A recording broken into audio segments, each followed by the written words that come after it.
Alright, it's been a while. I'm sorry that there was a cat that was in a comfortable place and I felt relaxed and then I got really stressed out when they weren't. Yo! JC, that's actually how I met you too. I was obsessively watching you. You didn't notice me. I was just obsessively watching you. I did eventually have to back away as well. Yeah. Just a little bit. You're welcome back, Grimmi. Thank you. Thank you. I'm glad I could finally say that as well. How are you? You're not a VTuber though. Are you? Wait, you might be. Well, you're not. You don't stream enough if you do. I'm so sorry, JC. Sounded really condescending. But, just watching people in real life. That's my thing. I want to go around and I want to stalk people and I want to see what they're up to. I want to look through their windows with drones. I stream like once every 6 months. Alright, on your off 6 months, like, I'm just watching. Just seeing what you're into. Just seeing what you're up to. Is this not a VOD? This is a VOD. Don't worry about it. I wonder if I can time my mouth movements to the video to scare everyone. That would be so awesome. Wait, I'm gonna do that for a while. Let's see how many people notice. Yeah, I think I just have to go out here, maybe bring this. Yeah, I'm gonna drop this here so I can come back to this later. Oh no! Oh no, I didn't mean to do that. Oh gosh, it's hard to keep your hands on those things though. Good night, Anthos. Sleep well. Well, I guess we can just put this. Oh, I didn't realize I think I hit the wrong key there so I could pick this up, yeah. I don't know how to, like, do that thing where, like, you pick stuff up without dropping your entire body yet, so it's been a little bit hard for me. Yeah. See what you responded in chat and then saying them right before you respond to those people so they think it's live? That sounds awesome! Sorry, I know it's really messed up, but psychologically manipulating people for literally no reason, no gain, no detriment to them, it's wonderful. It's one of my favorite things. There's just no reason to do it. No one benefits from it. Everyone's unhappy. I think it's awesome. Like, not like super unhappy, just more confused actually even. Yeah. Oh yeah. You know? I think it's a little bit interesting. Okay, I'm gonna stop doing this to everyone because I think this is honestly kinda messed up at this point. Sorry. For anyone that was concerned that this was not a VOD, you were correct. You are not watching a VOD right now. It was me, Grimmi. I just decided it would be really funny if I tried to trick you for a while. So... Also, yeah, hi Gilcon Gain. I'm not sure if you saw your spins. I did thank you for the subs that you donated, but I'm not sure if you saw your spins. You have 600 and... I think it was... No, it was 486, children, unfortunately due to a sperm accident. With the sperm bank, not like you just... You don't have, like, a disease or anything. But that is also how you died. You got 2 of the wheel spins, eulogy and foretelling your death. So... Yeah, you actually started to drown in the ocean, but, like, in that exact moment where that was happening, a witch remembered something really annoying you did to them once. She turned you into a fish, unrelated, best place it could possibly happen, but you just got really depressed you were a fish and you just laid down on the ground. And that's how you went. Lena was fooled? No! I'm so sorry! Lena, I'm sorry! No! I should probably message her and say sorry. Oh, Lena's so sweet, though. Sorry, Lena, I did not mean to gaslight girl boss you. I didn't mean to gaslight girl boss you. I was lurking, the first thing I heard when you come back was talking about that. Sorry. Bury me with my magic cards and Warhammer minis. I'm sure you're 486 children will. Hopefully. You know. Lena ended about 40 minutes ago. No! Wait, oh no, did Lena raid me or something? Or did she come by and say hi? No, I'm so sorry, Lena! Lena, I'm so sorry. Thank you. Here. Lena, no! No! Sorry I was offline at the time. Sorry I was on VOD mode at the time. Hope you're doing well. Yo! Okay, there we go. I'm calling this day 6 at this point. It's not day 6 yet. We have some time left. We have like 20 minutes. I barely did anything for day 5. Day 5 barely existed. This is day 5. This is day 5. Day 5. Day 5. Come on. Come on. Day 5.5? Okay, I'll accept day point. Okay, that one's okay for me too. Come on, we gotta do an extra one now. That cat game depressed me so much, though. It wasn't like a matter of like me being like, oh, like it it depressed me so much I went to Twitter and asked the dev if they could just put a version of the game where the cat's not in peril. Because I'm stupid and insane, so, I don't know. It might work. Day 5, part 2.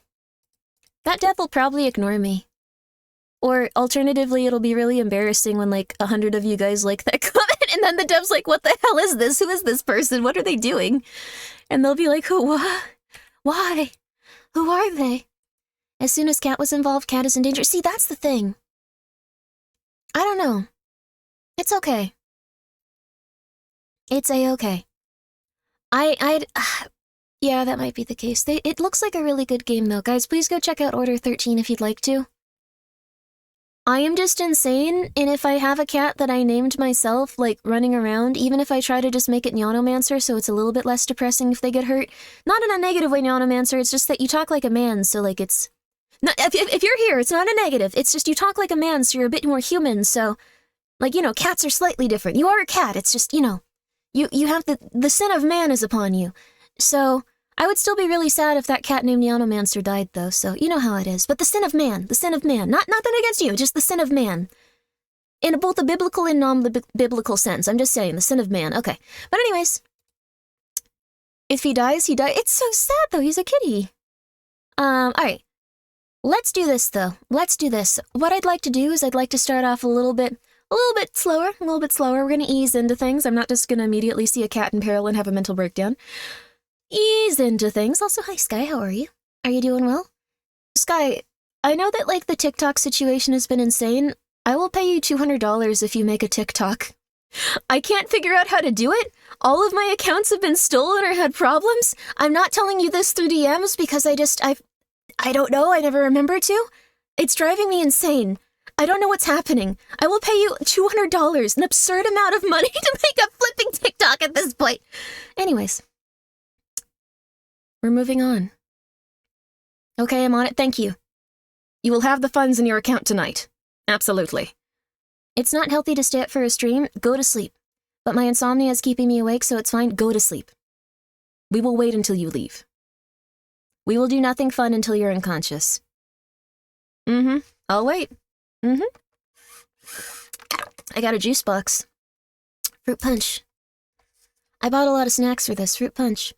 Meow? Meow. What's up? Hey, you a cat? Good stuff. Stay safe, kid. We'll wait. Just get into bed, get snug. You better at least be relaxing. I give you permission to listen to this stream, but you can't look at it. You don't want any of that blue light. You rolled around in bed for 2 hours? Lay down. Okay, you're laying in bed? Okay. All right. For everyone still awake, I'm going to give you a few little hypnosis things. All right, we're going to just get very relaxed. If you can, I want you to let your body completely sink into whatever it is you're resting on, be it a chair, be it your bed, or drop to the ground, like an animal that sleeps on the ground. When they're relaxed, just drop to the ground where you are. Inhale, and then hold it, and then exhale. And I want you to inhale again, and hold it again, and now exhale. I want you to keep this rhythm. I want you to keep it going for quite some time. You don't need to give me any money for this. I'm helping you try to sleep. That would be cruel and weird. And now, all you have to do is inhale once again. And exhale. 30F26E, you will die. Don't do that. And as you continue to inhale and exhale, now on your own, as you listen to this stream, no matter what I'm saying, no matter what YouTube entertainment professional is saying, I want you to just try to sink deeper and deeper into sleep.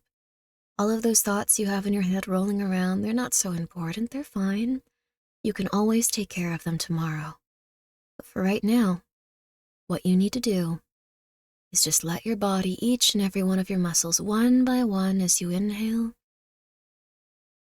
hold, and then as you exhale, relax.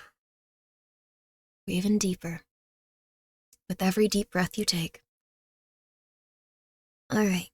Anyone's having insomnia? Just keep going with that. Good luck. Paying Grimmi to be allowed to thank sleep you so much, 14 Code Keep. beats. Oh, that Streamlabs alert. It's probably really loud, actually. I didn't think about that. That's funny. Thank you so much, Code, for the 100 bits. I hope you can rest. No, you gotta inhale and exhale. Inhale and exhale. Volume was fine for me? Okay, I didn't want it to wake up anyone that was sleeping. But what I realized is we never finished up that Reddit video. We never finished up the Reddit video, which sounds like a torture, but it's one about Reddit mysteries and like people doing weird crap. So it's not like, let's find out what people believe on Reddit that we should also do. And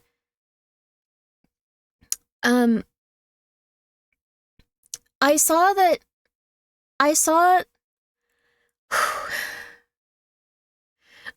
post that came out of Reddit that was believing that they would be executed for being free-minded, intelligent individuals and targeted for being Redditors.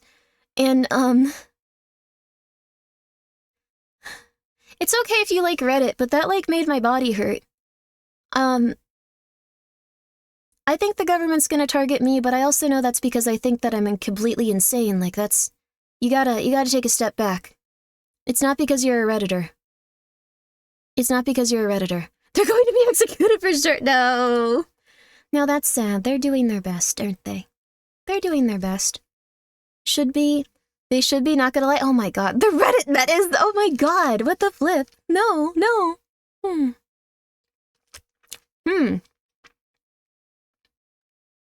Inhaling and exhaling at the exact same time is actually something cult members do, almost. Shuman69, thank you so much for the raid. How are you? Yo! And I'm so sorry. Kamba Tibu, thank you so much for the raid 37 minutes ago. That is very kind of you. I don't know if everyone wants to be named that, let's see. Oh, Merryweather came here too. I'm so sorry. I missed so many people while I was away. Oh my god, I'm so sorry, everyone. Oh my god, I'm so sorry. Oh my god, I'm so sorry. Well, anyways, thank you guys so much for coming by.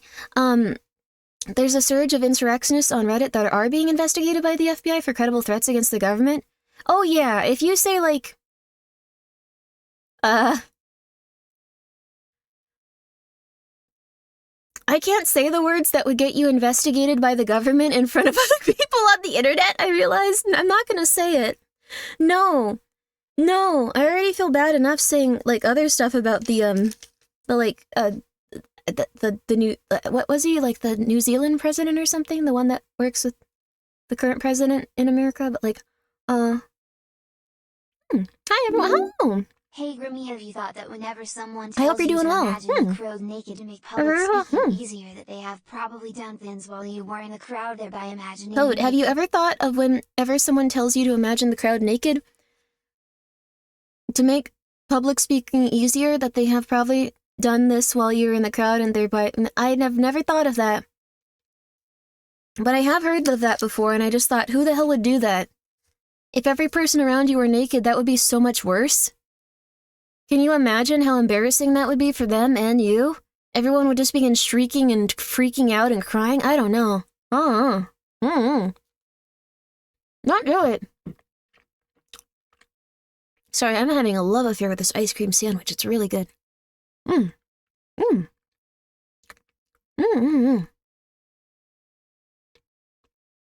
not because people are ugly and shouldn't be seen naked. Not at all, not at all. I think the thing is, like...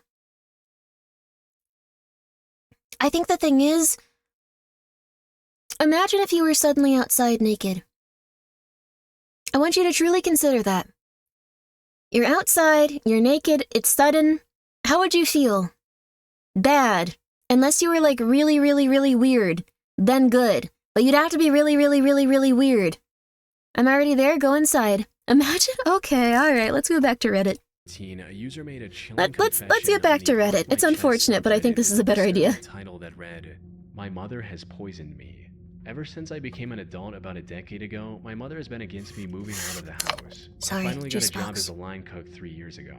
My mother and the rest of my family, which includes my sister and father, has been against it, mainly saying that such a job cannot sustain me, which was true. They also said I would hate working, which I'm turned also out to gonna be put on false. closed captions. About a year and a half later, I quit due to health I appreciate reasons. those a lot. The following spring, I got a new job as a computer programmer. While they seemed supportive at first, my mother and sister, who I lived with, gradually became hostile. What do you mean, this Eventually, I story? moved out of the house. About a month later, I lost my job, and about 3 months later, moved back home. Everything was cool at first, but as I was getting calls from recruiters and going to job interviews, It's often they wrong. gradually I think became it's gonna more be right just hostile because again, he's very accusing me of being eloquent and distant he's and not very... caring for them. his diction's very However, they good. seemed to be very controlling and hateful of the fact that I wanted to move out and wanted a decent job. So last month, I finally got that job as a computer programmer again, but it was out of town. I had just enough money to relocate to the new city. They became very hostile starting a few days before I left, accusing me of not This feels loving them, weird. of hating them. On the day before I was scheduled to leave, my mother gave me 2 of the styrofoam ramen noodle cups and tore that cardboard covering that normally comes with it and threw it away. I was suspicious that they would try to sabotage my life, so I was careful in not trying to anger them. She gave me a few more food items, which I didn't use, to take on the trip with me. When I arrived at my new city and entered my hotel room, I chilled out.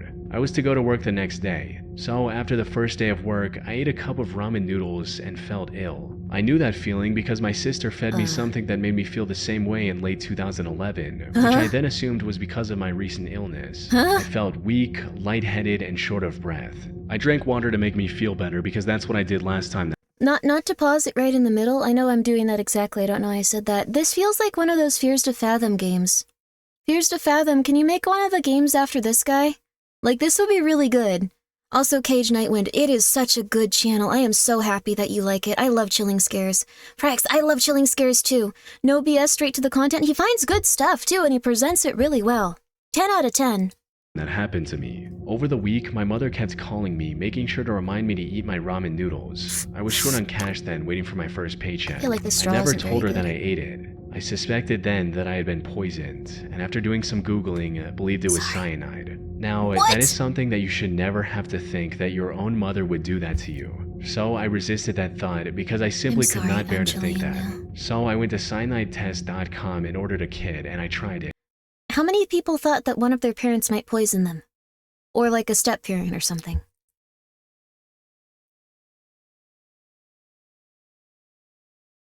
How many? Yes? Yeah, see? Yeah, why does he think there was poison exactly? Because he started to get really sick. And they tore like some of the stuff off the top of like the ramen noodles. Not on purpose anyway. Not on purpose is different. Oddly enough, yes? Yeah. Okay. My parents were more of a corporal punishment type. That's not good. That's, like, neutral. That's not good. I guess it's not poison. No, it sounds about bad. He had radium in the basement? Oh, wow. Spanking is fine? I think spanking's fine so children can, like, learn, like, you know, they're causing physical pain to others or something.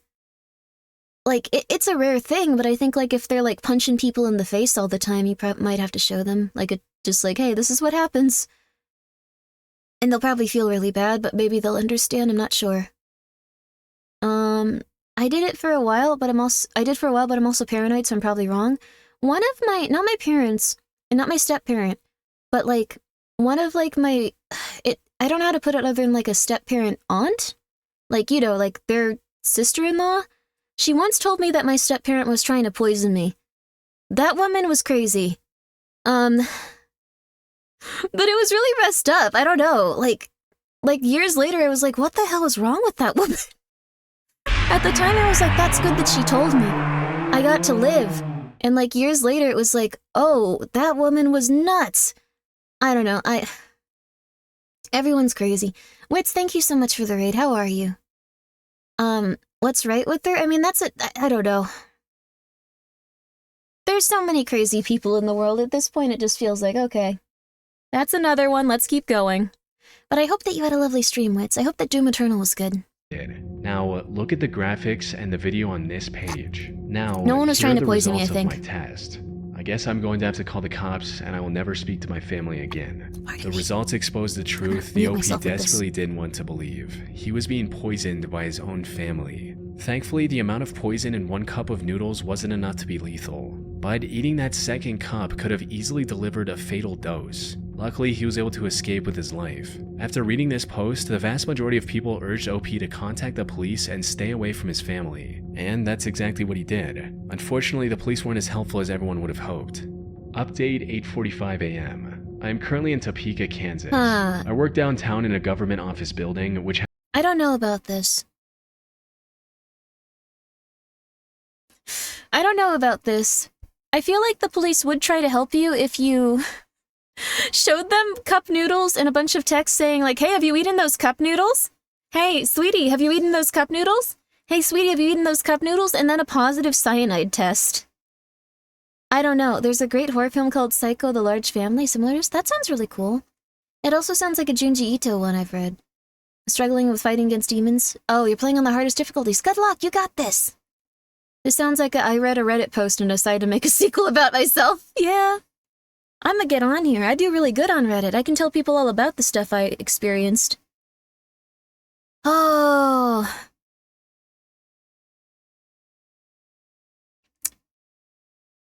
I'm trying to think, like, people lie on the internet? They do. I'm afraid now, though. No one's gonna believe all the random crap I say, even though it's true. There were, like, 2 poisoning-related things I remember with my family. And not, like, actually poisoning me.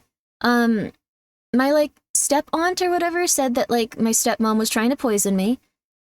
She was insane. That's kind of the end of the story there. She was just really weird. She wasn't trying to do that, but I was very nervous. I have not! These are real stories! I'm sorry! The other one was, at one point, like, I saw my dad pouring bleach into, like, I don't know if you know, like, the gallon jug of, like, Minute Maid? Like, a gigantic one. He was just pouring bleach into it. And when I said, why are you doing that? He said, oh, I'm gonna poison your stepmother. I'm gonna kill her. And I was like, what? And he was like, oh, I'm just joking. And he was just dividing the bleach so, like, he was putting it in a bigger carton. So he wouldn't have to keep 2 bleach cartons. And I was like, okay. Alright. I'm so sad. I'm real. This guy, yeah, no, that was odd. Were you living in a royal dynasty? I was living with someone that, was the closest equivalent to Danny DeVito from Always Sunny in Philadelphia that could exist. But, like, was also OCD. Like, I think that's, like, probably the long and the short of it. Not suspicious at all. It was really scary for me. I don't know. This must have been hilarious. That must have been hilarious. I was like 8, so I was mostly just scared. That's not really a joke you tell an 8-year-old. But, so... yeah. Anyways, tried to poison you when you were teens, was never a good relationship. My mom is an angel, though, and oh, that's good. I'm glad that your father got punished for whatever he did. That's good. Did he do it or he was just joking? Those guys those guys were crazy. I don't even know how to start. Those guys are 2 of the craziest people on the planet. Like, okay. I don't know if you've noticed this, but, like, if someone's really crazy, they're usually able to go out and find someone just as crazy to be crazy with. And then it's just, like, everyone's problem, and if the person's, like, relatively normal or intelligent, they'll go, that's crazy, I'm not gonna hang around this anymore. And if the person continues to just be crazy, they just go crazier and have, like, more problems with more insane people. So, like, he's managed to, like, be with a bunch of, like, really nuts people. That lady in particular, scratched up, like, one of her cars because she got a Kia car instead of a BMW replacement for the car that she wrecked. This is not a joke. This is not a joke. Not a joke, not a joke, not a joke. She, tried to throw out my, like, she tried to throw out one of my, she tried to throw out one of my handheld consoles because it was something I played constantly, all the time. So, like, while I was sleeping, she took it and, like, tried to put it under, like, her blanket so she could throw it out later. She threw out stuff constantly. That was mine, but I was really pissed off about that one because that was something I spent all of my time with. She would also put gum in my hair while I was sleeping, so that was weird. I could never really figure out why it was happening. I was always just like, man, I got gum in my hair again. So, yeah. She was a psychopath. I don't know how else to put it. She was just insane. She kicked a toddler in the junk. What else did she do? Let's see. She made one of her children, sleep in the same bed as her until that child was, like, 16. Because she didn't, like, want her to, like, I just thought that was insane. I thought that was truly crazy. But, like, she didn't want her to go and sleep in her own room because she would feel like she didn't love her as much, so she had to sleep in the same room as her until she was 16. Like, yeah, she also did kick a toddler in the junk, yeah. You're like a little girl Harry Potter who wasn't a wizard. I didn't have to live with this person that much. I'm fine. That was a crazy person. I've had my own issues with other family members and stuff, but this was not my wheelhouse. So, who are we talking about? You know, I guess it doesn't matter too much. Just, family can be silly. She should have gone to jail for the toddler thing. Oh, she should have gone to jail for a lot of stuff. That's only the things I know. I know she was also doing, like, some sort of, like, weird check fraud cashing stuff. I don't know. How did my dad live with her? Oh, he's insane. He's way worse. Like, imagine that, but, like, 10 times worse. Like, they're both crazy. Like, the thing is, crazy people usually find other crazy people. And not in a good way. So anyways, I don't know. Those are the two poisoning scares. I don't think anyone should poison each other, though. I visited the Capitol Police Station here and spoke to an officer. I showed him the evidence, and he said he could do nothing about it since the package was opened and might have been contaminated. So, does anyone have ideas? Had things ended here, this could have gone down as one of the most unsettling mysteries in Reddit's history. My mom had other issues, but she wasn't a psychopath. Unlike other disturbing Reddit threads, this one surprisingly had somewhat of a conclusion. You see, even though this was a throwaway account, OP returned to Reddit in October of 2013 and gave an update on his whereabouts. I was only able to file a police report, being called but poisoned only by that mom. so far. The police do not have enough evidence to investigate. I've gone no contact with my family. I currently live in a cheap motel in Topeka, Kansas. Yesterday, after getting home from work, I work for the Kansas state government as a software developer. The lady at the front desk told me that my mother called them to speak to me. For security reasons, the motel needs both the name and room number, and my mother didn't have my room number. She didn't even attempt to call my cell phone, which makes me believe that she just wanted to know if I was staying there and where. And a few months later, he posted one last comment assuring everyone of his safety.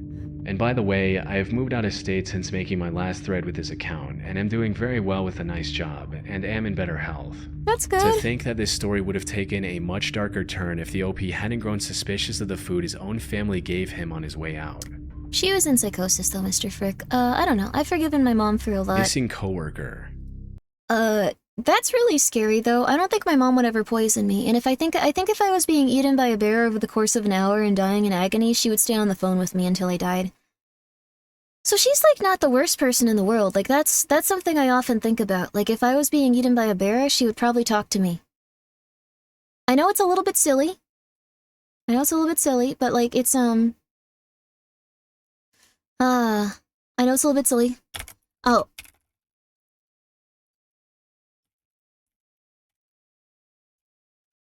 There we go. Alright, there we go. Sorry, Lena must... This world is harsh enough being imagined being done by someone as close as mom or dad.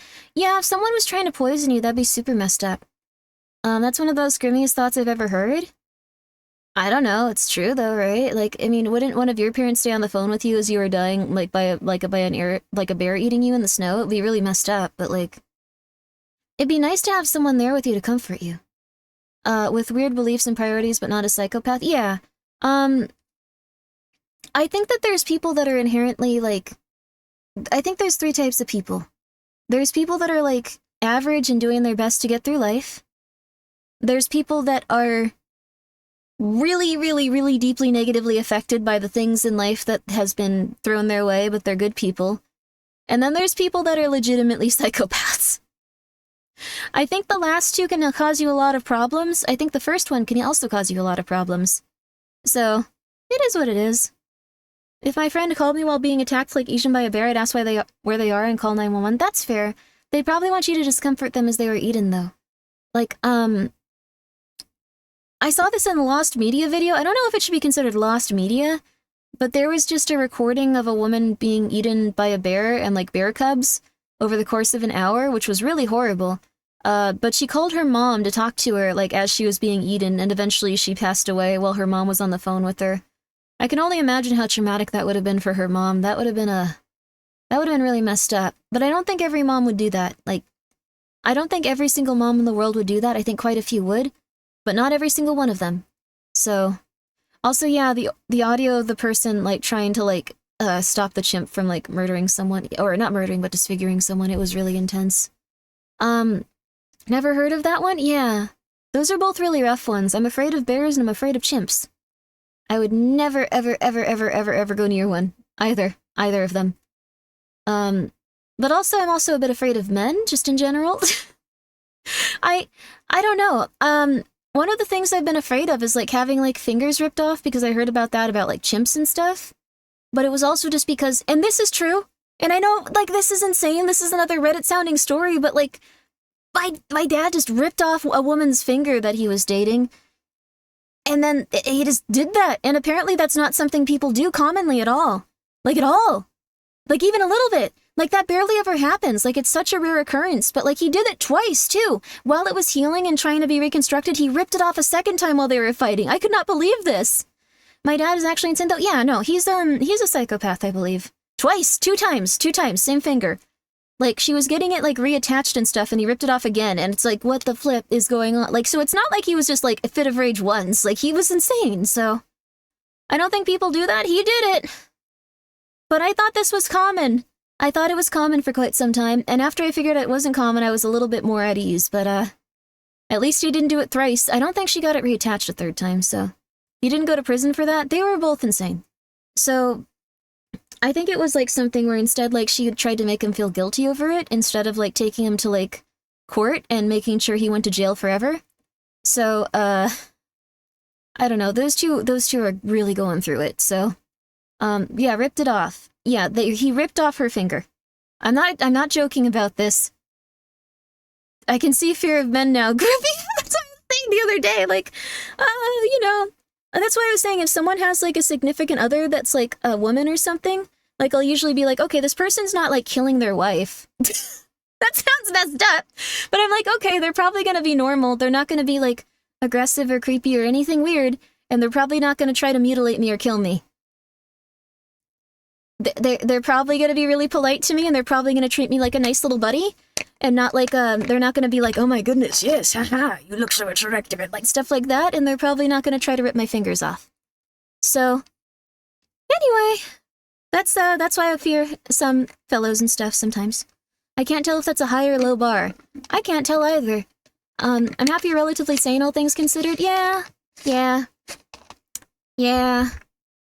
Oh yeah, I'm doing pretty okay. I enjoyed the streamer tips last night. I applied to them. Oh, living today, and oh, wonderful. Yeah, I'm happy that it helped you, Soul Slicer. That's wonderful. Your parents really set the bar as low as physically possible. Oh yeah, for sure. I think that I still need to work on a lot of stuff, but the biggest thing is that, like, you lived a very interesting and sad life to get to this point. I'm living a good life now. I have 3 cats. I get to play video games. I'm very happy about it. I have some stuff that I'm dealing with in terms of just my overall life and, like, healing up from it and stuff, but I get to live a nice, relaxing life. I'm really happy. I'm happy for you too. I'm happy for you too! I hope that anything that you've gone through can be overcome and accomplished and you can feel good about it. I fear men, and I am the man. Yeah, see, that's the thing. There are 2 types of men, married or barbarian. See, there you go. There you go. But I don't know. I think, there's probably a lot of very nice people out there. But, like, I feel quite bad because there were a lot of people that were like, hey, I want to help you, Like, hey, you want to hang out? Hey, Grimmi. And I'd be like, I'm so scared of you, but I don't really want to tell you why I'm afraid. I don't want to come across as prejudice. So I've been working through it. So, little by little, I will feel better and better. And everyone else will, too. So if you fear women, that's A-okay, too. I hope that you can get through it. Your family is insane. The fact that you're a VTuber and relatively normal member of society is wild. I don't go outside, but, But thank you, that's very nice of you. I appreciate it. I don't go outside that much. Everyone has their own way of coping with things and dealing with things. Also, like, I don't know. Like, I feel like I have a harder time trusting people, but I am getting through it and I'm feeling a lot better each day. So, I'm gonna try to trust that people aren't crazy.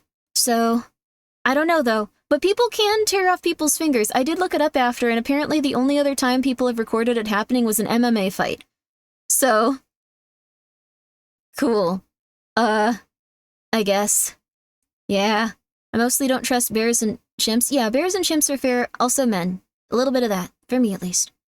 I also really like your personality. That's so nice of you. Oh my goodness. Oh my goodness gracious. Wow. That's nice of you. I'm sure you guys have nice personalities as well. I'm sorry I tried to equate you to one person. That was weird. That was insane. But yeah, she's back. Yo, what's up? I calmed down after fearing my little cozy house with a cat would be, disturbed, and then I made a crazy tweet to the person that developed the game. Let me see if I can find it really fast. You know what? I don't need to look at it right now. It's okay. It's a bit embarrassing. Is she awake or asleep? I'm asleep. Remember hearing a bit rate off of, hearing that biting off a finger isn't actually any less difficult than biting through a carrot, but we subconsciously know it's a finger, and that prevents us from being willing to. Yeah, that's the thing. I believe people's natural capacity to feel empathy for a fellow human being, even in fits of rage, like you might slap someone, you might punch someone, you might kick someone. Very few people mutilate someone on that level. So it's, I think, something that just like our brains interpret as just like, don't do that, don't do that, don't do that, don't do that. Like, I know I couldn't do that. I feel bad for the people that can, because they're probably like mentally unwell, but like, every time Grimmi takes a break from merch, she keeps, I'm so sorry. I'm glad that you're crying tears of joy. Thank you, Riot. I've been trying to like try a bunch of like different merch companies and see which ones are like the strongest and which ones have like each and everything like planned out. Like, I think that like all of them have been really nice. Every single last merch company I've worked with has been really nice, and all had like different things that they excel at and they're very good at. Like, it's really cool actually. They all seem like very nice people, and I've been really happy about that. So, let's see. Oh wow. I'm so sorry about that, Mr. Frick. I hope that like things can get better. But yeah, I don't think you should punch or hurt people in general. Just fella or lady, just I don't know. Did you get the messages from the people who got any of the merch? No, I could probably ask actually. One second. And then we'll watch the last one of this, and then we can just relax and have a nice little relaxing time. It'll be so nice. Okay, let me see here. I see, wait. Why is it not saying any of the Uwu markets? Huh. Why not? Do I have to use a different browser? One second, you guys. Do I have to use a different one? Let's see. Okay. I might have to, I think I know where it is. One second. You just, I'm glad that you're enjoying it. The shirt looks really cute. All of it looks really cute. I was really happy that they worked on it, and they worked on it so well. Okay. Uwu market. Okay.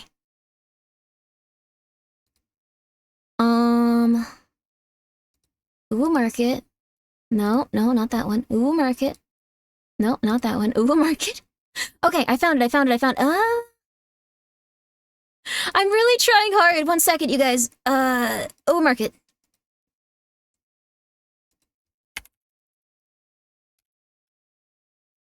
Okay. You guys can't see this part, but I might be able to see it from here, and then I can read you some of these if you'd like. Okay. Alright. Product notes. Oh, yo! Oh my gosh, I can't actually see them. I can see all the notes you guys sent. Oh my gosh. Would anyone like me to read theirs? It's up to you. Shirt is super great, I just don't know. Yeah, that's 100% fair. I completely understand. It's a little bit of a higher quality material on the shirt, so... And I get you. It is quite expensive. No worries. We don't have time? Oh, we have time, no need to hurry? Okay. Let's see here. These are all people's real first names. I believe I should not actually start reading them out loud. Wait a second. That's a bad idea. Don't do that. Thank you so much, everyone, for purchasing these. I hope that you enjoy them. I thought it was just the cutest shirt ever, and I'm so excited, so... I'm so excited. I really appreciate it. I really appreciate it. I really appreciate it. Okay, there we go. Last one. Missing coworker. Oh really? You get a free poster. That's cool. That's awesome. Yo! Well, I hope that you enjoy it. It ends on Sunday. Thank you so much for letting us know, a small cat. You can go over there and check it out whenever you want to. And I hope you guys like it. I should try to do a giveaway for some too, since not everyone can get some.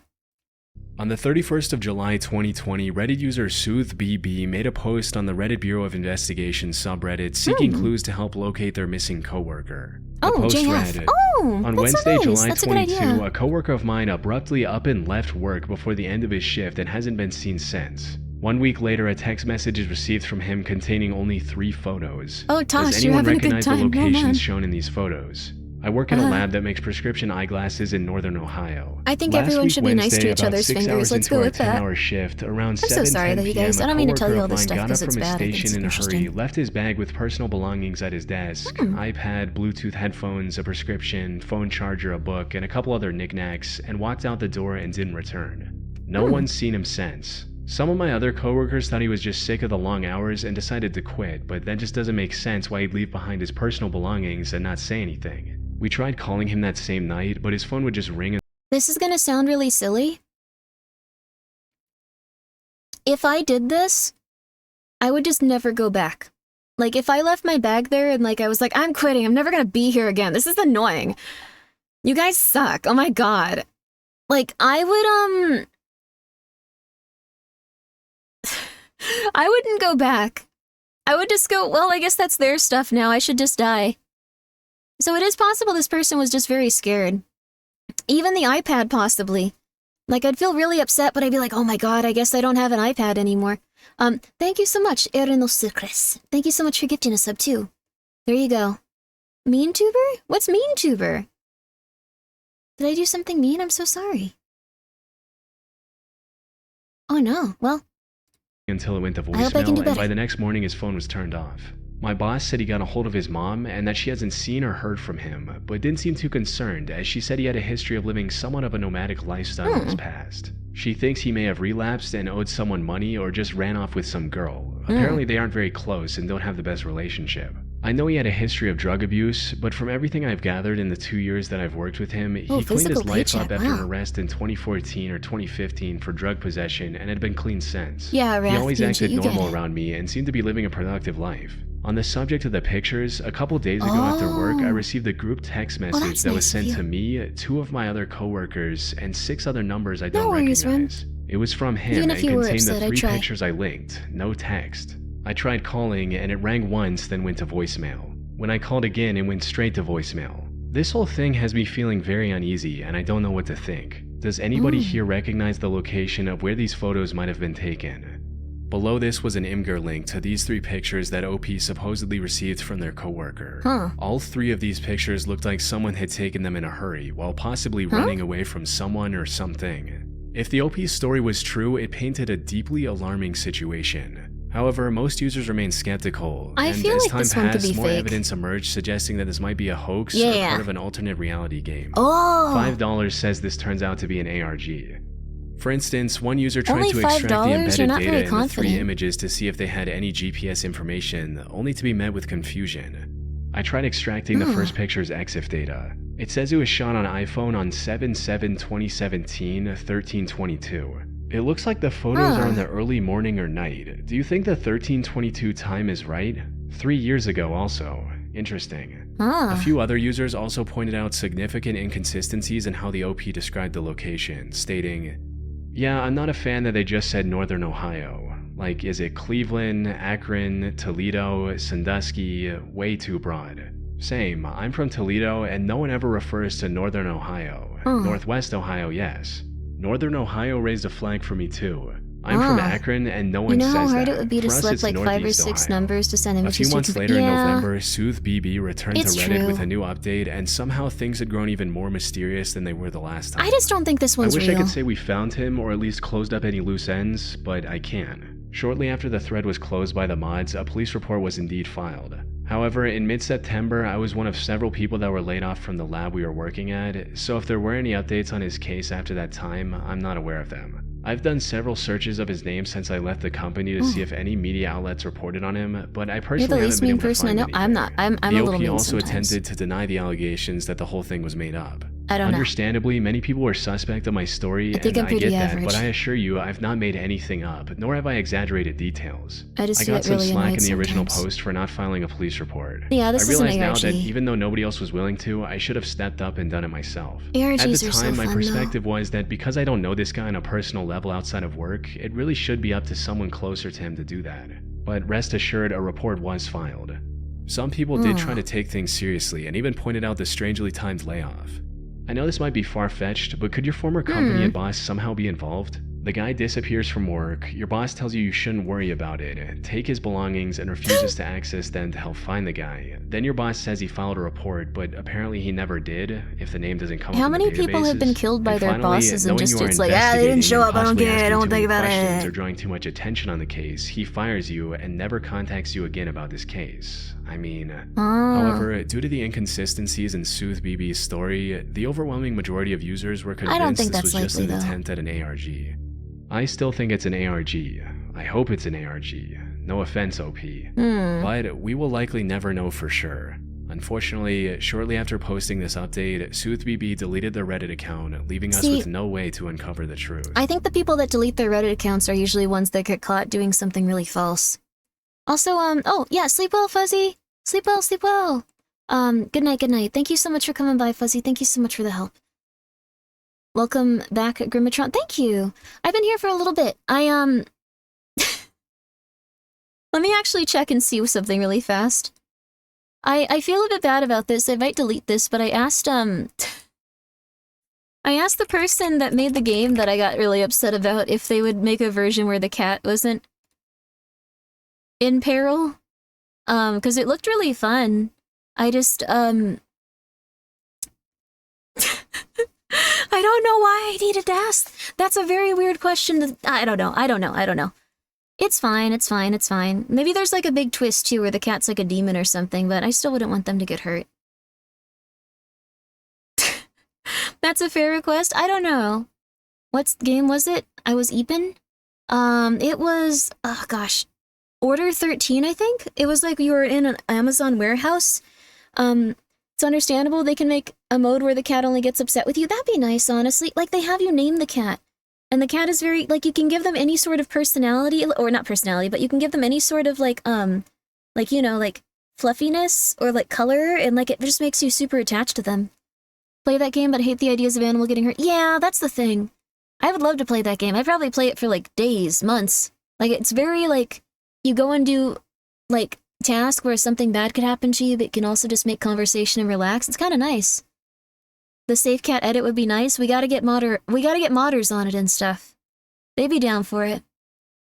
They'd be down for it. I added them on Twitter, though, because they didn't have any way to message them besides that, and they probably think I'm insane, but it's okay. I hope that they can do whatever. Good luck, Order 13. I'm sure it's a good game. It's a good game. Good luck, good luck. Taskmaster? We could watch Taskmaster.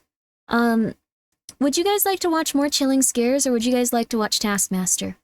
I think I'm gonna take it as easy as I can until, I've come back to my full power and stuff again, so. It's up to you! What you guys wanna do? It's up to you what you guys wanna do. We can do anything you want. Vote? We could. Taskmaster was so much fun yesterday. I feel like they were so British. It was cool. It was very British. Oh, whoa. People are going in a mouth-washing Severance, AU. I don't know if you guys have seen the show Severance. I saw the first season and, I liked it, but it got a little silly. That's how I felt about it. Scary videos, Chilling Scares. You guys like Chilling Scares? Chilling Scares is good! We haven't even seen all their good stuff. Those were like the videos that like are not like, you know, perfect. It's okay, it's okay. Let's see. Alright, let's see. It's all good, it's all good. Alright. Alright. Let's get it going. Let's get it going. Alright. Here. Iceberg videos? Iceberg videos are interesting, but I'd rather just go through an iceberg myself. I'll tell you what's on that iceberg. What's on that iceberg. It's no good. I feel like we could try to watch serial killing for fun and profit. That's a video I've really liked. Oh, Yama, I haven't seen wait, Yama. I haven't seen the second season at all. No worries. Oh no. Oh no. Chorus of play it was looked looking in yellow. I've heard about that one. It looks really interesting. I need to play that one that Lena's in too. Weird cult videos. It's not so much a cult. It's serial killing for fun and profit is a really interesting one.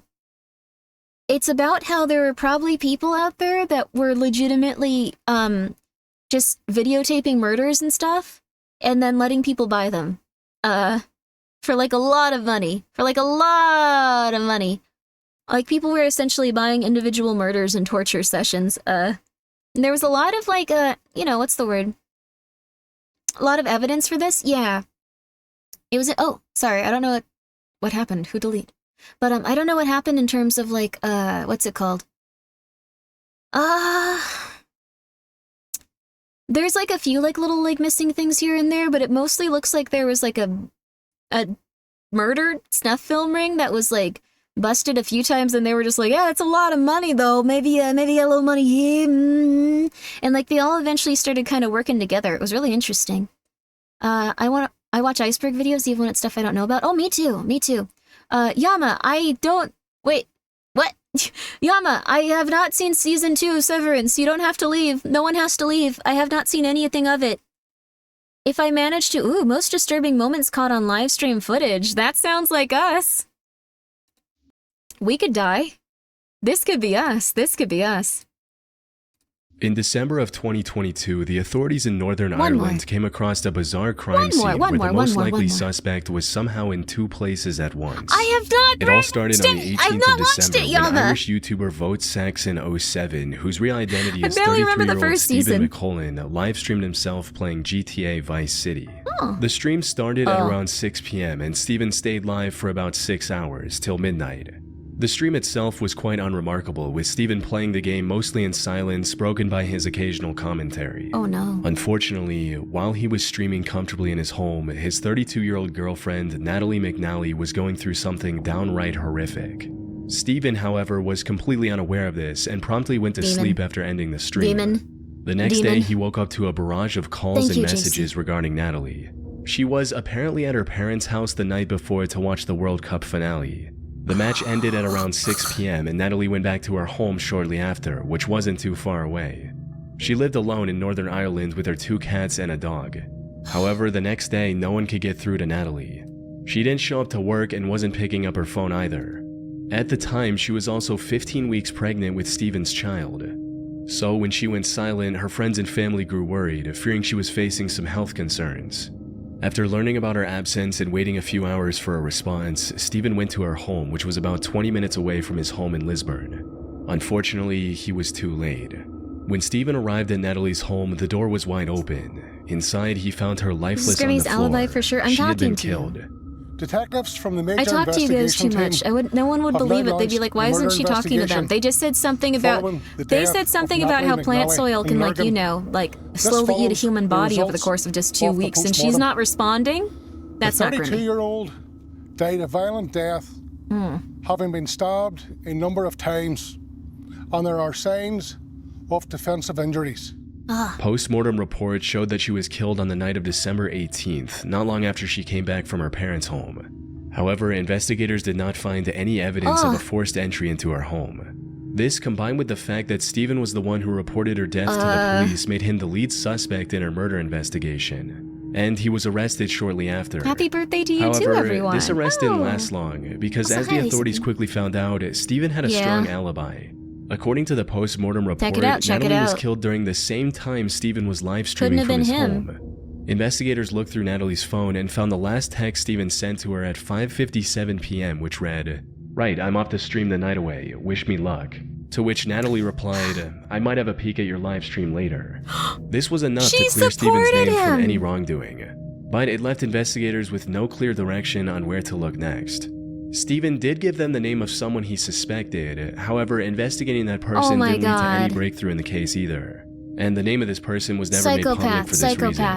Luckily, detectives found CCTV footage a few days later showing a man dressed in dark clothes and white shoes heading towards Natalie's home at 8:52 p.m. And then the same person going back about 40 minutes later. Given his timing, investigators determined that this was the killer. Shockingly, he had the same height and build as Steven. This put him on the radar once again, but it also raised a valid question. If Steven was the perpetrator, how could he be in two places at the same time? Without any other option, the authorities put a £20,000 reward for information regarding the killer and continued investigating. They also feared that by the time they started this investigation, the killer could have easily fled to any of the neighboring countries. In the meantime, Natalie's case had become national news, resulting in multiple memorials around the country. This put even more pressure on the investigators to find the killer as quickly as possible. It's nice that they everyone made several cared about arrests and even seized the suspect's car.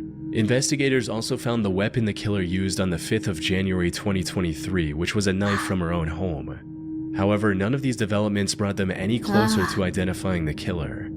That is until January 31st when they arrested Steven again, but this time with solid evidence. As it turns out, the only thing keeping him out of suspicion, the live stream, was completely fake. The whole thing was pre-recorded and broadcasted to simply look like a live stream. After his arrest, investigators went through his computer and found the original recording, which was made on the 14th of December, 4 days before the incident. They also found a taxi driver who described picking up someone matching Steven's profile near the murder at 9:30 p.m. and then dropping this person near Steven's house. Why did he keep it? He probably didn't think about it. According to the taxi driver, this passenger had forgotten his wallet at home, so he quickly ran inside his house to get the money. And as expected, he ran into Steven's home. All this evidence left no doubt in the fact that Steven was the one who went to Natalie's home to commit a predetermined crime. I mean, I think he would have had to like walk for 7 hours. In hindsight, there were plenty of if suspicious moments during the fake live stream that should have raised more alarms. He probably needed For starters, to get back the stream to was like end the live titled stream. The Violent Night Christmas Live Gaming Stream. At the start of the stream, Steven also claimed that he was having technical issues with the streaming software, which he used as an excuse as to why he wouldn't be able to interact with the live chat. Well, because this streaming software is kind of up the left, it means I can't check the live chat, which is a real shame. So, by all means, why are you even streaming? Go post on YouTube. This ensured that no one questioned why he wasn't talking with his viewers, which is essentially the whole point of doing a stream instead of posting a pre-recorded video. At the start of the stream, Steven made sure to repeatedly mention what day it was. Hello to all on this glorious Sunday evening. So I just thought, why not? I'm gonna do a live stream because why would he murder like his beautiful wife? Or I guess girlfriend. What more could you want for Christmas? I guess he's just a psychopath. Like, do you think you can see it in like his eyes or something? This was likely an effort to make his alibi stronger and to say, look, I was streaming the same night. I even mentioned the day at the beginning. On top of that, many moments in the stream also took on a far more disturbing meaning after the truth came out. Like him singing about killing someone in-game, which can also be interpreted as him cryptically talking about his girlfriend. I think there's just other ways to... Yeah, I don't know. I need to kill it. I need to take her down. 'Cause I won't pass the mission if I don't get this to die. Tra-la-la. At another point during the stream, he makes a pun that sounds like Natalie's name and finds it unusually lidded amusing. eyes means they're sleepy. That could be that too.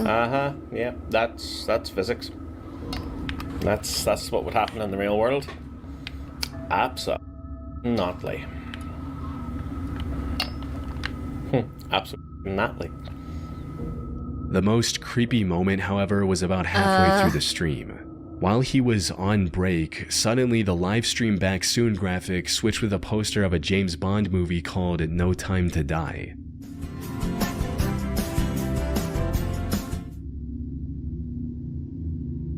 Steven later claimed that this was an accident. He accidentally dropped his controller on the keypad, which made the strange graphic come up. But since we now know that the live stream was pre-recorded, Steven deliberately included this graphic at this point during the editing, likely alluding to the crime he was going to commit on that day. Oh my This theory god. becomes even more credible once you consider the fact that this movie poster came up at about 9:15 p.m., which perfectly aligns with the time he was at Natalie's house committing the Oh my brutal god, what a crime. dick! That said, What his a clever genius. schemes were derailed and he was charged with I don't know. murder. He would have been a was also genius if he refused weren't bail. doing this. And at the time of writing, he's awaiting trial He on was a May 6, chuny. 2025. Hopefully, Natalie and her family can get the justice they deserve. Who on earth would just be like, oh, as I commit a crime, I shall pepper in a little bit of whimsy here and there. Ho ho. Like, that's stupid. He thought he was in a flippin' movie or something. What the flip? The British, I think he was Irish or something, right? Or, sorry, once you say Irish, you can no longer say Scottish. I know that much. Irish. Oh, he was Irish. Okay, you cannot say or Scottish. You have to commit to one, otherwise everyone's going to get really pissed. I understand that. That is fair. Sounds like something I would do, to be honest. No, you wouldn't. No, you wouldn't, you little... I almost called you a really bad word, sorry. When I think a man is being rude, sometimes I will immediately just call them a slut, which is rude, and it's not my intention, and that's not who you are, Kit. I am so sorry for almost calling you a slut. That's a rude word to say, but I feel like when men just make me a little bit angry, I just call them that for some reason. So, there you are. No, the time has passed. The time has passed. Kit's not one of those. It's okay. I would call you one if, like, you did something to anger me. No. Okay, never mind. I'm so sorry, Kit. I'm so. Oh my god, everyone's just going for it. Psychopaths are very egocentric and self-assured. A lot of them like to leave traces behind so they can gloat when they don't get caught. Problem is they always do. Cause like the Zodiac are rare. Interesting. Cases like the Zodiac are rare. I see. It makes sense. Like, I feel like if I was gonna commit like a crime or something, I would like not, like, I don't know, like the only reason I feel like if I ever like need to like talk about stuff like in depth about stuff, like anything that I probably shouldn't, is if it's gonna like affect someone else negatively. Like then I'll be like, I should probably try to talk about like stuff like that. Like, you know, just like, like man, this guy's really getting one over on this lady. Like there's still like this weird sense there and stuff. Like I can't imagine just being like, yeah, I think I'm just gonna go murder someone and keep that with me for the rest of my life and I won't feel bad at all. Like that's I think most humans have like a built-in thing where it's just like, no, that's not good. That's not good. On April 4th, 2020, Ernest It has Wilson to be went the live on case. Facebook during a house party, without knowing that these were his final moments alive. Wait, what? Ernest was a 24-year-old warehouse worker living in Baltimore, Maryland.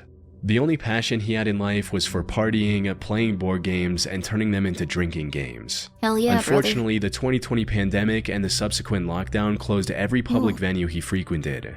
So he decided to take matters in nice his of own you, hands so and came up with communist. a solid plan. He would rent Airbnbs, host an invite-only party, which he referred think to I'm as fine? a You're gonna game have- night I- with a I fee to wouldn't cover even the do it once. expenses and have a good time with his friends. These parties started off small but quickly grew in The numbers best way to as like more and more not get people caught for a became crime aware is of to them. just not commit a crime. And on April 3rd, he went onto Facebook to plan another party Think that about weekend, how the people asking, around you will feel "Should I bad do and game give nights yourself again a this mental weekend?" breakdown before. You And won't want to do it. we playing hide and seek at game night tonight? After receiving enough wanna make macaroni confirmations, and he decided to cheese. go ahead with the plans and announced a 2-day game night with free entry for girls and a $5 fee for the guys. What? Not long after this announcement, he also made a post about bringing uninvited people, stating, "Please don't show up with nobody I didn't personally invite if we didn't discuss it first. They're going to get left outside." Oh no. Maybe he had experienced problems with uninvited guests at past events. Or maybe he simply wanted to know the exact number I of feel you. attendees ahead of time. But in hindsight, his concern makes a lot more sense. As the night approached, Ernest started the event, and it went just as well as he could have hoped, with everyone dancing and having a good time. That is Do we until consider all crimes 2:30 bad? You a.m. probably when the should. group decided to play the hide-and-seek game they discussed earlier. Ernest took charge as the first seeker and began a countdown at the Airbnb's backyard. 1, 2, 3, 4, He's not gonna die on stream, right? 5, 6. However, as soon as he began searching for his friends, he Oh stumbled yeah, upon JC, something but I don't completely think you deserve unexpected. to get 1, 2, 3, Who the is that, G? I don't know. I'm in your face. Get your on the other side of this gate. Uh-oh. Who the This can't be one of my friends. He saw someone trying to jump the fence and break into the property. Now, the correct response would have been to go back inside to safety and call the cops on this intruder. However, Ernest was already a bit under the influence at the time and made the biggest mistake of his life. He decided to confront the man on his own, and that's when things took a turn. The intruder was armed, and after some back and forth, tragically shot Ernest before fleeing the scene, all of which could be heard on the live stream.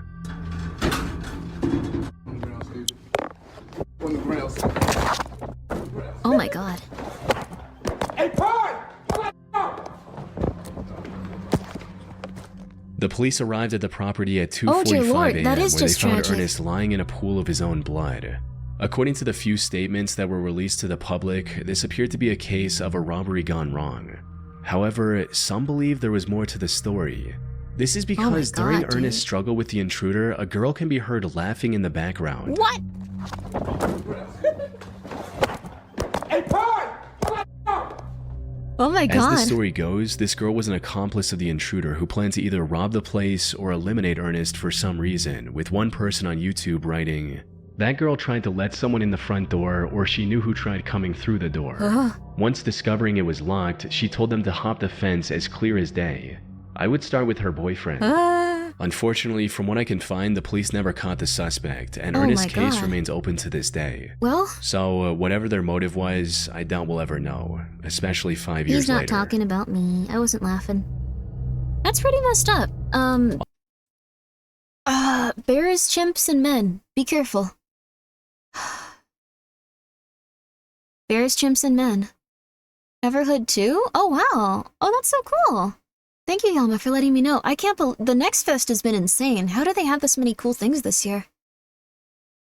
How did they do it? How did they do it? On September 7th, 2024, a 32-year-old man by the name Poor of man, though, Joseph dear Couch Lord. opened fire on vehicles traveling down I-75 These are kind of a near the bummer. city of London, Kentucky.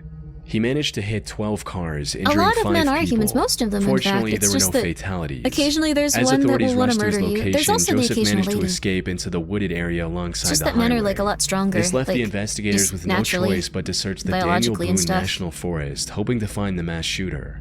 In the meantime, they also began looking Like if into I wanted to Joseph's murder you with past like and made my some body, chilling like I couldn't do that. discoveries. Like I'm 5 He feet served in the tall. Army Reserve from 2013 If like a to 6'4" dude wanted to 2019 murder you, before or even like receiving an someone my honorable height, like they'd discharge have due a to him much easier developing like chance of PTSD. it, just because of like. More importantly, this I don't know, wasn't his dudes first are a little bit entanglement stronger. with law enforcement. What is Back in this? 2015, he was arrested for throwing a rock at a dog and then pointing an AR-15 at its owner. Joseph had to pay $1,000 for bail, and the case was later dismissed a few months later. However, the same year he was arrested again. This time for supplying a minor with alcohol and vandalizing private property with spray paint. Oh my god. This resulted in him having Also, to yeah, spend dudes are 6 months in stronger, jail, like, naturally. alongside It's okay. 200 hours of community service It's okay, and it's a okay. $1,500 fine. All of this highlighted just how mentally unstable he was. Something that became even more apparent when investigators factored in the messages he sent to his ex before the shooting. These read, "I'm going to kill a lot of people. Well, at least try. I'll kill myself afterwards." What His past the record flip? and these texts also made it clear that Joseph wouldn't go down without a fight if they managed to find him. Bring back a Unfortunately, the silence? search I for don't him even wasn't know. progressing as smoothly as they'd hoped. The search for the suspected highway gunman, Joseph Couch, intensifies as law enforcement has expanded its search efforts. State police say they are extending. People thought this was a red their flag search enough to like deeper try to into find the them, I Daniel Boone guess. National Forest as the manhunt for Couch enters day 7. Local agencies were forced to close a section of I-75 and shut down schools, Oh, wow. fearing Joseph might strike again. Eventually, they did manage to find his SUV, which also had numerous cases of ammo for the AR-15 style rifle. Highlight Primrose, thank you so much for the raid. I really appreciate that. Oh, you were having a Mahjong game session. Oh, that's wonderful. Did you win? Did you win? Congratulations. I hope you got some good games in. And if you didn't win, that's okay too. That's Mahjong. Mahjong's not supposed to be won, it's supposed to torture you. So, that's how it is for most people at least. But if you won, that's fantastic. You're the chosen one. Let's go! But I hope you had a really lovely time. Hope that you had a good one. We were listening to Reddit. Yes, I don't think these are not okay. these are not made up anymore. These are 4 most disturbing moments caught on live stream footage, and they're pretty darn bad. So, we've kind of moved into like the absolutely like for real ones. Like, so if you guys are in any way squeamish, or if you don't want to endure that, not the best video to watch, but we are just kind of like doing some Mediashare stuff because I got upset at a video game for not keeping a cat safe. They didn't even like pass away on screen. I was just like pissed. So I don't know. I'm chilling. We're all chilling. Really feeling it. Really feeling it. We're just gonna really feel it. It's all relaxed. It's okay. But I really hope that you had a lovely stream. And we won. We cheated, but the game expected me to. Good for you. Hell yeah. Mahjong is lovely. Oh, Kaiji is amazing. I really want to check out Kaiji again at some point. I'm drinking and divided attention, so I didn't notice the switch. Oh, I wasn't like criticizing you. I wasn't like, JC, how did you not know? Are you not paying attention to every second of every stream that you're moderating? Can someone contact his parents and like say that he should be executed? Can someone contact his priest? Can someone contact the local government and hurt him? No, I wasn't saying that. No, you're not. No. What I'm saying is like, it's more than understandable. We're also just watching videos here. It's kind of a chill day. We might do some other stuff, though, if I'm feeling up to it, but we're probably just gonna watch some nice videos and relax. If I mute the stream, then the streamer can't hurt me. That's fair. But I'm happy that you guys had a good stream. I'm happy that you were able to overcome in Mahjong. Good for you. Everyone's strong enough, everyone's cool. Hope that you're all having a nice little drinky if you're having a drinky. I'll let Grape know. Grape know? What? Grape? Rifle he used for the shooting. I love Grape, though. However, this didn't provide any clues about his current whereabouts. In a desperate measure, the authorities put a $35,000 reward for finding Joseph to enlist the help of locals. And that's where the McCoy couple entered the picture. Fred McCoy and his wife Sheila operate a museum dedicated to the historic feud between the Hatfield and McCoy families in Kentucky. They also run a small YouTube channel dedicated to this museum called Hatfield McCoy Museum Adventures, where they discuss the various aspects of that feud in greater detail. After hearing about the massive reward, the couple decided to give it a go. They had lived in the area their entire lives and knew the wilderness well. $35,000. That's a sweet little piece of money. This looks like a cute little family. We're going looking for him. We're hoping he finds us. But we're going looking for this. I like southern like couples. Like they seem real cute, you know? They also decided to live stream their adventure through the Kentucky forest on YouTube, likely to have an instant record of whatever they find. They truly believed they could find him, and luck was on their side, because during one of their live-streamed expeditions, Fred noticed a whole bunch of vultures hovering over the same area, possibly indicating a rotting corpse nearby. The two decided to head towards the vultures, and just 30 minutes later, the McCoys found what they were looking for. Oh! Got him! Here he is! You found him? Oh, my Lanta. This is incredible that they were able to find this dude. Oh, my Lanta. They immediately alerted the authorities, who used DNA testing to confirm the body was indeed Joseph Couch. A later autopsy report also confirmed that he went through with the plan he talked about in his message. And they did a good deed. After 13 days of searching, the I-75 shooter mystery finally came to a close, ending the manhunt and easing the fear of Joseph still being out there. Well, that was, On October 28, 2019, a 47-year-old Japanese man named Tetsu Shiohara live-streamed himself climbing Mount Fuji. And what was supposed to be nothing more than a fun stream quickly turned into an avoidable tragedy. What? You see, Tetsu had been climbing Mount Fuji since 2017 and had already reached the summit many times. Wow. However, all of those previous expeditions were during the climbing season, which stretches from July to mid-September. And while it's not an easy task, it's far safer during these months with maintained trails, milder weather, and resting huts along the way that also sell essential supplies like food and oxygen cans. Oh, my Lanta's an antacid. So when Tetsu decided to climb the mountain in late October, it was already covered in thick, slippery snow. And the conditions were far harsher than he could have imagined, with winds reaching up to 60 miles per hour. All of the resting spots on the mountain were also closed for the off-season. But despite this being his first off-season climb, the unfavorable conditions did not deter Tetsu. He was determined to reach the summit and make it back in a single day. Unfortunately, the stream didn't get off to a good start, as he forgot to bring essentials like thicker socks to keep his feet warm and crampons to prevent his shoes from slipping. Go home, no. 靴下忘れた。いや違う違う。バスバス。何が？ちょっと待って。Later, he also commented on how he didn't bring any food with him to avoid making his backpack too heavy. But as the climb continued, not having food became the least of his worries, as he quickly realized the snow that day was deeper than he could have imagined. On his way to the top, he passed several points where the trail had collapsed due to bad weather. About 2 hours into the hike, his viewers started to notice how dangerous things were getting as well, and began urging him to turn back before reaching the summit. Yeah. 一般客なの。そやね。せやね。でも山頂まで行けちゃうと思う。Oh, fella. However, he ignored all the warning signs and pressed on with the hike, and by sheer willpower actually managed to get close to the summit. Sadly, this is where his luck ran out. While treading through a particularly steep section of the trail, Tetsu slipped and fell down the mountainside. This poor fella.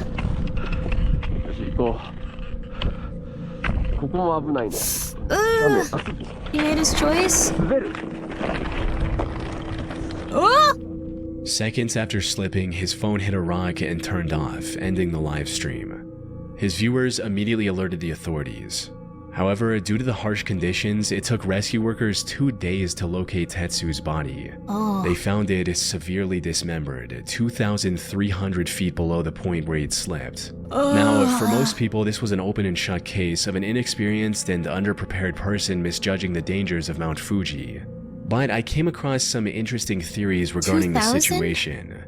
For example, one person stated, I don't think he wanted to go exactly how/where he did on the mountain, but if you ever saw the live stream, you'd know that he definitely was planning on doing it, probably at the top.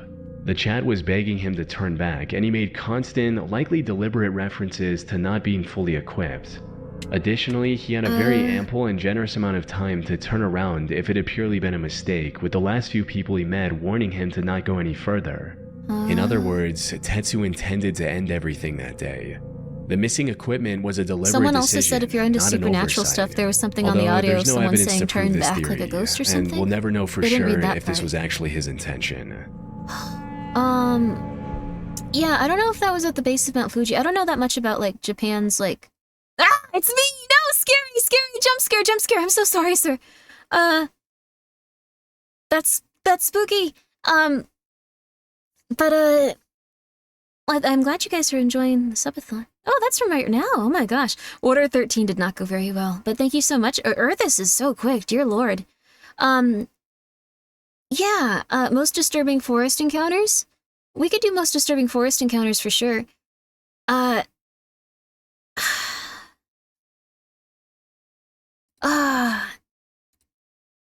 We should probably try to remember that this stuff isn't something that's gonna happen literally every day. Like, there's gonna be some nice things going on here and there. Trigger warning next time.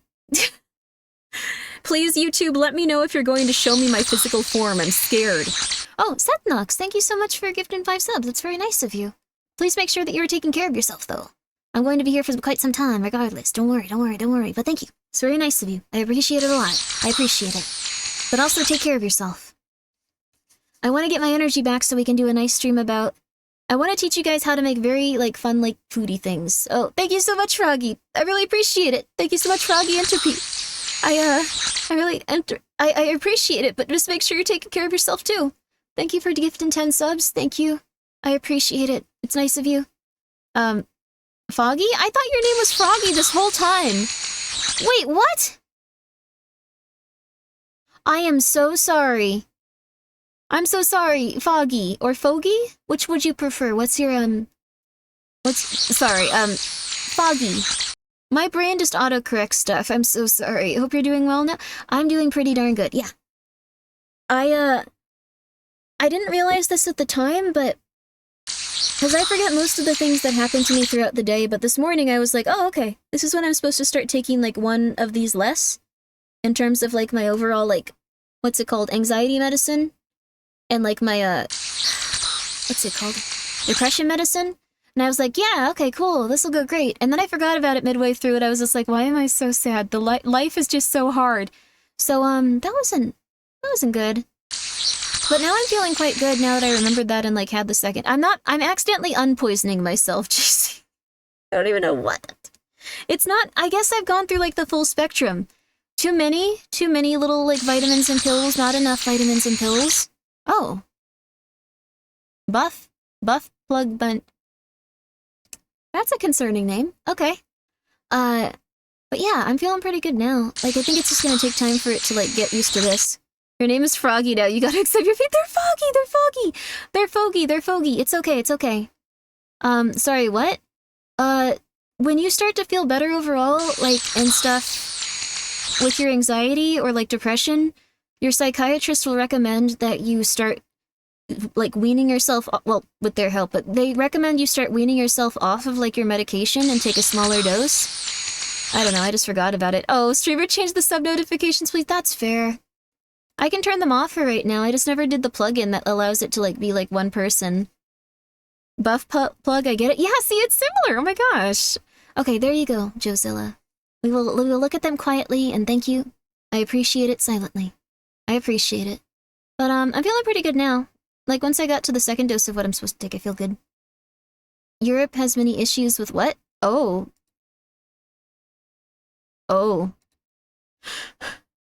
I'm so sorry, Europe. Are we doing SCP readings? The subathon, by the way? Oh, we'll definitely do some. I really appreciate that you like them so much. I was really disappointed, and I wouldn't have, like, just taken down the audio for that SCP VOD. If I didn't realize that was the only recording on YouTube of that SCP that we read. I didn't realize that there aren't, like, any full readings of that SCP that we read. That one's gigantic, apparently. So that was weird. There's only been, like, abbreviated versions of it, so I felt quite bad about that. I would have left it up even if it, like, got, like, demonetized or something or whatever, like, they took monetization for it. Like, someone claimed the Silent Hill music and stuff, so it was like, What SCP was it? It was a really long one. It was Site 13. I forgot what SCP number it was, but it was Site 13. That was a long SCP. So, because technically it was, like, more than, like, one, like, shuffled together and stuff. That one? Yeah, I could not find any other, like, full recordings of it. Although my full recording was, like, riddled with me, like, just deciding to, like, talk about, like, I don't know, Doritos. There's a Dorito, Lord Vampy. Yeah, nice. Just talking about Doritos for like 25 minutes, so it wasn't really like a good one, but yeah. You're scared of SCP-096? I'm scared of quite a few SCPs. Let's see, let's see. I wanna show you more of Chillin' Scares. I might also see if I can't go, like, just heat up macaroni. I think I already have some. I can go and check it out, though. Let's see. Longest one I have read so far is 5K. I've heard 5K is really long. Some of them, I actually found, like, the longest SCPs, they're, like, the size of books. Like, they're the size of just straight 100% novels. It's interesting. Lost Media is also interesting. I'm afraid of, like, there being something that's gonna get me banned on Twitch, like, in the thumbnails, because I know that, like, I don't know, I've seen, like, so many horror stories of people, like, using YouTube, and then all of a sudden there's a thumbnail of, like, 100,000, like, phalluses, and it's like, oh, that shouldn't have been on YouTube either, but now everyone's screwed. What do you guys want to do? We could do Disturbing Pieces of Lost Media. This one might be kind of fun. I think we watched this one, actually. We watched this one. SCP Canon actually made it into a novel? Oh, wow, what? Which one? Also, thank you guys so much for your support. I greatly appreciate it. I will be here for a very long time. I've been enjoying things. I've been happy that we have a bunch of, like, fun stuff we get to do. Let's see, what can we put on here, then?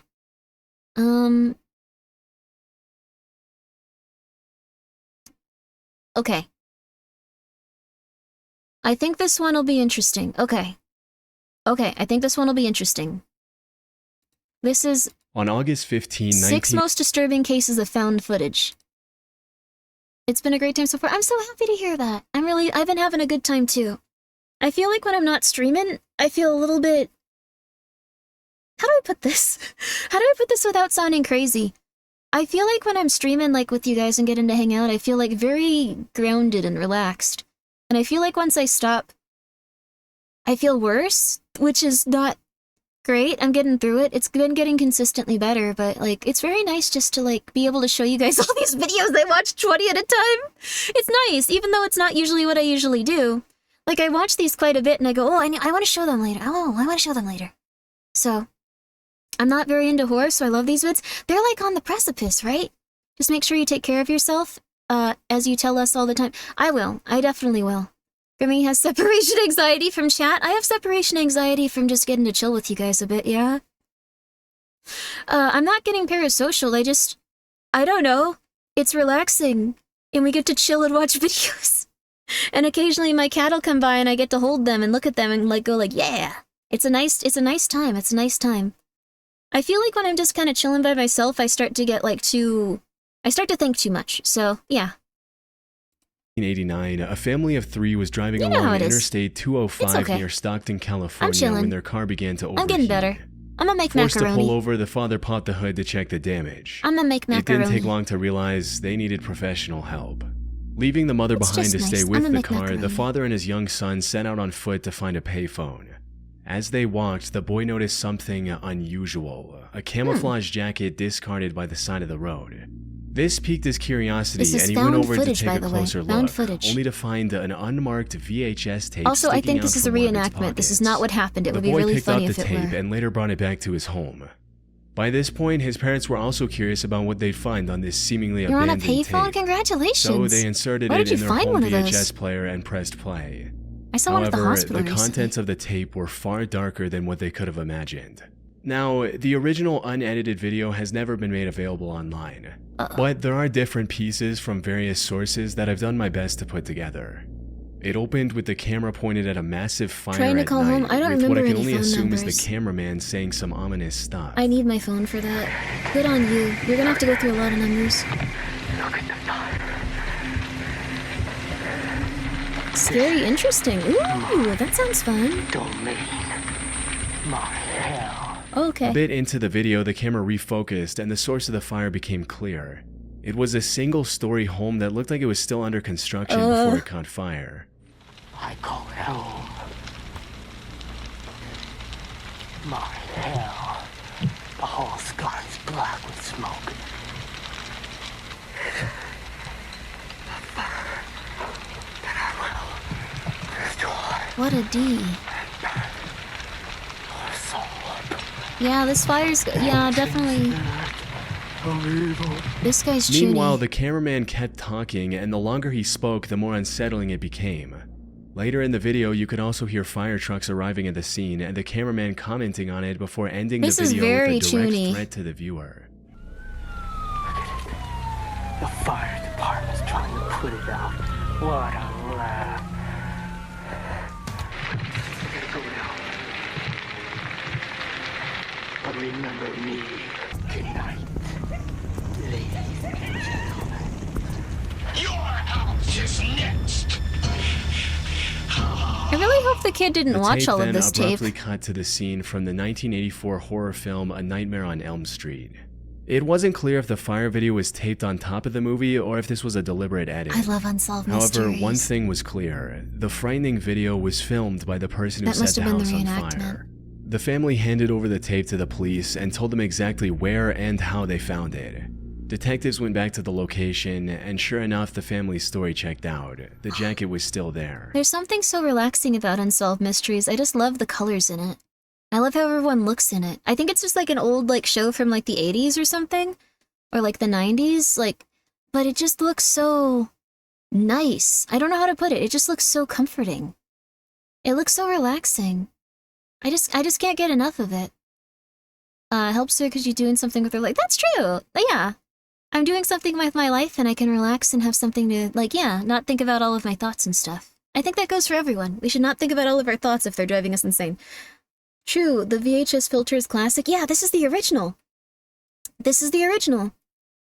It can't be hard to tell which nearby house is burned down. That's true too. This person probably only burned down one house and then eventually... I don't know, I guess it's unsolved, but if it was just a one that was under construction and stuff, They might not have been like a psychopath or like someone truly evil. They were just really choony and weird. I don't know. That's my take on it. But the detectives also found many other items near the jacket, including a wooden pestle, a glove, a cassette of metal music, and a ceramic skull. They also watched the video itself, and it was unlike anything they had seen before. I've never run across anything as eerie as this tape. Frightened me, as a matter of fact.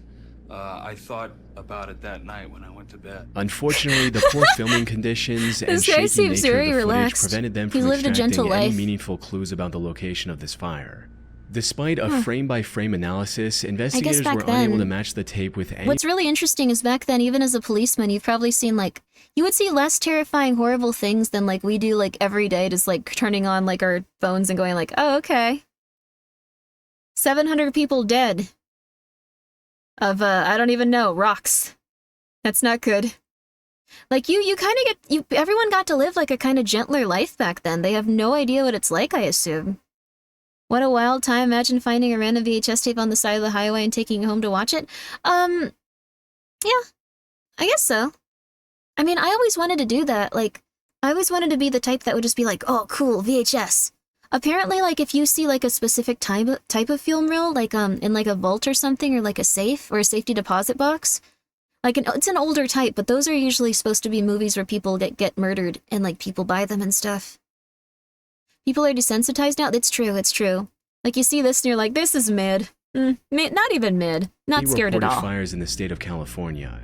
For all they knew, the fire could have happened 27 people anywhere in didn't the die? US. As for the motive Whatever. behind this action, the constant talk Milk of and hell cereal. and evil led the investigators to believe that it had something to do with Satanism.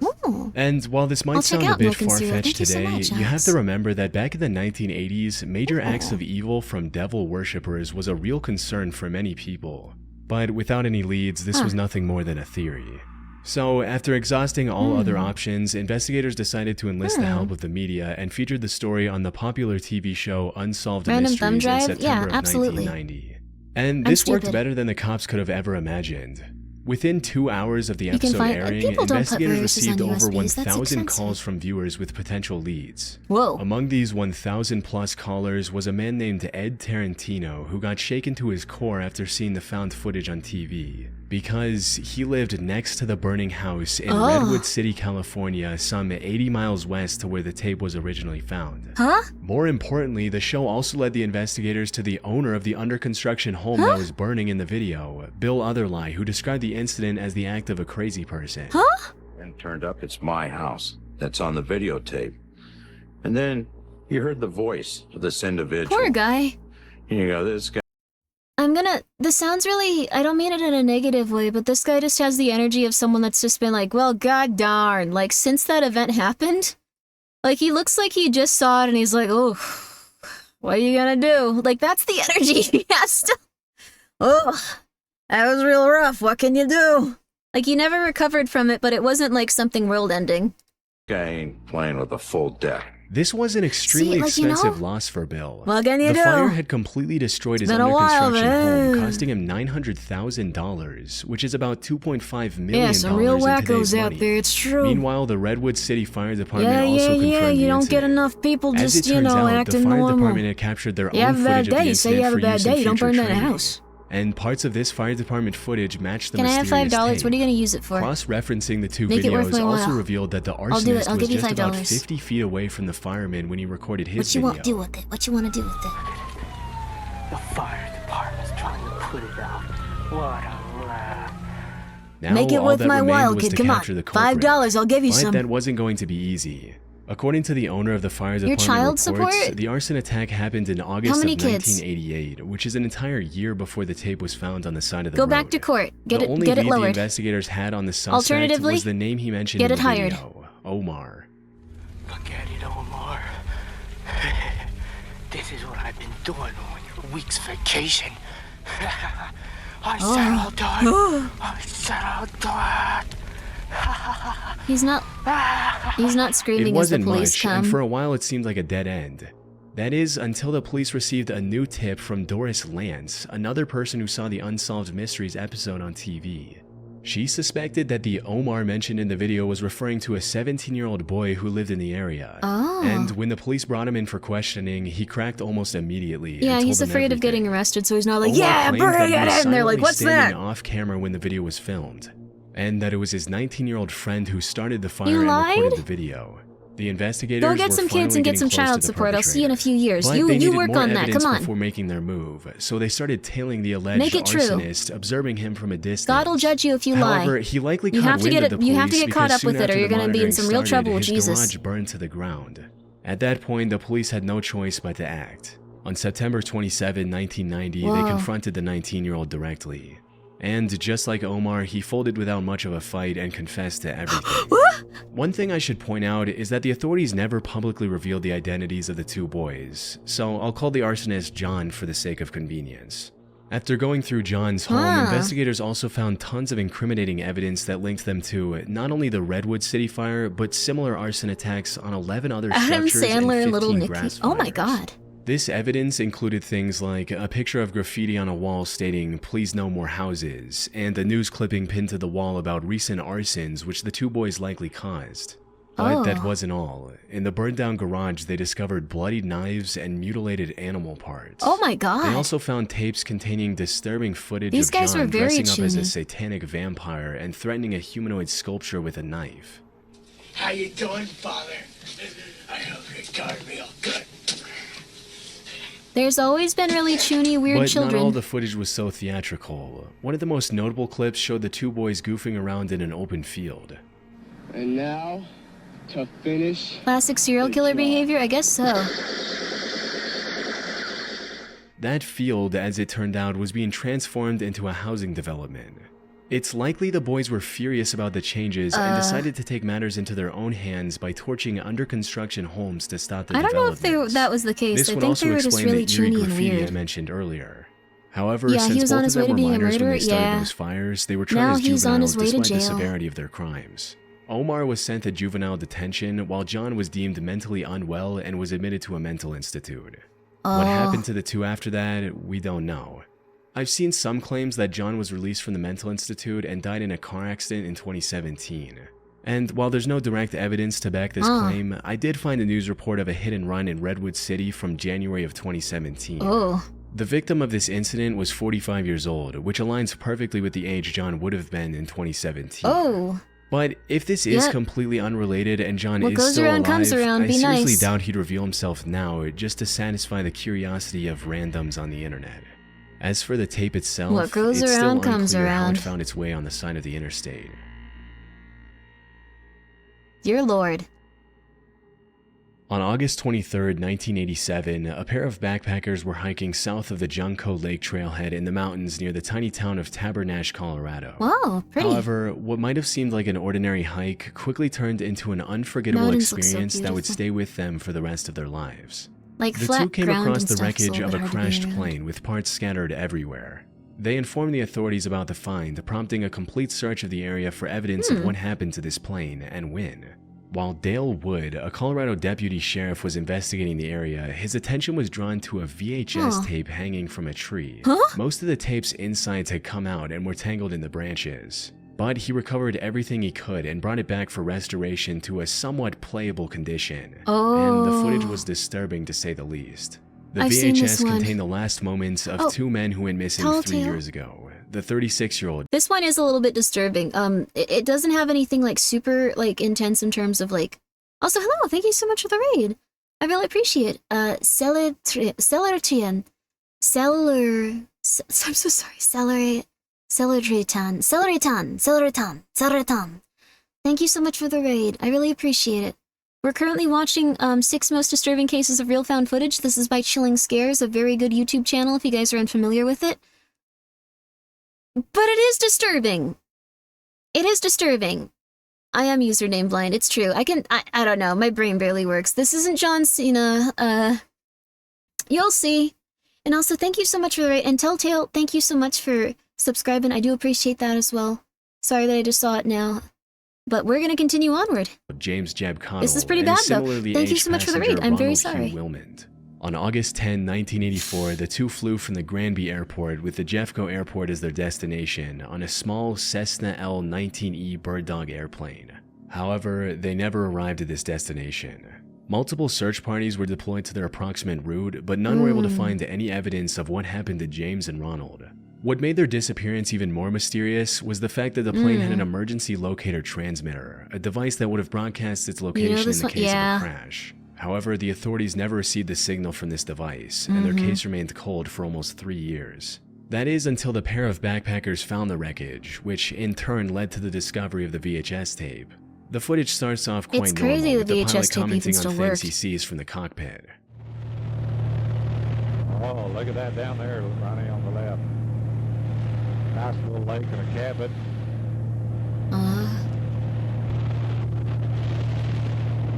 Those dead trees down there.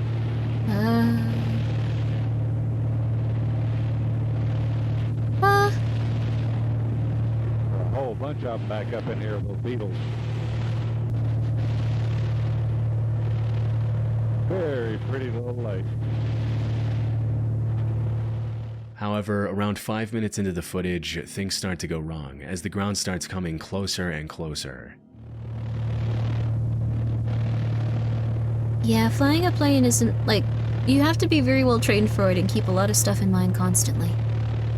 Seems like it's very scary. Experts analyzed this footage to find out what went wrong, and apparently the pilot failed to account for density altitude before taking off. For those that aren't familiar with aviation lingo, think of density altitude as the thickness of the air. When it's hot, humid, or a higher altitude, the air becomes thinner, making it harder for planes to fly well. Pilots use density altitude to know how their plane will perform, like how much runway they need or how much weight they can carry. On the day of the crash, the density altitude around Tabernash was 13,000 feet. In other words, the air was as thin as it would be at an altitude of 13,000 feet. James failed to account for this massive difference. When his plane came across rapidly rising mountains around 10,200 feet above sea level, he wasn't able to lift the plane in time to fly over them safely. The footage showed how he tried to quickly turn back, but stalled the plane's engine in the process, resulting in it turning over and crashing into the trees.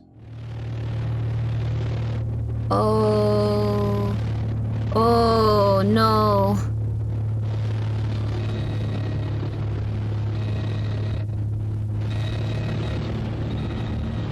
Damn, hang on, Ronnie! The footage also explained why the emergency locator transmitter didn't work. It's the plane quite flipped intense. upside down just before the crash, which damaged the transmitter, preventing it from signaling for help. Oh, it geez. was an unfortunate incident all around. The only potentially good thing that came out of this is that James Cottle's family authorized this found footage to be used in flight instructor training. So maybe somebody's life was spared because they saw this footage and remembered to adjust for density altitude before taking off. This would definitely make you think about that consistently forever.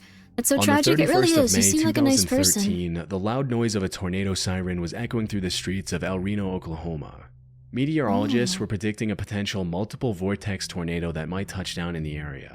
This one's while also this was bad news intense. for the residents of El Reno, This the one's rarity very of intense such and an very event sad, you also guys. I'm attracted a sorry lot that of we've just been storm watching chasers like from so around the many of United these and going so States. crazy This with also it. included a 3-man crew of storm chasing experts: the 55-year-old Tim Samaras, his 24-year-old son Paul Samaras, and their partner 45-year-old Carl Young. The three had extensive experience in safely chasing twisters and gathering valuable data from them. They were also a part of the Discovery Channel's Storm Chasers and were heavily involved in the show from seasons 3 to 5. This might not In be May the of one I'm thinking 2013, of. the There trio was had a actually really, arrived in the really storm bad area one. many days earlier to thoroughly I analyze hope the it's storm not. before giving chase. I hope it's not. Oh, I'd say this is the one. Storm chasers and people that chase disasters have gotten really interesting recently because apparently, like, some of them are now getting in the way of like what's it called, like rescue efforts and like efforts by like emergency personnel. It's kind of around interesting. 6 p.m. when an EF3 tornado touched down in El Reno, marking the beginning of the chase. However, it wasn't long before the tornado started becoming more volatile. You watched this video the other day? Oh my god.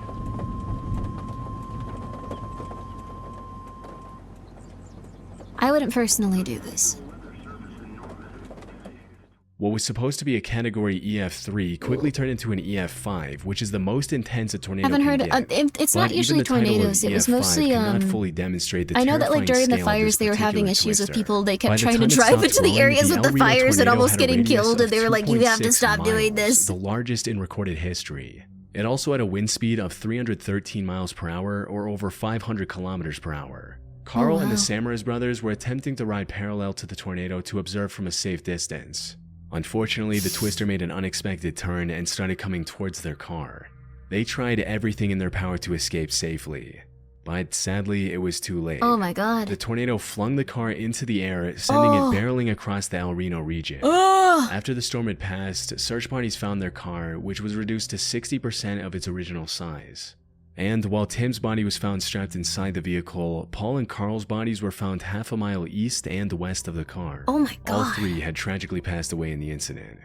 After some more searching, authorities also found a camera which was miraculously still recording. And after reviewing the footage, it became clear that it had recorded Tim, Paul, and Carl's final moments. Now, as far as I could tell, the raw footage from this camera has not been released to the public, and no one has leaked it anywhere on the internet. But a select few people have seen the footage, including the crew's close friend Gabe Garfield. According to him, he could hear Carl talking about how eerily calm the air around them had become in the moments before their end. To which Tim replied, "Actually, we're in a bad spot," before uttering his final words, "We're going to die." To this day, the story of Tim, Paul, and Carl serves as a stark warning to aspiring storm chasers, highlighting the immense danger of their pursuit. Even a team of industry-leading veterans couldn't withstand the unpredictable fury of a twister. Tornadoes basically have a lot of like fast-moving shrapnel at all times. That makes sense since it's picking stuff up, so I guess like it would just pick up your car and slam it into like a million other little things and then like throw it. Yeah.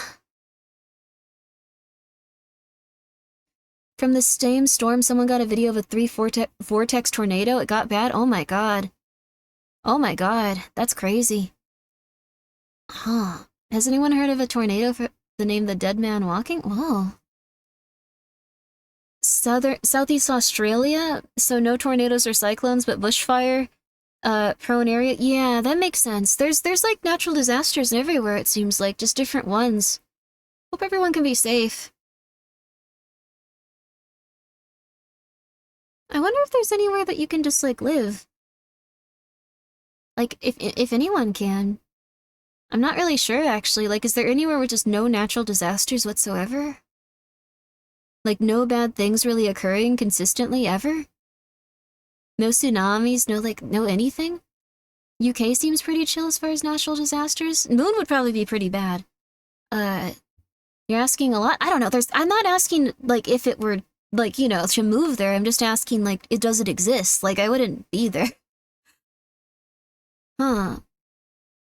I've heard someone finding a piece of straw lodged in a board from a tornado. Whoa! Holy crud.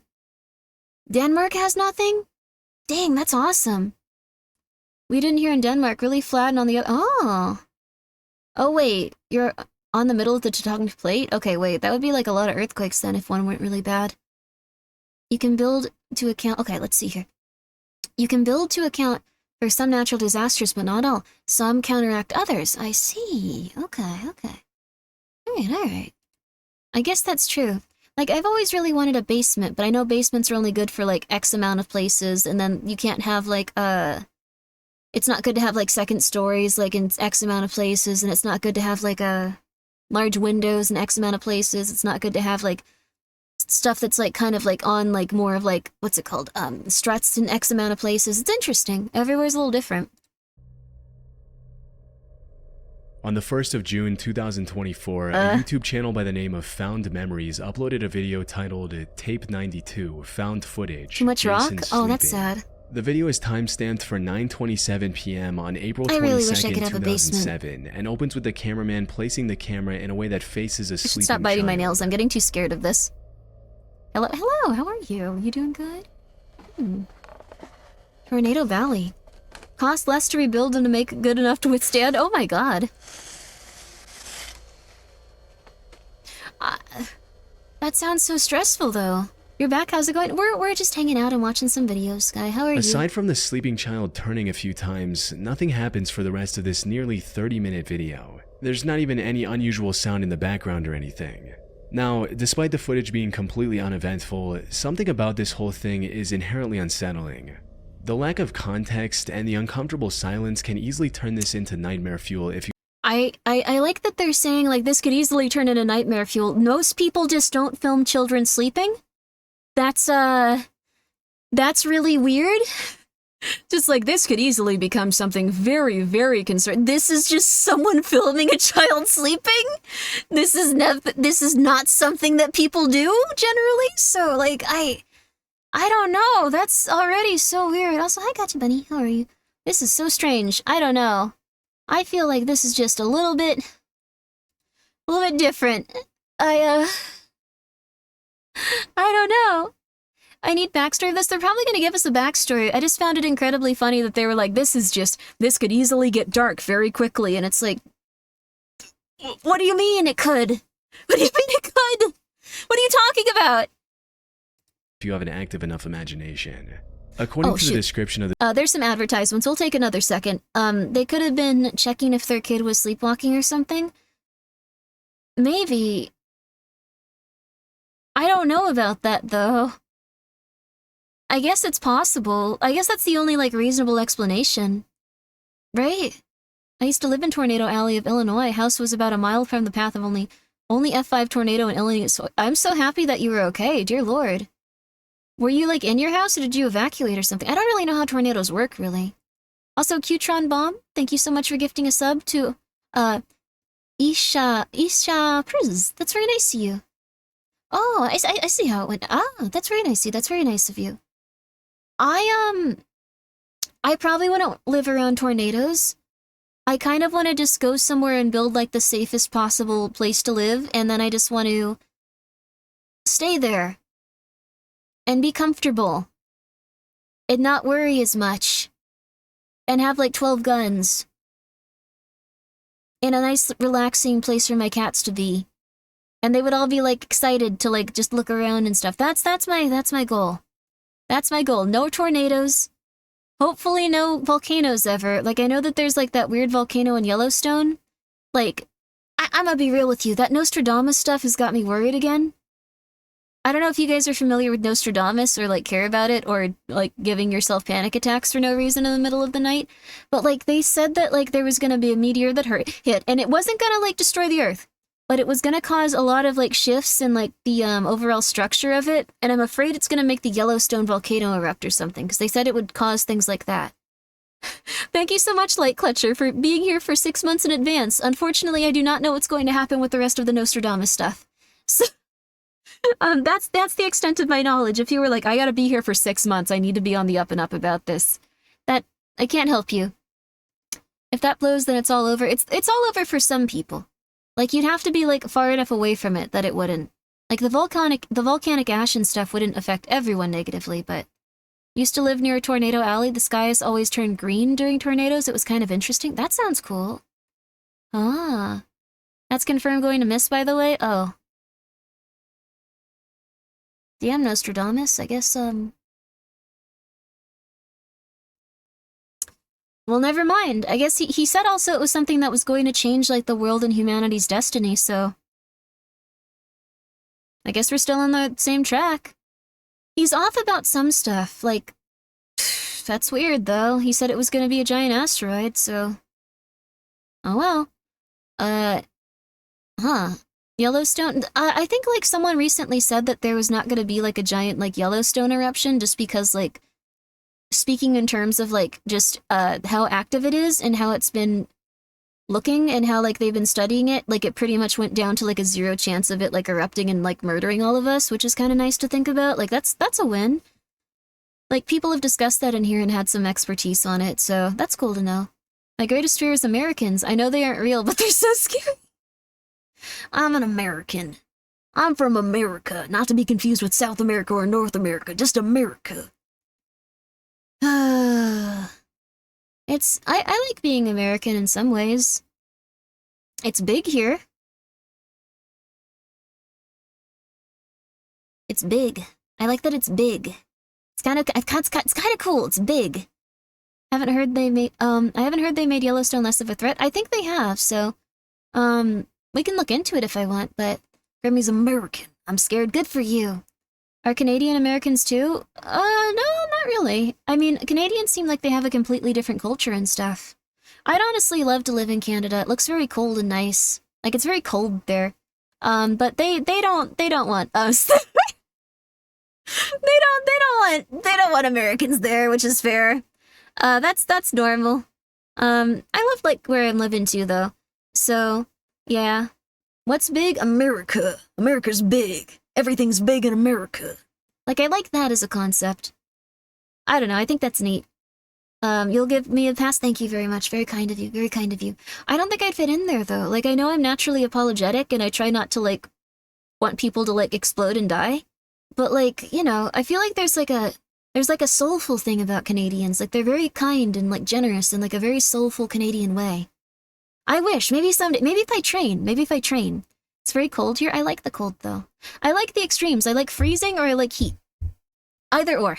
The video, the original tape was Let's simply watch why they were labeled filming as this child. Jason sleeping. Ads are over. The uploader also gave an explanation for where they found the We're footage, really not? stating, Oh, found what? in a box full of abandoned All of the camcorder Canadians I know are so videos, uploading nice. to archive the footage. Except Perhaps Yama. one day someone connected to the video will see it and appreciate Yama sometimes pushes it. it. While this Yama likes to provides be a some sarcastic much-needed mother flipper. context, it still leaves the biggest Sorry, question Yama. unanswered. You're a Why nice would person, anyone but- record 30 minutes of a child sleeping? Pretty sure you came up with So Grim I Job. decided to dig a bit further. The first thing that came to Pretty mind sure you is came that up this with is that just one. another one of those staged, artsy, -1 analog Canadian horror point. type videos.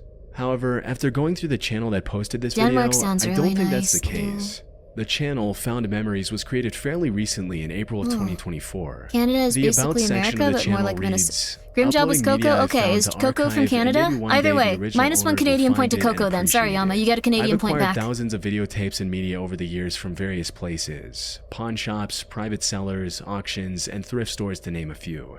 I recently had the idea to start this channel as a way to start archiving them and actually do something with them.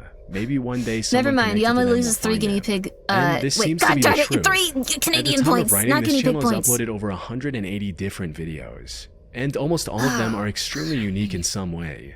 From children opening their Christmas presents in 1991 to a whole wedding. However, almost none of these random videos are creepy or scary, with the sole This exception is of Jason interesting. Just sleeping. random VHS tapes. I It highly sounds kind doubt of the cool. owner of this channel filmed or acquired hundreds of random tapes just to sneak in one obscure horror video. So, they're likely telling the truth about finding the tape. But if it's not an artsy horror flick, what is it? I did not Now, get while it psyoped. might be We're easy just to drum up relaxing. some creepy stalker story, the real explanation You may might be be French, a lot but you are not simpler. Floridian? More specifically, this was likely Are there recorded by a Russian points? parent That'd who be wanted cool. to observe the sleeping I patterns think I got of a their lot of child, American points. maybe to see if they sleepwalk or talk during their sleep. Many comments under the video also agree with this explanation, No guinea with pig one bridge. commenter even providing a personal anecdote to validate this I'm theory, too tired to stating, say. "I'm sure they recorded to catch him sleepwalking yeah, or you're talking. fine, whatever. When I was 9, I woke up in my Whatever. mom's closet. My mom about had a heart attack when she opened the door and asked me why I was there. I said, I don't know. She thought I was lying, so one night she videotaped me. But I didn't do it. It was a one-time thing for me. Also could be paranormal reasons. Kid been waking up with scratches, bites, could be anything. 9 times out of 10, there's really no creepy reason parents record kids. Not saying it doesn't happen now, but just way less likely. That's good. But at the end of the day, we really don't know and can't know the motives of this unnerving found footage. Maybe the channel owner's wish will come true one day, I mean, and it's very Jason, or possible. the person who recorded this footage, will find this video and reveal the truth in the comments. I don't know if I'd want the person that's in this footage to find this video. Like, I'd feel August really of bad if they 2021, did. They'd be YouTuber so Rich flipping Aloha was filming afraid. one of his signature diving I would videos wanna in a pool explode under if a I saw waterfall that. in Foster Falls State Park, Tennessee. He was excited to jump in the water in hopes of finding some treasure like a drone or an iPhone. But what he uncovered instead was a lot more disturbing. After looking around on the lake floor for some time, he Ghosted. saw something unusual sticking out of the ground, which turned out to be a GoPro camera. Ghosted. The GoPro Oh. had clearly been in there for a while, plus the outer shell had massive cracks, which allowed water to get in and fry every electronic component. But before Rich threw the broken GoPro away, he decided to remove its SD card and plug it in, just in case it somehow survived the months underwater. And to Mort his sends his surprise, it was regards. Hi, actually Mort. fully functional and How had you the doing, footage of the Ghosty? adventures of a young man. This turned out to be 22-year-old Richard Ragland, who tragically lost his life 2 years earlier, How's drowning your while stream swimming going? beneath that very waterfall. In fact, the footage Rich uncovered had Richard's final moments. How's the subathon? Nice. We're doing a little relaxing day today until probably around like 6 a.m. or something. We're just chilling. We're watching Chilling Scares videos. This is one of my favorite YouTubers. They do a lot of like really creepy stuff. Less paranormal and more like grounded in reality. But guys, please go check out Ghosty. If you have not, you have done yourself a great disservice. She loves doing really fun stuff. Also, thank you, Cute Trombrom, once again for gifting, and thank you, Light Kletcher. I apologize if I didn't say that. I think I did, just in case again. I'm pretty sure I did, just in case again. But everyone, please go check out Ghosty. She's gonna do some very cool conspiracy streams and stuff. She's a very lovely lady. I think you would definitely enjoy her. You would definitely enjoy her overall content and stuff. And yeah, please do, please do, please do, please do, please do, please do. I think you'll enjoy her. Please do. Please, please, please, please, please, please, please, please. But she also plays quite a bit of I'm trying to think about what you do. You do Minecraft. You do spooky stuff if I ask you to, but that's also it's also you know, I don't like forcing you to play spooky stuff. I'm sorry if I ever have. Guys, go check out Ghosty. Yeah, she's also very funny. And also thank you, Sky. It's very nice of you. I appreciate it. Thank you so much for gifting her a sub. Also, yes, Ghosty finds a lot of really cursed, terrifying ASMRs, and she does like Diet Dr. Pepper. Ghosty, how do you feel about Liquid Death's Dr. Death? Like, I've started drinking a lot of that lately. I feel like it's a little similar to Diet Dr. Pepper, but with a little bit of stevia instead of whatever's going on. What's that? It's called Dr. Death. Please check it out, Dr. Death by Liquid Death. It's a slightly different Diet Dr. Pepper. I'm interested to see what you feel about it. Like, it might not be your thing. But it's kind of similar, so I was just wondering, like, if it would be like, oh, yeah, or like, oh, this is garbage, this is disgusting. I'll get one, yay! Hell yeah, hell yeah. Water. We're we can watching actually see him getting found footage visibly stuff where exhausted people, and struggling I think, to die. stay afloat near the end. Please the be camera careful. likely recorded his final breaths as well. However, from my research, the complete footage isn't available anywhere online. That's good. And even if it was, it wouldn't be something I could show here on YouTube. Yeah. Rich likely never released the complete recording out of respect for Richard and his family, which I fully understand. And while the death of such an upbeat young man is sad, at least his family got to see his last happy moments on this planet thanks to Rich finding the footage. That's nice.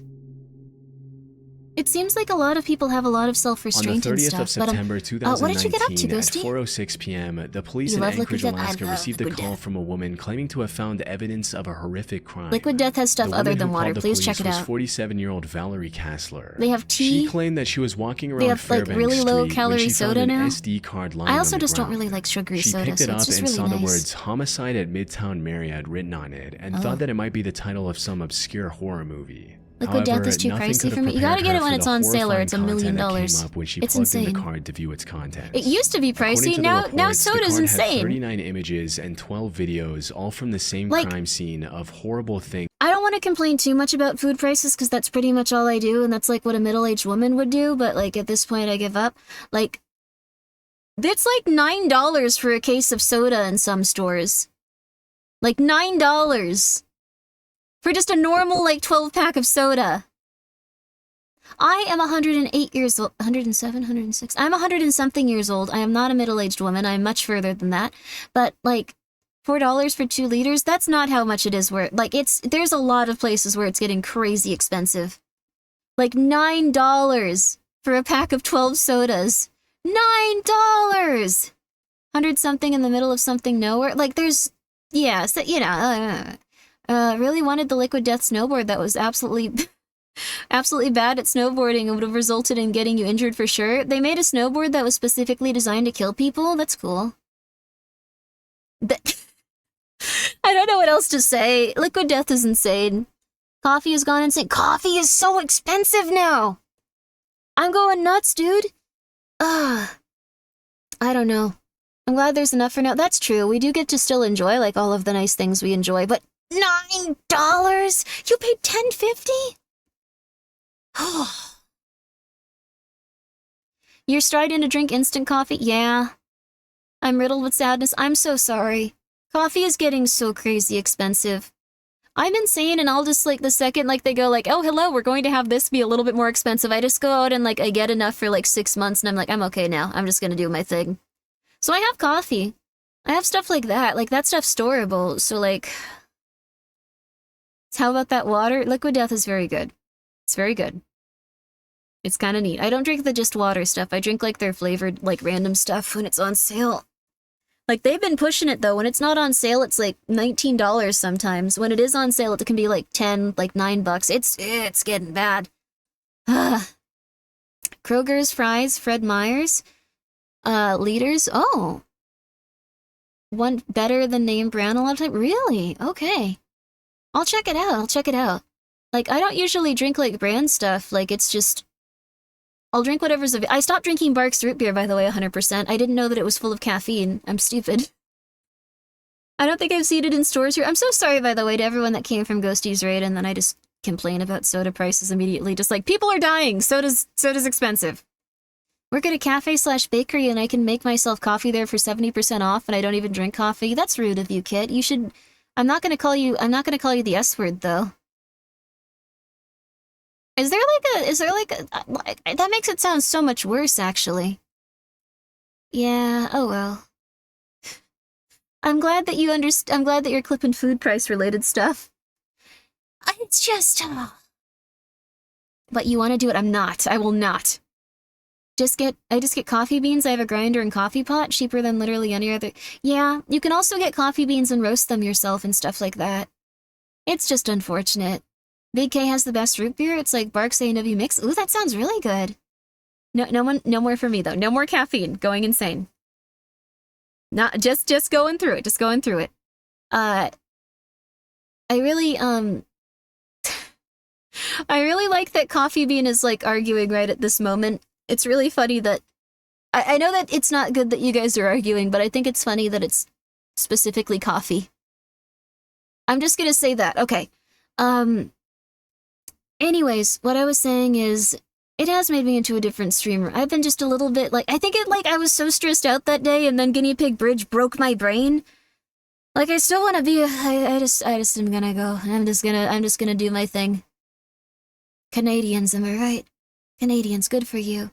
I am without ADHD medications for 3 months. Oh yeah, caffeine helps in that case too.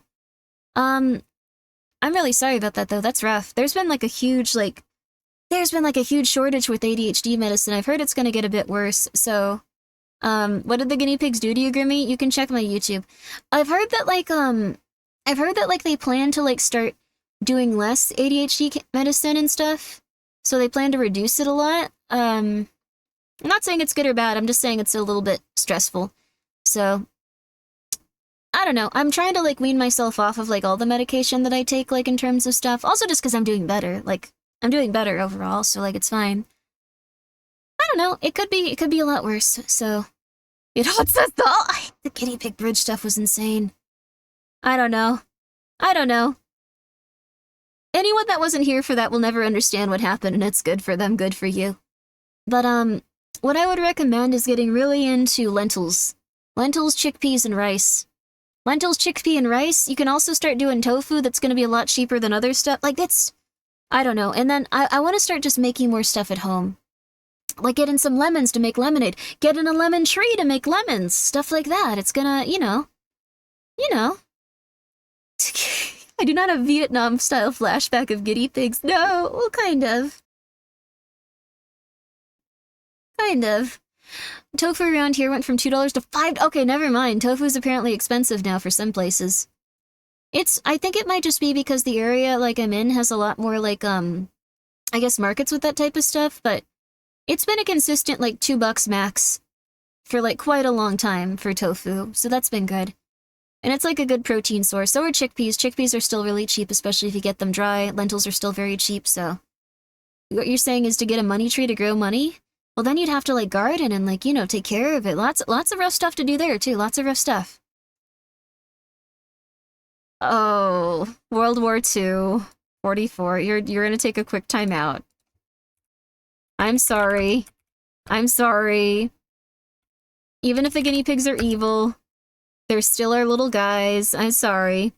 They're still round. Okay, there you go. It's okay. When I was like 6 or 7, doctors low-key tried to get me to take Adderall and such. Mom never wanted me to take any medication, honestly, best choice. Super tough for many years, ended up teaching myself to manage it better and not depend on medication. That's good. I think it depends. Some people have a good, like, you know, some people have a good run with it, some people have bad. I've heard it go both ways, like, that's really good that it helped you in that regard. I've heard it go completely two different ways, like, some people don't get any help for it. It's also good that your mom wanted to help you, like, learn to manage your ADHD and stuff. Like, helping someone manage that illness helps a lot if someone's there to, like, consistently try and help them and take care of them and stuff in that regard. Some people don't have a good experience with it. Some people would have benefited from it. Some people wouldn't have. I don't really take it that often. Like, the thing is, like, I take it, like, maybe once or twice a week now, just if I feel like I really need to lock in.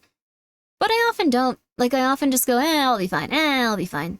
And then I'm trying to also, like, get myself off of my other medications just because I've been a little bit healthier, a little bit less anxious. I feel like it really got me through the anxious, like, kind of, like, kick I was going through. That was really nice. And then, was also in, like, a really, like, sad state, but now I'm kind of, like, getting on the other side of that, too, so, yeah. Did not want to deal with medicated therapy, child. Oh, something I needed to overcome. Yeah, that's how it went for me, too, Moist.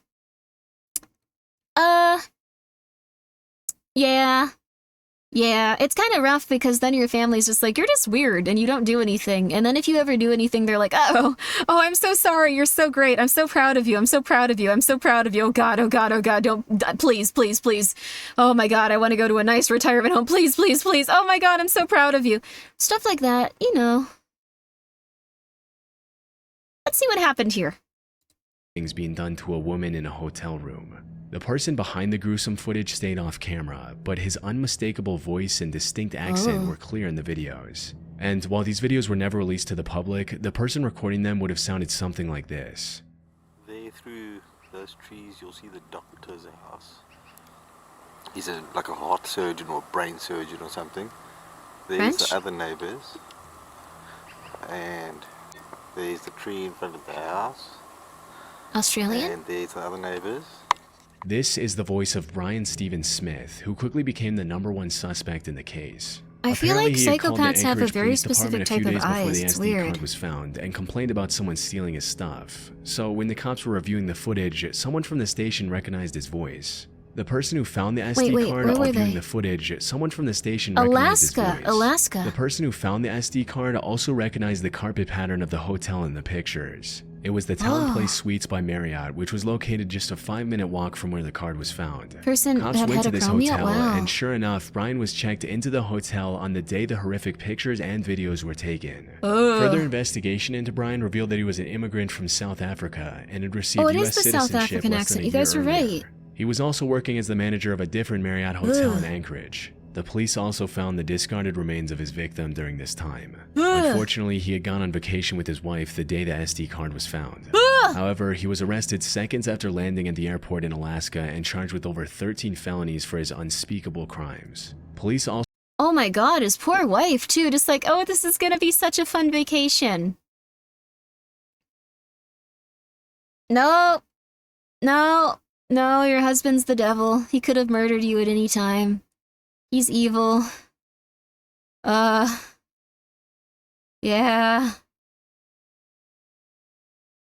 That would be a horrible day. That would probably be the worst day of your life. Oh my God. Something similar happened in New Zealand not long ago? Oh my goodness. Oh gosh. Buddy who had that accent even though he's from Sweden? Oh, interesting. It's very distinct. I know that some accents are very similar to each other, yeah. It's interesting. Not a great start to a vacation, yikes. Yeah. I don't think they had a vacation. I think she probably just went home after that, or... I don't even know. I guess she couldn't go home because police would have been I don't even know. Oh. also revealed the identity of his victim, the 30-year-old Alaskan native named Kathleen Jo Henry. Brian pled not guilty, but the evidence against him was too substantial for him to walk free. However, just as he was about to face justice, Valerie Kastler gave a testimony that could have complicated this case even further. If you remember, she originally claimed to have found the SD card lying on the road. In reality, she was hired by Brian as an escort. On her way out, she stole his phone. When she went through his phone, likely to clear it, she came across evidence of his monstrous deeds. But she did not want to get involved in such a massive case, so she copied the files to an SD card and came up with the entire found footage storyline. Fortunately, the case against Brian was already strong enough to withstand this revelation, and he was finally sentenced I to understand that she 226 didn't want years in to prison in have July that of this associated year. with her. And while this would not undo the 226, pain damn. and suffering Kathleen went through, at least now her family can That rest is easy fair. knowing that the monster who did this to her is rotting in prison. I mean, they should execute him, though. Like, it sounds like he was pretty bad, honestly. So... Ugh. Is this the guy in Alaska that murdered all those women? He murdered one at least. It sounds like it was a pretty rough time. So... Yeah... 1 million years in the dungeon? Yeah, I think, he does really have crazy eyes. Like, he does look psychotic, for sure. Like, it's weird. Like, I don't know why some people just have that look in their eyes. It's very strange. So... He was charged for 2 murders? I guess he was okay, so it might have been someone that killed quite a few people. It's like a solitary confinement is worse than execution. Yeah, I think that's fair. Like, if I guess he's in solitary, like, for his entire life. And they beat him with, like, a pole, like, every couple of days. That'd be okay. Yeah, Shimmy, he looks like a psycho, okay? Like... He was a very psychotic person. He was evil. Like, what do you expect me to say? I don't know. Fine, whatever. Whatever. You know what? That's fine. Whatever. Whatever. We can watch another one. I'm so sorry that we're just watching these. I just really like these, you guys. They're very fun. Well, that one wasn't really that fun. That one was really depressing, but they're usually pretty fun. So, this one will probably be nice. 5 most disturbing Craigslist ads. I can't imagine this one will be bad. I'm gonna really quickly make some macaroni or I'm gonna start the boiling of the macaroni. I'll be back in like 3 minutes. I'm gonna run. In 2011, this job posting was uploaded to Craigslist, asking for someone to watch over a patch of farmland and feed a few cows somewhere in southern Ohio in exchange for $300 a week. It ended up being one of the most notorious cases of ad-related crimes of the decade. The ad read, "Caretaker position for farm, southern Ohio.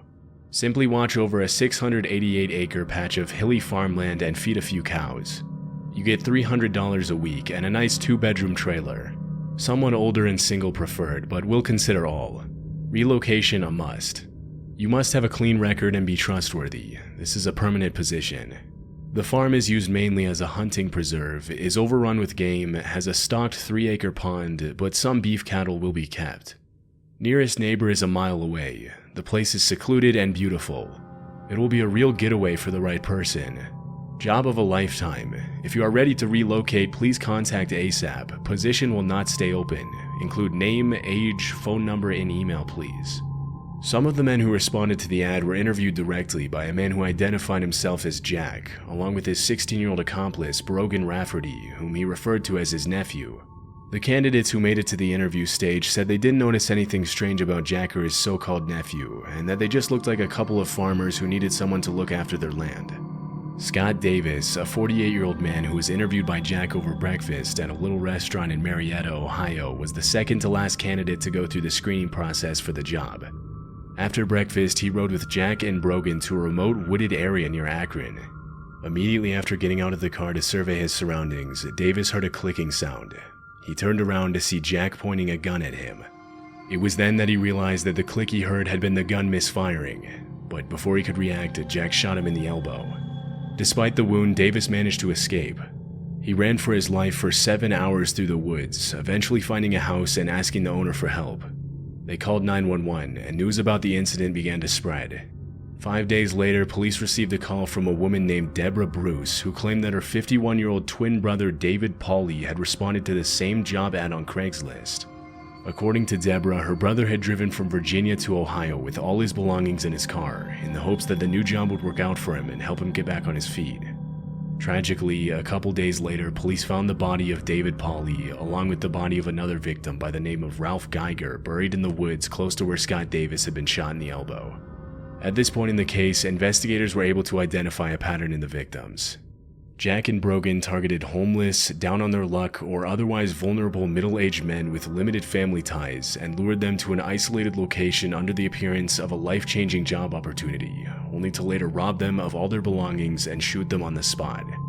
Their hope was that because of their few family ties, their disappearance would go unnoticed, giving Jack and Brogan enough time to bury the bodies and get... Okay, this one doesn't sound better. This one doesn't sound better at all, actually. This one doesn't sound better at all. What are you doing back so soon, Grimbo? I'm not making the entire macaroni. I just wanted to start boiling the water. Okay, not much better? Did these two guys get murdered? This one isn't that bad? Okay. Get rid of the evidence. This pattern explains why certain candidates were rejected during the interview process, such as 58-year-old Ron Sanson, a former Navy officer with a college degree, and an unnamed woman in her 20s who had also applied for the job. Hi, Turtle Brain. Thank During the you for being here investigation, for 4 police months. traced the Craigslist ad, Appreciate which it. led them to the home of a man named Joe Bice in Akron, Ohio. He denied posting the ad and claimed that it was probably posted by the man who rented out his basement space. Oh. When police asked Joe Bice for the name of his tenant, he responded that he only knew him as Oh, it's Dutch. okay, World War II. It's Investigators okay, were don't able to track Dutch down It's thanks nice to a that you phone call that he made apologized, to and Joe I'm Bice, sorry that I unaware had that to his tell you out landlord had too. been in contact with the police. On November Thank 16, you for understanding why 2011, it was police it was arrested upsetting me. Dutch and That's very nice identified of him you. as 52-year-old Richard Beasley. That was very Scott kind. Davis immediately confirmed that Dr. this was the Moose, that was same very man who kind had too. interviewed Thank you him at the very much for restaurant and gifting shot us him in the woods. Apparently, Richard Beasley care had of fled from the police and used different identities to avoid being detected, even using the names of some of his victims. Around that time, police also arrested Brogan Rafferty, Richard Whoa. Beasley's teenage accomplice. His hair At the looks time, like Brogan was a 16-year-old what's high it school called? student from Stowe, It Ohio, looks like half whom Beasley Justin had Bieber mentored and and half taken like under his wing. I don't know how to put it. Police searched Rafferty's house and found several weapons, as It well looks as like a AI, disturbing it's like two poem hidden in haircuts. his computer files from Not in a August mean- 16, it's interesting. 2011. The chilling poem read, "We took him out to the woods on a humid summer's night. The loud crack echoed and I didn't hear the thud." Investigators later determined that the poem described the murder of Ralph Geiger, one of the victims police had found in the woods. Oh, he looks so nice. A few days later, on November 25th, a fourth victim, a 47-year-old man named Timothy Kern, was found dead in the woods behind a mall in Akron. In 2013, Brogan Rafferty was sentenced to life without thank you. parole, World War II, and that's Richard nice. Beasley was It's okay, sentenced to it's okay. execution after being found guilty of 27 total accounts of aggravated murder, aggravated robbery, kidnapping, and possession of illegal weapons. This innocent-looking job ad ended up being one of the most notorious murdered luring posts in the 27 site's people? history, and it played a strong contributing role to the sketchy Or I guess that was like all of connotation his stuff, that like Craigslist carries 27 nowadays. counts. Oh, okay. Is the death penalty still a thing? It's only a On thing in January certain 2nd, 2016, states. a disturbing but, ad was posted in the personal... It's only a thing in certain states, though I think it's going to be more common or something. Like, I don't know. I'm not really keeping up with too much stuff unless it's economic related. Okay, well that was a bad one to start off with. section of Craigslist. The personal section was a place where people could post personal ads for a variety of reasons. It's nice. It was an interesting mix between an online dating platform, a space where people could rant and share their opinions on personal experiences, and a place for It's people to getting find rare, friends yeah. with similar Although interests. I think it's being brought back Although in a few most people use places. the personal section for legitimate reasons, it was not also magnet notorious related. for They don't murder scams people and with other magnets. illegal activities, which is why Craigslist completely removed the section in 2018. This particular ad was posted by a person claiming to be a serial killer. Disturbingly, the post mentioned two public officials by name, and the person who uploaded the ad said that they would strike again. The ad read, "Tulsa Murder. I was wanting to thank Tulsa for letting me have my first kill. It all started here, so I was thinking it should also be my first. Oh. I was nervous as Oh. hell, but I will get over it. It was a stranger on stranger, so the police will have a difficult time.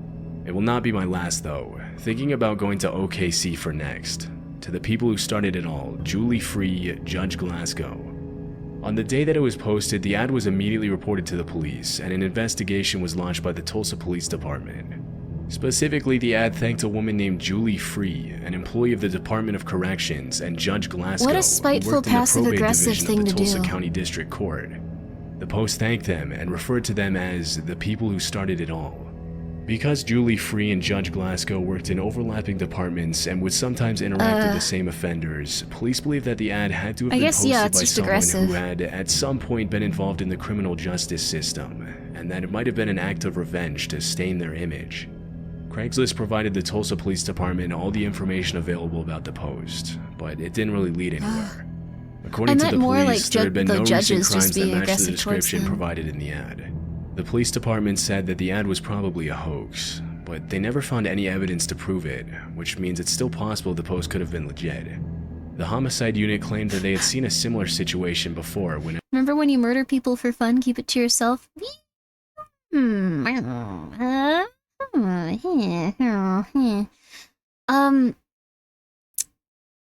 You believe you're for the death penalty? I think it's I'm not for it, not because of like, you know, I think some people do deserve to like go like, I'm not like all life is sacred like if it's a person that's like murdered 4 children.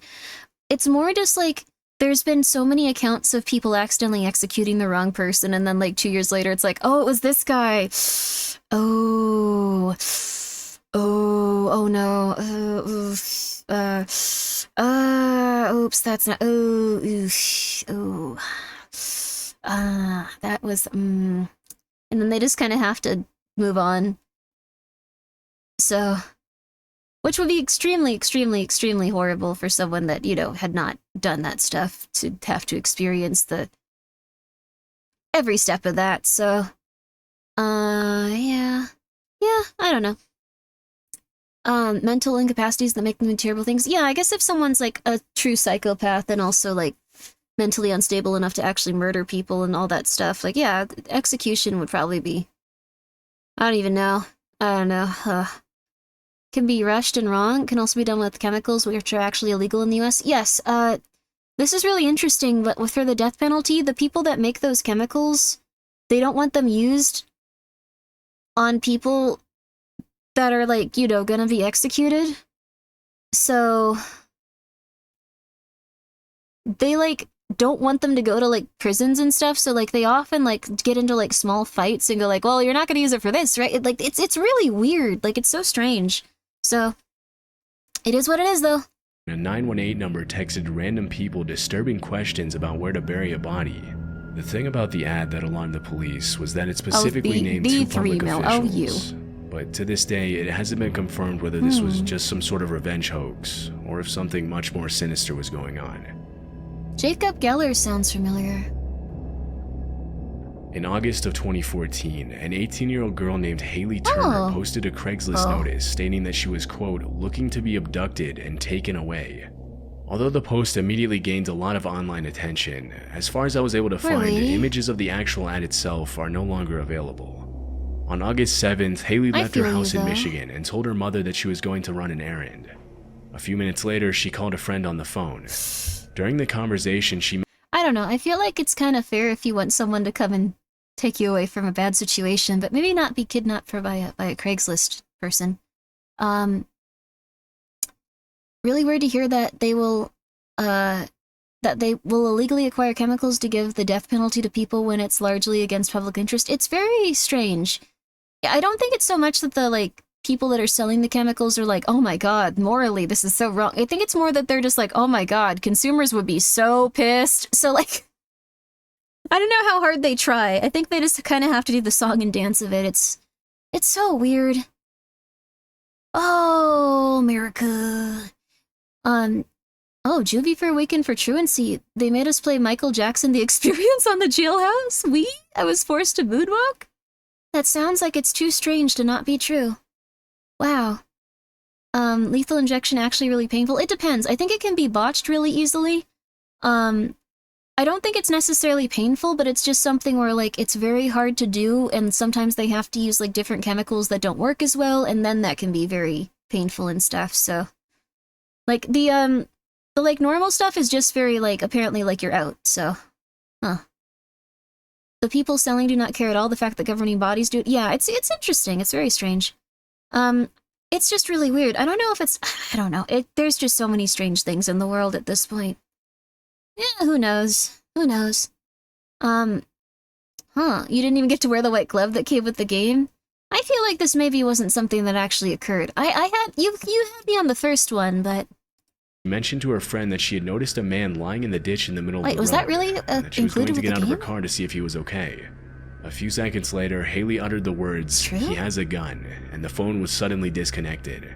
Terrified, the friend immediately called Haley's father, who drove to the area just north of Ohio in Bedford Township and found his daughter's car running in the road, but Haley was nowhere to be found. Oh my god. Haley was immediately reported as a missing person, and an investigation was launched to find her.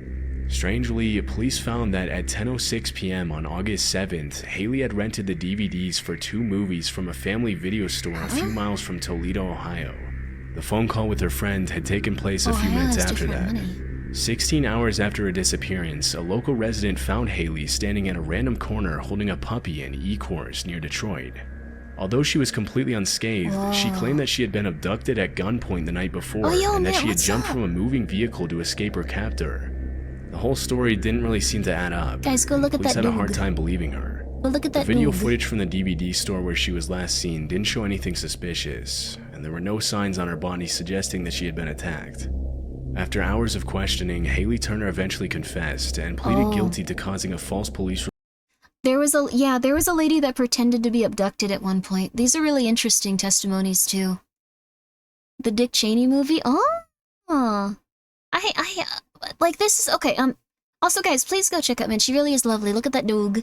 But we're watching a bunch of different stuff from like what's it called? How did I forget it? Chilling Scares, I think. It's really good. Haven't seen you in several minutes. It was in his B-roll of ominous blockbuster. I thought Dick Cheney was like the vice president or something weird, or like a senator or something. I didn't know he was an actor. I'm saying this with complete enthusiasm if I'm saying something incorrectly. He was? He was in a movie too? What the flip? What? Oh. That's super weird. Reagan was an actor? That's super weird. What, huh? Oh, Christian Bale played him in the movie Vice. Okay, that makes more sense to me. I mean, if you could have lied, like a lot of us believed you. You could have made something really different happen with everyone's brain. We would have talked about this probably to other people. You could have Mandela affected this. Dick Cheney played himself in the movie Vice. That would have been awesome. Trump used to have his own reality yeah. Yeah. No, I know. And on a personal level, no, never mind. I know it's really scary how authoritative on anything people treat me sometimes. Oh no, I believe anything, but also I do think you're very smart, Mint, so you could probably tell me like way more stuff than usual and I'd believe you. Like, way more stuff. Think Trump should have stuck to The Apprentice. He was very mean to those guys, and like I can't talk about anything else related to that. Like it's just I can't talk about anything else related to that. It's a weird place. So no worries about it. Don't worry about it. Not too political. It's too I mean it's not too political related to like the show. It's really funny, but I can't say any more about it. So we can move on. Who likes chocolate cake? I love chocolate cake! Yay! Woo! I'm so excited about it! Yay! Woo! Sponsors come to Grimmi Town? Wait, what happened? What'd I do now? I didn't do crud. Oh no. I was talking about a comedy movie or something. No, we're not playing Guinea Pig Bridge. report to be filed. We're watching this woman She was gaslight. sentenced to 3 years probation and 1 month of community service, and was fined $15,000 to reimburse the sheriff's office for the 16-hour search. I'm not that much of a Although her brand risk. motives for faking her own abduction were never revealed, her just mother wanna be mentioned real. that it had been an emotionally difficult year for her daughter, and that although she didn't justify her behavior, she interpreted the fake abduction as a cry for help. Some of Haley's other strange Craigslist posts indicated that she had a tendency to seek attention online, but these posts have since been deleted and are no longer publicly available. Disturbingly, police revealed that one man did actually respond to the ad, but Haley decided to fake her disappearance by herself instead of communicating with him. Huh? The fact that someone responded to this ad and was willing to carry out the abduction of an 18-year-old girl for money is pretty concerning. Yeah. And what makes this even creepier is that the man who responded to Haley's ad asking to be abducted was never found by police. Wait, what? Oh, did the Mendez, like... Wait, are they twins? Were the Mendez twins... I don't know if they were twins, but did the Mendez kids, or adults, full adults, get released recently or something? Panonin? Like, I was interested in that. They had a really weird experience, it seemed like, but good for them. They made a Netflix documentary. Yeah, it seemed like they went through a lot of weird stuff. They got released? Good for them. It seems like they were really nice people. Like, from the moment they went to jail, like, everything they were doing was just them being really, like, friendly towards everyone and happy and, like, working with others, and, like, so they seemed like relatively nice people. It just seemed like the Mendez brothers were also, this is Chilling Scares, guys. Please check out Chilling Scares. I should probably put their YouTube link up in the channel like box, but the Mendez brothers were people that killed their parents and stuff, and that's okay. Just, you know, calm down. Okay, that's and you think like, oh, they should be in jail forever. They should be in jail forever. They murdered their parents, but then it came out that their father was a diddler, and it's like, oh crap, yeah, they should probably be out of prison. And then people were like, no, I don't believe them, no, and like a bunch of other horrible stuff. And then it turns out that he was also a producer of like music and like boy band stuff, and he also was a child predator towards other like children in those boy bands, and so there was a lot of evidence of that over there as well, so it kind of made people go, oh shoot, well, they probably didn't make that up then, that's not good. So I'm glad that they got released. They definitely deserve to get released. Yeah. The Diddy stuff is so odd. It feels like such a weird thing to joke about, considering it's just like, oh, this is a gigantic child predator. I don't know, it's so strange that it became a meme. It feels so odd.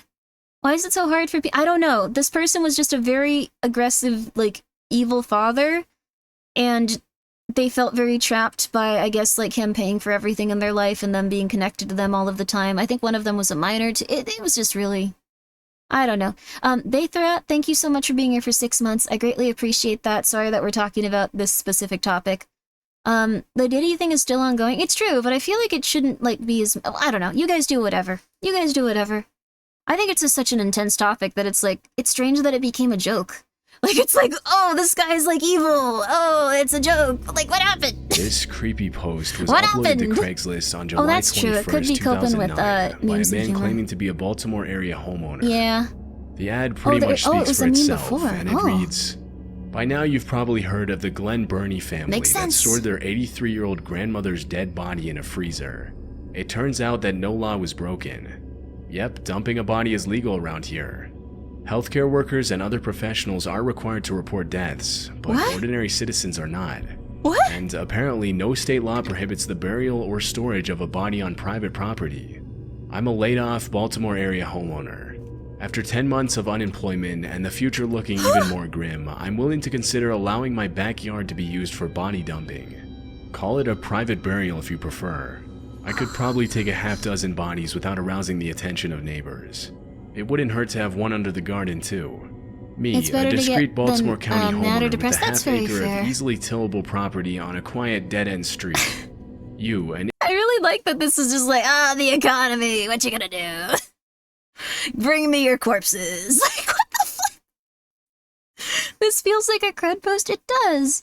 It's just, I love that it's just like, I was laid off. What do you expect me to do? It's hot out here. You can throw some corpses in my backyard, $100 a piece. Like, that's so weird, dude. Good for him, though.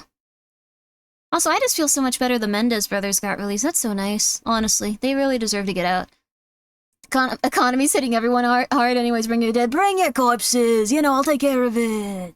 $100, $200. It is very professionally written. This person probably did a little bit of research beforehand. But, dear Lord, what the flip? What the flip? An individual, not a healthcare worker or other professional required to report a death, with the awkward inconvenience of disposing of a deceased relative, friend, colleague, or acquaintance. Okay. You must provide your own trash bags, tarp, quicklime, shovel, etc. I might be available to hold a flashlight, but I won't do any heavy lifting. Accidental deaths or natural causes only. I'm not getting involved in any shenanigans with Omar wannabes. I will not be a participant in or any accessory to any sort of crime. This is a limited time offer. Act now before the state legislature changes the law. If and when the law changes, measures failed 10 years ago after the 1999 incident, you'll be grandfathered, literally and figuratively. Price is negotiable. Serious inquiries only. The post itself is off-putting enough, but the context behind the ad is even more disturbing. The links in the ad are both broken, but using the Wayback Machine, I was able to find a 2009 version of the website, A lot to be Welcome to disturbing. Baltimore Hun, which Oh my god. What the flip? Dear lord. Do you ever get like the sense that someone's like really intelligent, but like really wasting it on just being like the worst, craziest little like chaotic demon imaginable? Like this sounds like this dude. Like, he put a lot of effort into this specifically. You're right here. I guess that's everyone. Yeah. We can make some amazing things happen, and we can also do this. I see someone like that every time I look in the mirror. Oh my goodness. Well, I hope you're okay.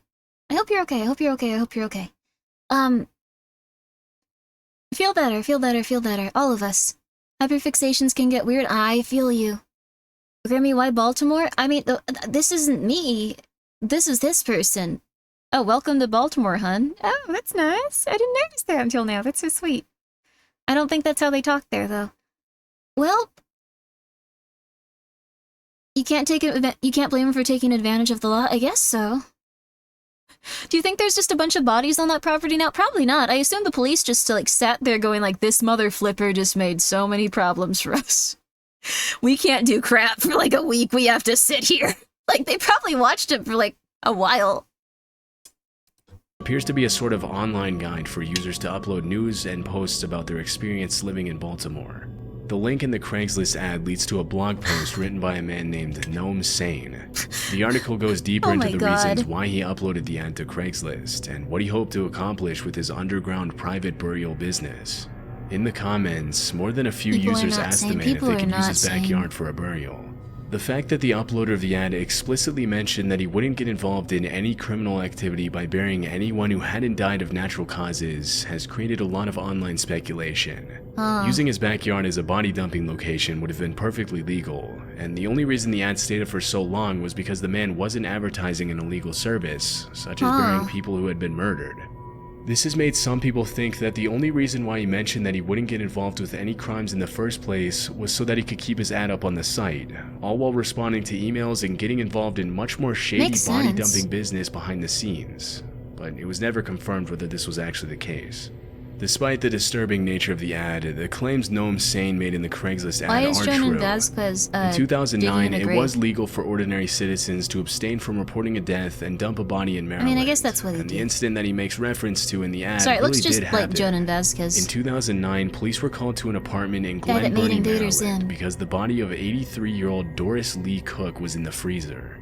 Police were told that the grandmother had died several weeks ago in the apartment she shared with her family, instead of body dumping? and because they had no money for a proper burial, they stored her body in the freezer for 2 weeks. The other incident that the ad mentions happened in 1999 and involved a 25-year-old father named Richard Marshall who buried his 4-year-old daughter in a garbage bag in the woods in Severn, Maryland. What? The little girl had passed away in an accident 8 months earlier, and because no law was broken, Richard Marshall was only charged for littering. What? Since then, several measures have been proposed to make body dumping illegal in Maryland. In 2007, a 49-year-old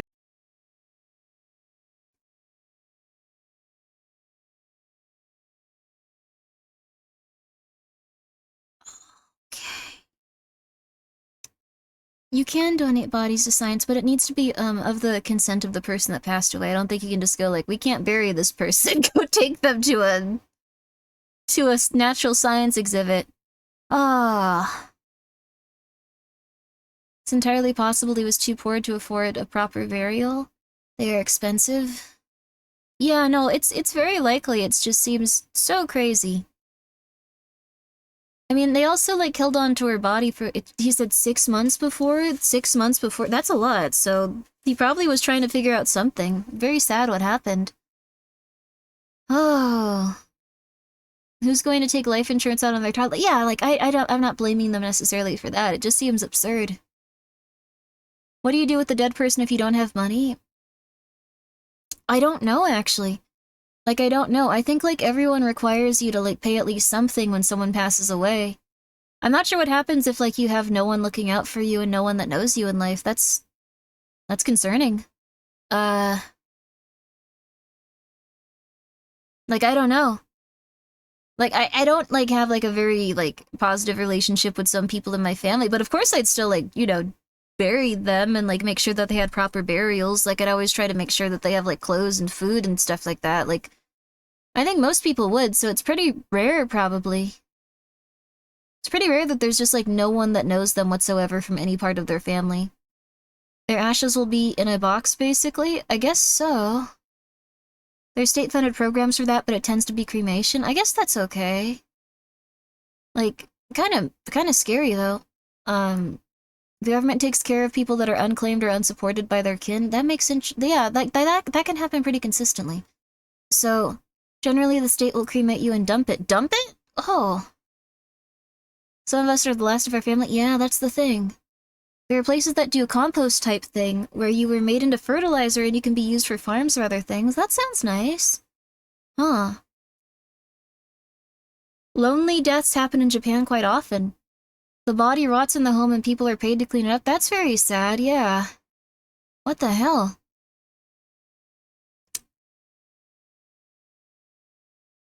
Everyone should get a cat. And everyone should have someone that they call to tell about their cat, like, every other day. Just make at least one friend where you just go, I'm gonna tell you about my cat every other day. If you don't hear from me, come get the cat. Live a very gentle, happy life. Yeah. Yeah. The consequences of work-focused culture. I guess no one has, like, the time to go find people to hang out with. Well, we gotta start making buddies, then. We gotta do it. We gotta do it. You thought the cat would be the disposal service? No, the cat wouldn't just eat you and, like, leave and be like, alright, cool, I got the strength to open this window, bye. Potter's Field, basically mass grave for poor people or unclaimed bodies? That sounds really scary. Weren't there incidents in the past where cats ate their owners? Yeah. They only knew the legs as their owners? Did their owners never, like, bend down and look at their cute little faces and give them kisses? What the flip? I constantly give my little kitties kisses. Oh, thank you, Anime Ninja. That's nice of you. I appreciate that you came by and that you followed. Thank you. Yay! I appreciate it.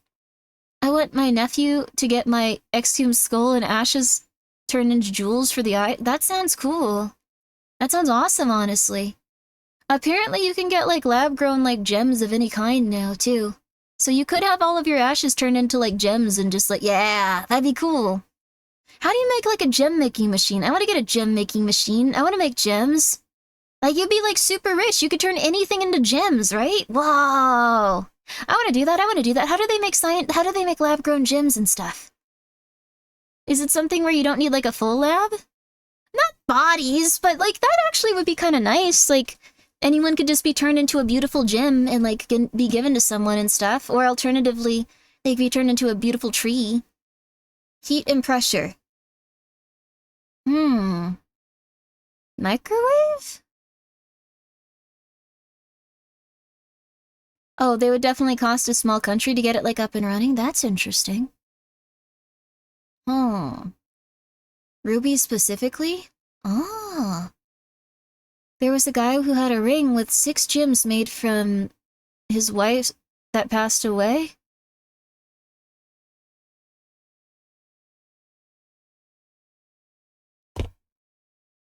Thank you for the 100 bits. That's...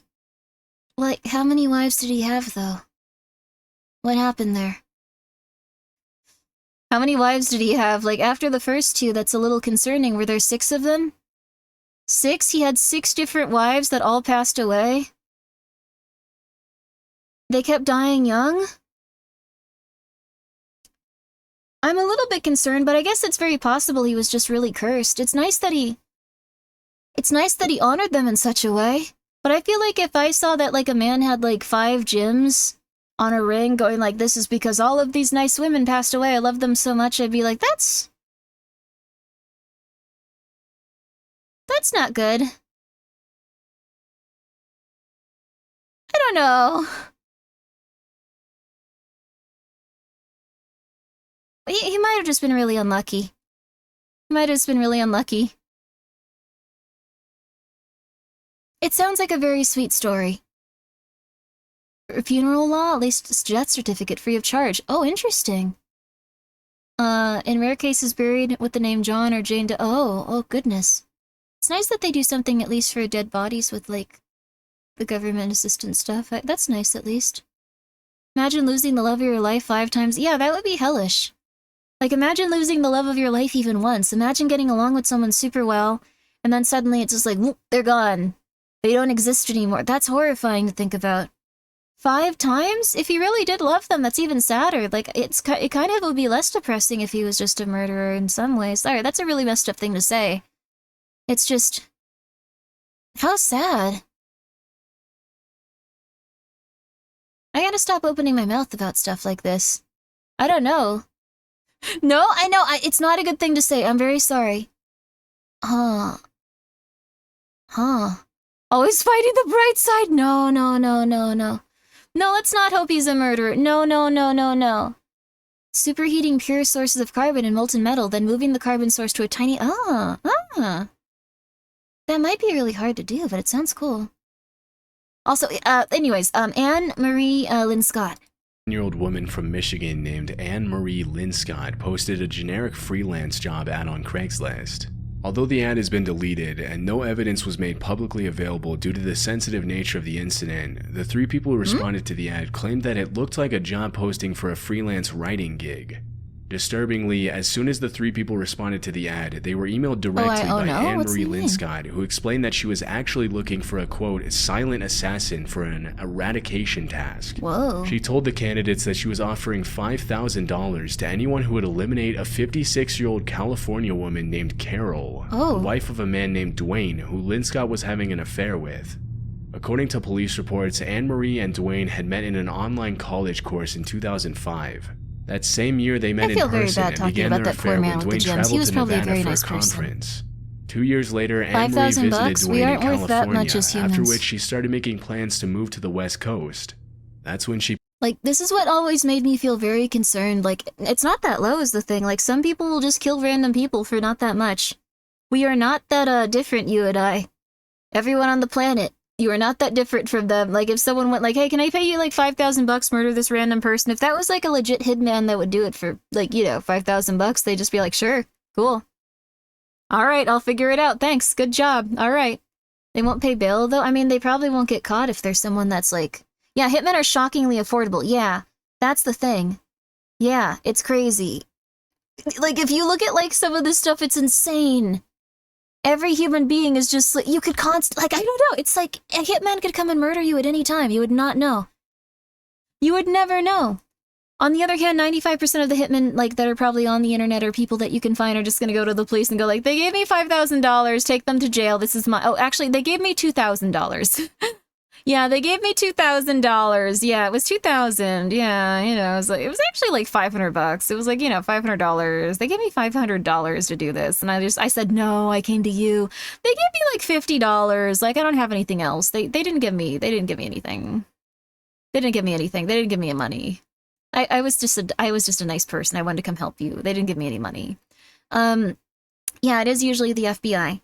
But like, I assume also, like, if they're hitmen, like, reporting people, they probably say that they, like, got a lot less money so they could keep some if they're already that insane. They posted the murder for hire ad on Craigslist.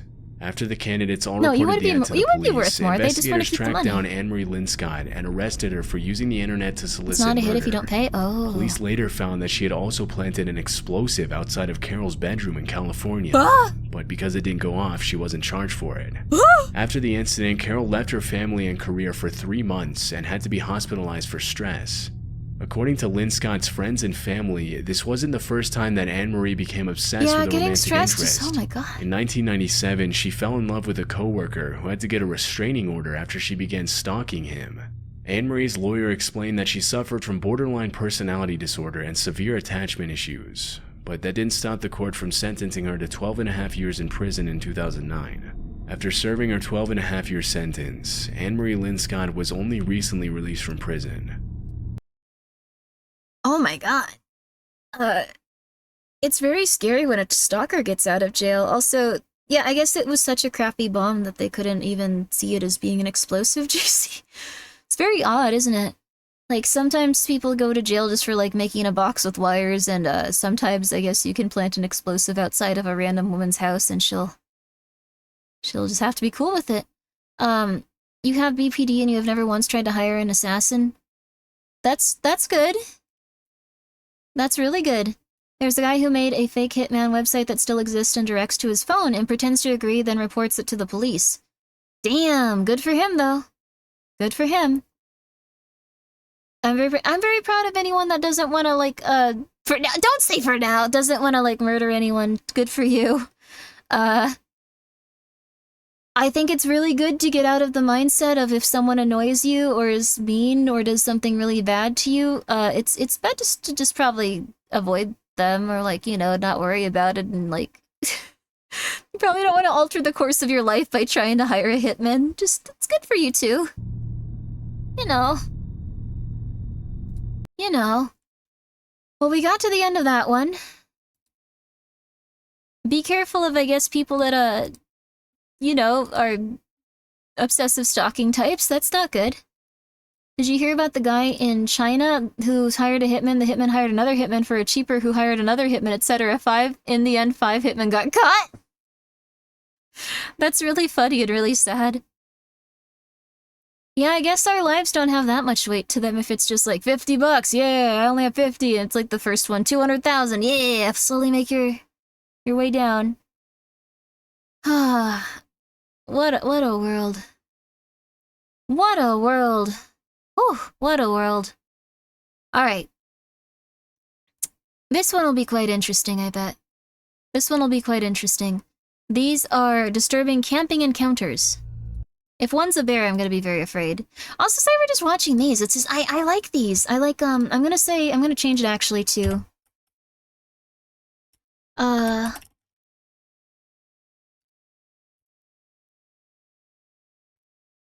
This is just us watching chilling scares and occasionally getting distracted and talking about something completely unrelated. It's not very helpful, I'm sorry. But let me also do this, because we've been watching this guy's stuff nonstop, and I have been doing nothing for him, so like here, we should probably put this in here at least. If you guys would like to go check it is fun, isn't it? Yeah! There you go, I meant to do that, sorry. It is fun. Let's put on some... It was already pinned. No, it wasn't. No, it wasn't. No, it wasn't. No, it wasn't. No, it wasn't. One more Canadian point lost. All right, let's go. In April 2019, a YouTuber named Jason uploaded a video to his channel, Appy Mountain Trekkers, in which he recorded footage of his solo overnight trip to the mountains. His channel is dedicated to all things outdoors, in which Jason frequently uploads videos of his adventures hiking, camping, and surviving in the woods. Thank you guys for being here. In this particular video, his hike up to the mountain is pretty uneventful, and as soon as he arrives at the campsite, Jason begins setting up his tent and shows his viewers how he starts a fire as the sun begins to set. This looks nice. As he waits for the day to end, he tries his luck at spoon carving, and this is when he reports hearing a strange sound coming from the top of one of the mountains, but he writes it off as a bird or some other small animal and continues setting up for the night. At about 9 o'clock, he turns his camera off to go to bed, but less than an hour later, he wakes up to a strange sound that he says he's never heard before in his life. He mentions it sounded like some sort of guttural animal call, but because it came from pretty far away, he couldn't identify what it was. I'm still rattled. I've never heard anything like that in my life. It sounded like a mix between almost like a pig. Some kind of... I hate to even say it, but a pig, an ape, and the calls almost sounded like how the velociraptors. Velociraptor? communicate with each other on Jurassic Park. I've never heard anything like that in my life. I'll be right back. I forgot my mac and cheese. 1 second. Still shaken after the rude awakening, he tries to go back to bed. But just a few hours later at around 1 a.m., he wakes up again to what he describes as the sound of something or someone circling his tent. Whatever it is, it's close.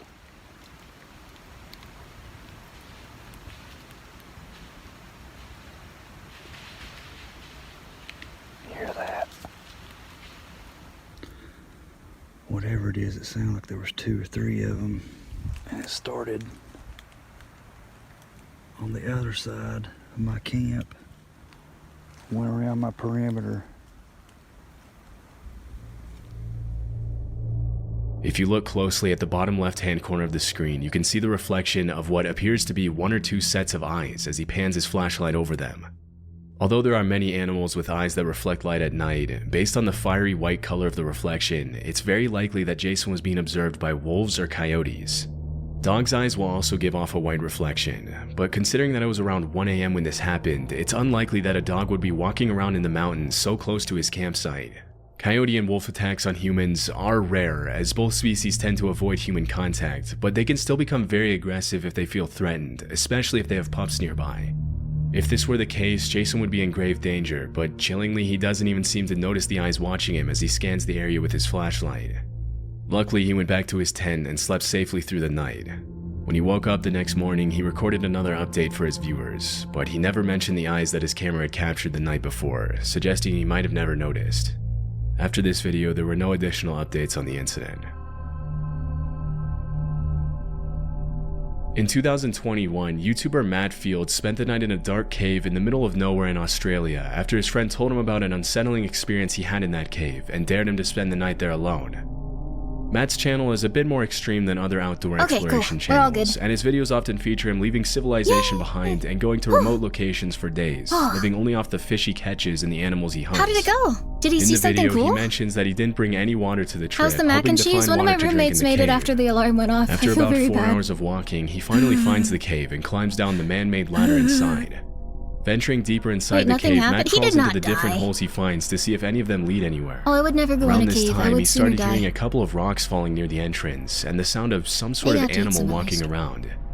At one point in the video, he mentions he feels like he's being watched, and things get a little more disturbing at around 11 p.m. when he begins to eat his baked beans for dinner. That is beautiful. Baked beans in a haunted cave. Oh my God. That was the sound. Huh? That is the sound. Did you That's hear white that? man dinner? Look at my arms. I got full goosebumps. It's the chains moving when I climb down the ladder. Whoa. It's a big, heavy, thick chain. Wind can't move that. It might be able to. Holy. When Matt recorded this video, it wasn't a windy night at all, and the fact that the chain is moving can only mean that there's someone or something down there with him. It could just mean that there's a chain. Moved just then. It is 100% now. I heard it before.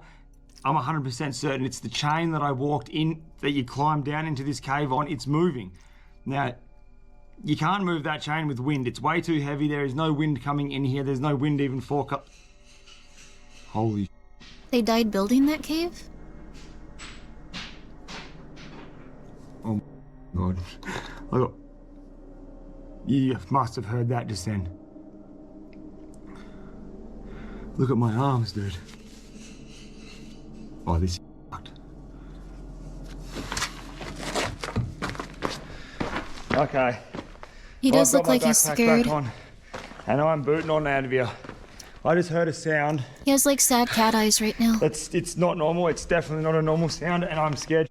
I'm not gonna lie. Yeah, I think it might be an animal possibly. About 2.5 hours after I checked in with you guys, so it would be around 2 o'clock, 1 o'clock in the morning, and that sound was not normal. I'm getting out of here. After the creepy noises subside, he changes his mind about leaving the cave and decides to spend the rest of the night near the entrance. Oh, come on. A couple of hours later, he reported hearing hissing sounds that sounded like human voices. But No. after walking around the cave, he couldn't find anything that could be making those noises. Aside from big animals, the worst thing that could have happened to Matt is to have come across a hostile squatter living in the cave, although it's unclear why anyone would want to live down there. A hostile squad? Fortunately, he made his way out of the cave safely as soon as the sun rose, and never went back to that cave again. It could have been like like parts of the wind just do it. I don't Roadie know. is a channel dedicated to Squatter? off-the-grid It could have living, been in which the uploader squatter. usually posts Ah. videos about what life is like living out of his truck and traveling around the country. I like the idea that this guy would just assume there's an entire squad there, though. That's kind of awesome. He might have run into an entire squad. Hostile squads are common in Australia? Oh, really? Cool. The videos are usually pretty cool, with an emphasis on the beauty of nature and independent living. But this particular video is a bit more disturbing than the rest. In December 2017, Roadie uploaded footage of an incident that took place earlier that year while he was car camping in a parking lot. Living in a At van around seems kind of 1:30 nice, a.m., a honestly. hooded man started walking around his truck and taking pictures of his license plates. I said kinda, not Because all the the back way. of the truck where the uploader was sleeping was pretty much pitch black, the man probably If you didn't had a see anyone shower in in there, your van continued to somehow, it would be suspiciously perfect. walk around the truck for several minutes, unaware that he was being recorded. After a while, the man makes his way to the side of the truck and tries Oh, to wow. shine the flashlight inside, which is when the uploader decides to take action to protect himself and let the man know he's there.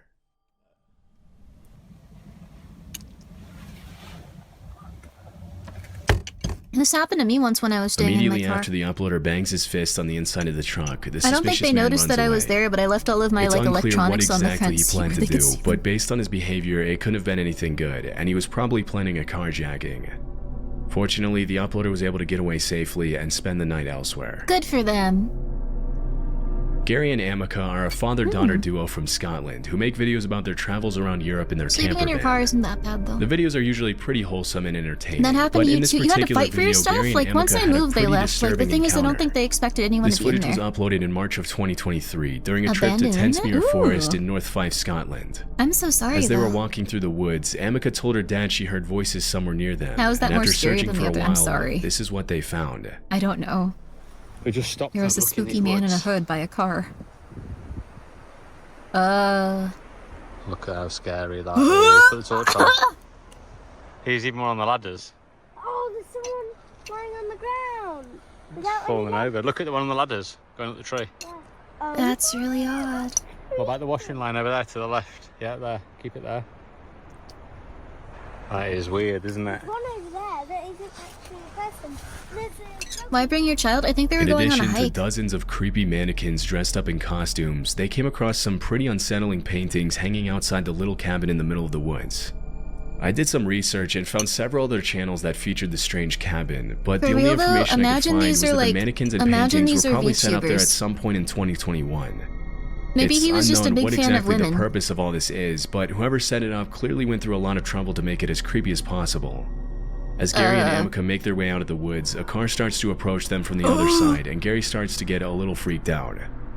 Fortunately, they were able to make it back to the van without having to cross the car's path. As of this video's upload, there have been no further updates on the creepy discovery. That was not a Grimmy standee, no. It's In called it's art. 2018, No! a YouTuber named John uploaded this video to his channel Lost Lakes, in which he posts about his backcountry camping adventures in Canada.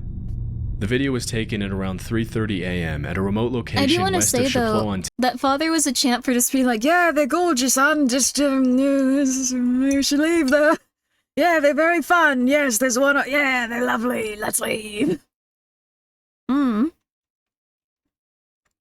This is fine. I think it's nice when you're trying to protect your children in such a way.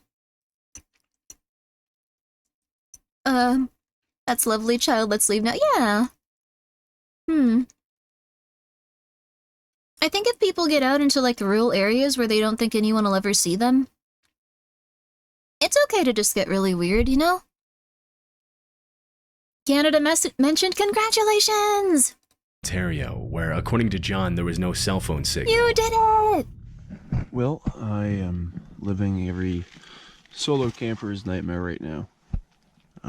There appears to be an animal of some kind pacing around my tent. It's the middle of the night. And then around 3:30, I started to hear this pacing sound. and 45 minutes later it's still just pacing around out there. Considering he was camping in a remote location in the black bear capital of the world, it's very likely that there was a bear or some other large animal outside the tent. Although it's rare for bears to attack campers, it has been known to happen. Other animals such as moose or wildcats can also pose a threat to campers if they ever feel threatened or provoked, and in those cases, a feeble camping tent won't offer a lot of protection against an angry 600-pound animal. It's much more common for people to be harassed by other people than by animals, but in this case, the footsteps don't sound very human. To maintain sanity, John shows his viewers the things he brought along on his camping trip to protect himself against animals, which include a hatchet, bear spray, and an air horn.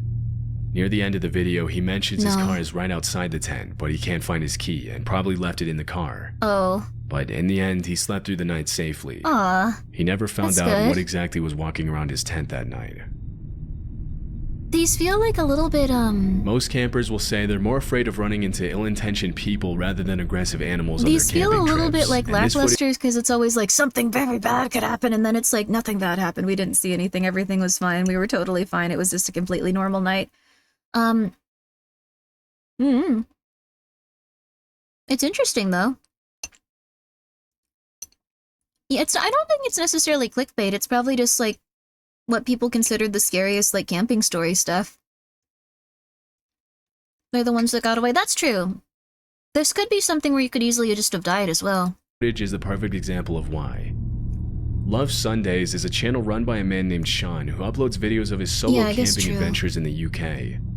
In a video he uploaded in September 2022, he shows what happened one night when he camped on the side of the road in Cornwall.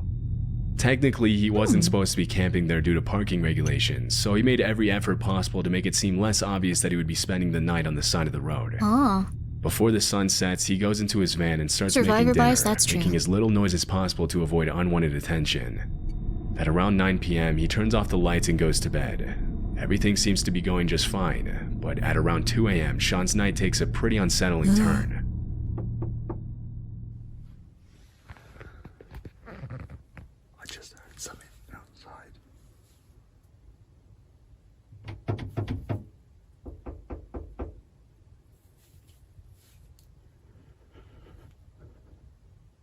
He's trying to get into his van. Uh-oh.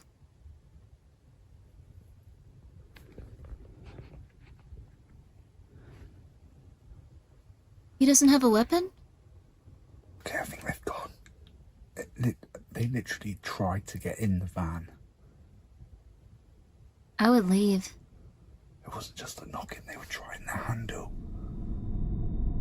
It's not uncommon for solo campers to be asked to move somewhere else in the middle of the night, especially when you're parked somewhere where you're not supposed to be. And sleeping illegally But gets in caught. this case, it's highly unlikely that this was a police officer or some other person with the authority to tell him to move, as in these cases, they would almost always knock first and announce themselves verbally.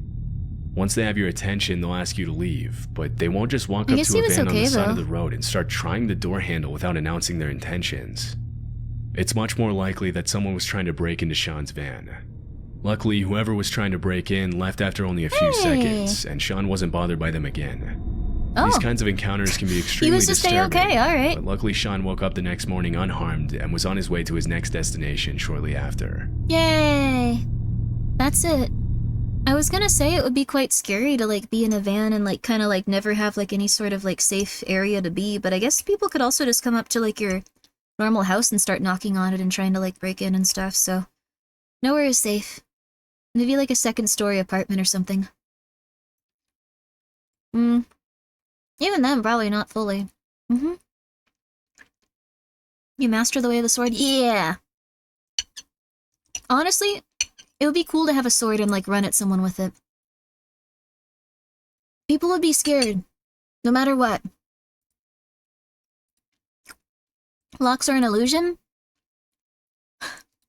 I've seen so many scary, like, that's so messed up, but like there's so many like advertisements on X now or Twitter that are just like, hello, you can use this key to get into anywhere. This is a lockpicking key. It's a bump key. You can just bump it and then eventually it'll just open the door. And it's like, why are you selling this? You shouldn't be selling this. Why are you selling this? Oh well, I guess it is what it is. Now that one was kind of a little lackluster. It was kind of a little lackluster. Those are targeted ads. Where do you want to break in? I don't want to break into anything. It's just what they keep sending me. None of you guys have gone in ones for like, it's probably because I do like a lot of like survivalist searches and like prepping search stuff. So it's probably like, hey, you want something like this? Hey, you might want some of this? Hey. I don't want to try to break into people's houses. No. This one time back in college, I was able to open a neighbor's apartment with my keys. That, oh, shattered my illusion of security. Oh. Oh, that's not good. They were just like, they won't notice. They'll never try. That's really not good at all. Oh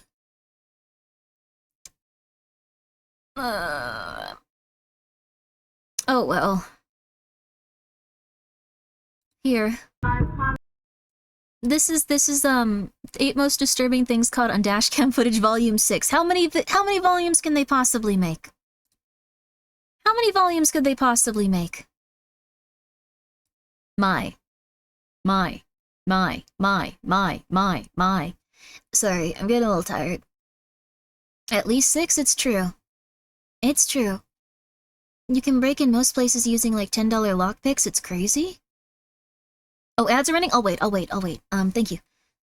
It's really crazy that like, I don't know, we feel very secure, but unless you have like a deadbolt and like a super lock and like a chain and like a latch, like people can probably get in places. And then if you have windows, unless you have like retractable bars and I don't know. And even then, like the contents of like how like people don't like make like very sturdy houses these days. So they could just get in probably with like an axe over like the course of like maybe like 10 minutes.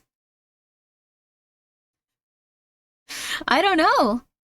Take the ad time to stretch chat? Yeah, we should actually. We should all stretch. It's a good idea. Ow!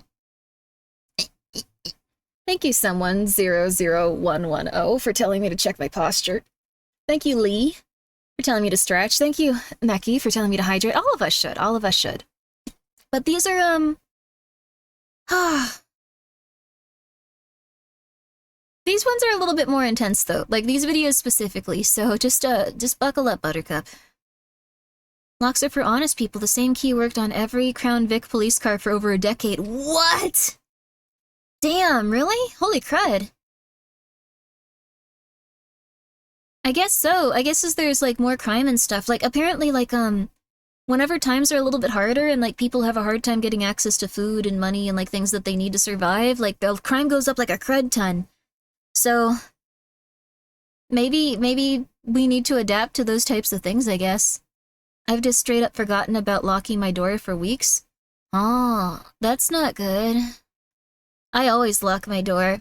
If someone ever forgets to, like, I get, like, they don't really anymore. I think they used to sometimes. Now it's just like, oh, Grimmi will go crazy. I get really worried about that type of stuff. I locked the door to my room even. Same. The vast majority of security is to prevent crimes of opportunity rather than anything planned or targeted. Ah, interesting. I guess that's true. You guys have doors? Lock your door, Yama. What the flip?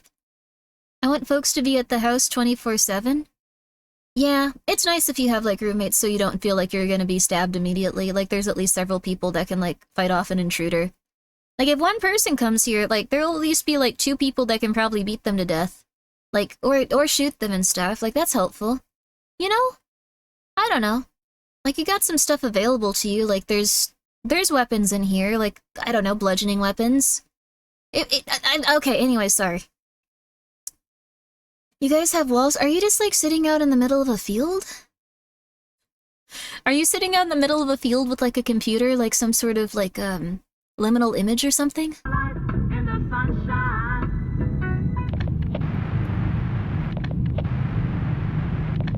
You have a field? Okay, alright, okay. Tasing At around intruders 11 before shocking p.m. them. on Oh, December 6, 2016, a man named Julio Perez went with his friend to a convenience store a couple of blocks away from his house. According to what he shared online 2 days after, his friend had been afraid to go by herself because the store parking lot was known to be unsafe after dark. After spending some time at the store and buying dinner at Carl's Jr., Julio said bye to his friend and pulled out of the parking lot. But just a few seconds later, a red car can be seen pulling out of the same parking lot and starting to follow him on his way home. Disturbingly, as soon as Julio arrives at the stop sign, the red Chrysler can be seen pulling up right in front of him and blocking his path. So, hit me up tomorrow then. Later. Did you ever get to taser someone? Nah, not yet. I want to taser someone. Please. I can probably tase myself at this point. It might be worth it to try. I just want to try it once. I'll taser myself.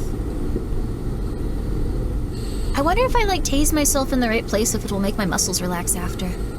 Or like my brain, and then it'll be like the electroshock therapy. Oh, hi Hazmat, yo!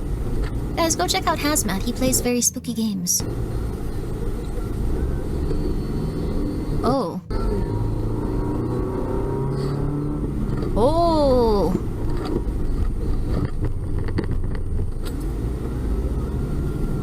Oh, no. Given the circumstances, Julio reacted much quicker than most people would. As soon as he saw someone about to get out of the red car, he put the car in reverse and skillfully backed away. Unfortunately for him, the driver of the red car refused to give up so easily and continued to follow closely. I guess they were trying to rob him or something.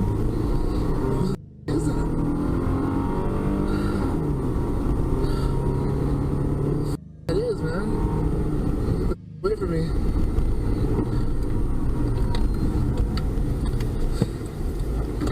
What the hell do they want from him? I don't know who that is. Weird. Some people are just like that, I guess. Still? Man. Red car is sus? Red car is just very strange. I mean, at this point, I just hit them. What you doing, dude? At one point during the chase, the attackers throw an unidentified object at Julio's car in an effort to get him to stop. This is when he decides to call 911 for help. 911. What are you even doing? You have to call 911, I guess. There's a cop right there. Oh, that's nice. Wait, no, stop with the cop! Hang out with the cop! What are you doing? 911 emergency. Hey, there's a car following me. He's throwing at me. I'm on Lomas going eastbound, and he's I don't know what he's doing, man. Hey, Lomas, and what's the Oh, it was a tow truck? Right Oh. now, San Pedro. It's a red light. Holy I mean, they're I don't know what they're trying to do, man. Oh my god, man. You see what it looks like? It's a red Chrysler 300. Oh. They're probably just letting him know his taillight is out. Are they still throwing things? They're just right behind me. I don't know what they're doing, man. Although the 911 operator was probably dispatching units as they spoke, it would have probably taken the officers at least a few minutes to arrive, which would have been extremely dangerous for Julio. Luckily, as he's on the phone with the dispatcher, he spots a cop car stopped at a traffic light and pleads for help. That's yay! That's what you do. What the hell is going on? Oh, there's a cop right next to me.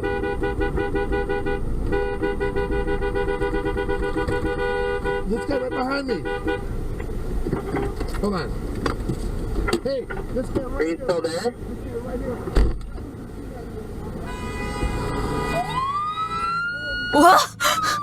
Oh, that's a rough break for that guy. The cops are going after him right now. There with you? No, he just went on a high-speed car chase. Holy cow. Oh, wow. Okay, hang on with me. Hang on. I'm with I just followed a police officer right now. I'm not sure what the hell just happened, man. Well, at least you got him. How you doing, man? I'm with the 911 operator right now. Listen, I don't know what happened. I pulled out. Yeah, he was very Some lucky. food right there on Central. And then all of a sudden, this car just pulled up right in front of me. I thought they were gonna carjack me or something, man. Okay. And they started to get out. I put it in reverse. It's and like I they just got got the hell up out of there and went down towards San Pedro and Central. Did you get a plate number? I wasn't able to. No! I think this is really interesting though, because it seems like they targeted him at random, and then they were like, "No, we have to get him." Him specifically. Like there are so many other cars out there. What happened? I guess it's like when you get hyper focused on something. I guess like. What anime you feature in, Shoddy? Oh wait, what? Me? Or someone else? Let's see here. Oh gosh, oh gosh, oh gosh, I need to make sure that I can, I need to see this, let's see. Wait, Boku no, oh. That's not,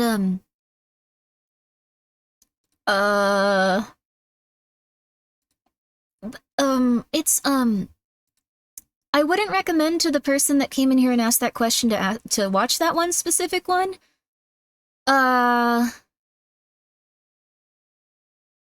Yeah, no, I'm not gonna say it. I'm not gonna say it. I just would not recommend that the person that came in here and asked that question to watch that specific one, cause it's, what's the name? I'm trying to bin. Oh, wait, I asked you to answer. Oh, Vamos? Okay, okay.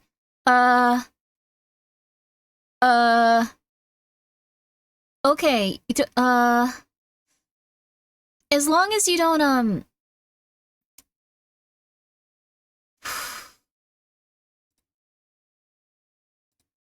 well, you know what? Good luck. Good, have fun. I hope that, oh, guys, don't tell him to watch that. You went to bed already? I woke back up because I have nothing better to do with my life and I felt better. That's okay, that's fine. Like I said, I got it on I camera, like watching You got it on videos camera? about these things. Unfortunately, the They're suspect managed to interesting. get away from the officer during the high-speed chase, and it was never Good night, confirmed what his Dr. intentions were that Faltabolo. night. But judging by his Sleep well. behavior, it's more than likely that Glad this you was an enjoyed it. attempted carjacking. Had the officer not been at the right place at the right time, Julio would have had to stop at the red light alone, where he would have been at the mercy of the attacker. Because neither the cop nor Julio could get the red Chrysler's license That plate, sucks that the they weren't Albuquerque able to Police get him. Department couldn't pursue the matter any further, meaning that the suspect probably continued preying on other victims on the road. No. This footage was captured. I saw a lovely video of someone trying to carjack someone while they were like refilling their gas at like a pump, which was a bad idea for them. Like a really, really, really bad idea for them. No, it was lovely because the thing is they rolled up and they were just like ready to attack this guy and steal his car as he held the gasoline pump. So he just took it out of his car and just started spraying all of them with it immediately. And they did not really have anything they could do about that situation. They got sprayed immediately, and then as they were like trying to like get back in their van, he started spraying gasoline into their van so they'd pass out from the fumes if they didn't like. Oh my god, it was really. And he did it very casually, like he just still had his like hand in his pocket too, and was just like, alright, cool. They all eventually left, like there was nothing they could do, like what were they gonna do? Then you hold up a lighter. He didn't have to, they were all just like, oh crap, this is horrible. I've seen that, yeah, it's lovely. Genius reaction for real. Like he spent $5 or something, but that seems like it was worth it. Like, that seems awesome. Like that would definitely be worth it. That'll be 200. It wasn't that much. It wasn't that much. It was like a good like 10 seconds and they left. That would probably be like $5. Aren't gas pumps specifically designed so they can't do that anymore? Apparently not. Apparently not. He just sprayed them and they had to run away, so that was cool. If you hold up a lighter, it will ignite immediately from the vapor alone. Oh wow. So, I wish I had that level of calm. I think they were just like an older person, just like, nope, leave. I don't have time for this. Nope, Or when getting carjacked on the highway ramp, they just drive the whoa, wait, what? Huh. I've never, like, seen anyone get carjacked or anything. Like, I know that it, like, usually occurs, like, I've had my car stolen, but I wasn't in it. I was, like, it was, like, stolen while it was stationary. Like, that kind of sucked. I'm gonna try to get the, anyway, I'll tell you later, but, I don't know, it wasn't that bad. Like, it's been a long time, but, like, the thing is, like, that I remember most vividly is just, like, you feel like, just, like, well, now what do I do? You've never carjacked anyone? That'd be cool. I haven't. I think it would be a fun experience, but I think I would probably get beaten to death. You just have this, like, really weird feeling that, like, there's nothing that you can do in life, and you have nowhere to go, and you're just kind of standing there, like, what do you do? Like, there's nothing for you to, like, you can't really comprehend what the next step you're supposed to take if your car is gone. You just kind of go like, Huh. Okay. Oh, a base sensor know when the car is full. Pull it out. Oh. You just flush out gas? I saw a video of it, so I know it's what happened, but I don't know what happened. I have no clue how they were able to spray those guys, but they did. A guy just pumping gallons of gas into the bed of his truck and he turned a corner and spilled it all over to the road.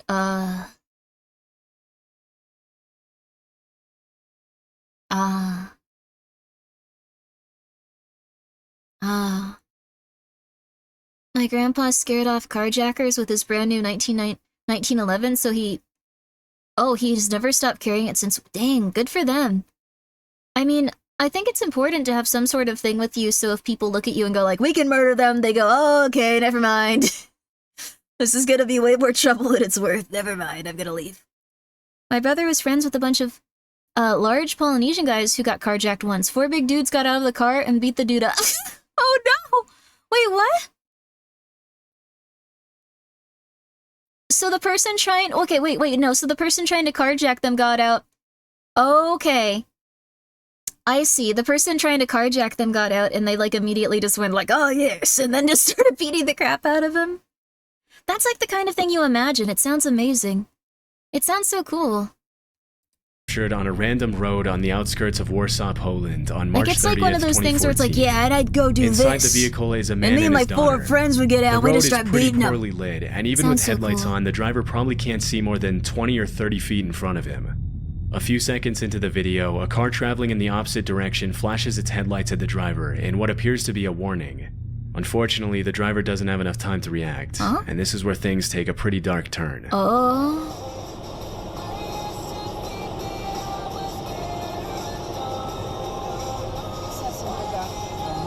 Whoa!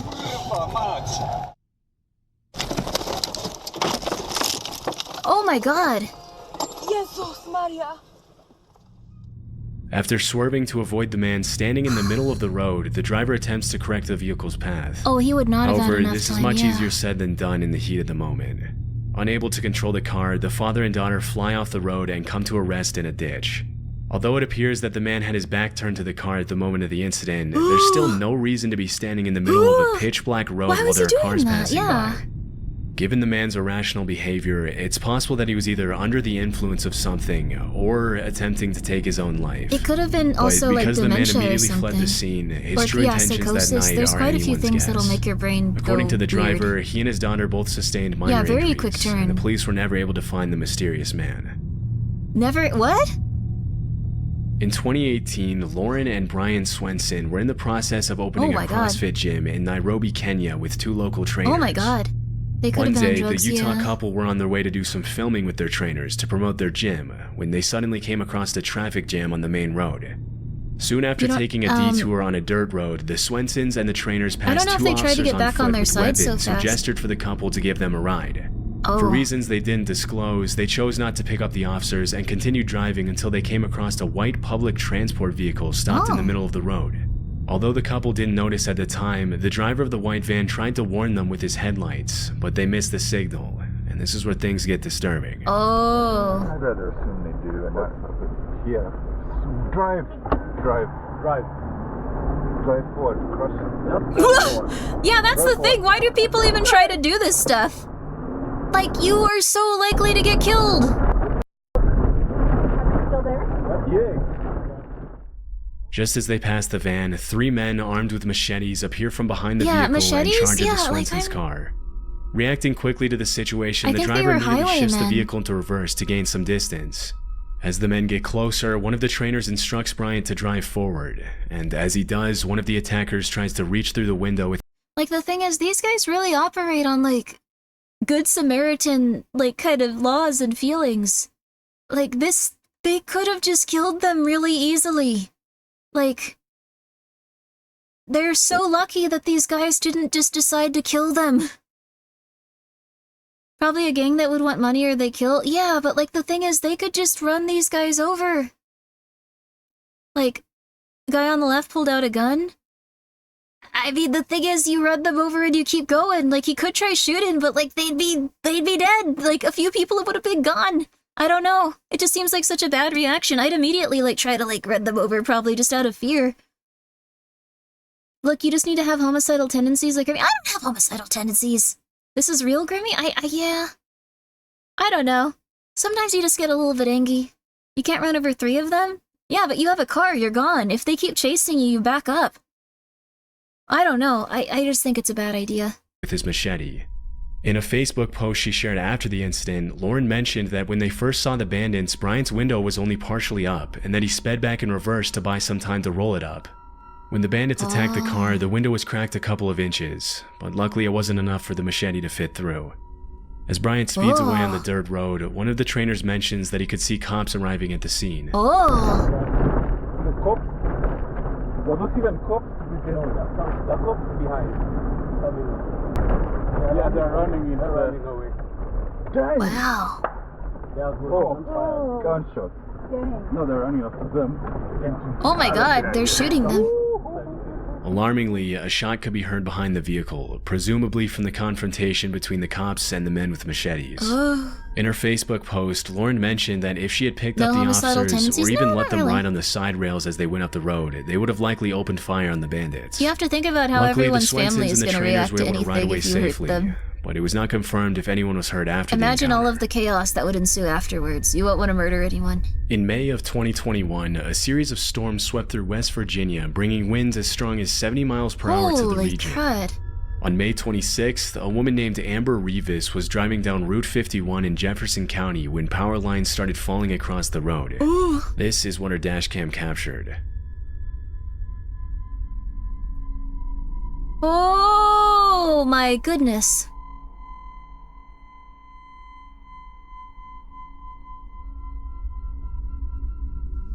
You remember this day? Were you around where the storm With was? a swift maneuver, Amber manages to swerve off the road just in time to avoid the impact of the power lines. She later uploaded the video to Facebook and thanked the people who stopped to help her. Wow. These situations are incredibly dangerous for more than one reason.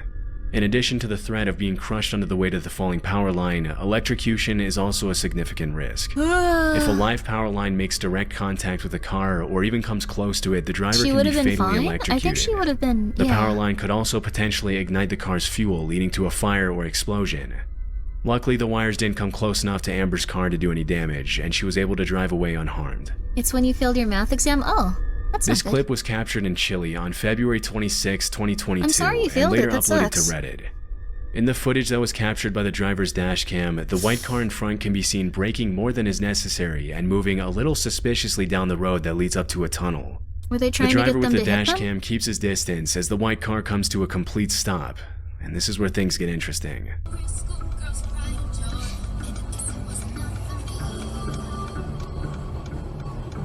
Huh?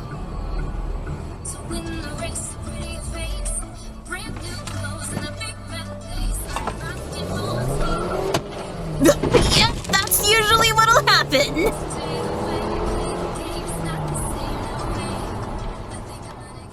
They were As soon as really the white lucky. car stops, at Oh least my 4 God. suspects jump out and start running towards the driver's car in what we can assume to be a carjacking attempt. Having sensed that something was wrong from the start, the driver reacts in a split second and accelerates quickly.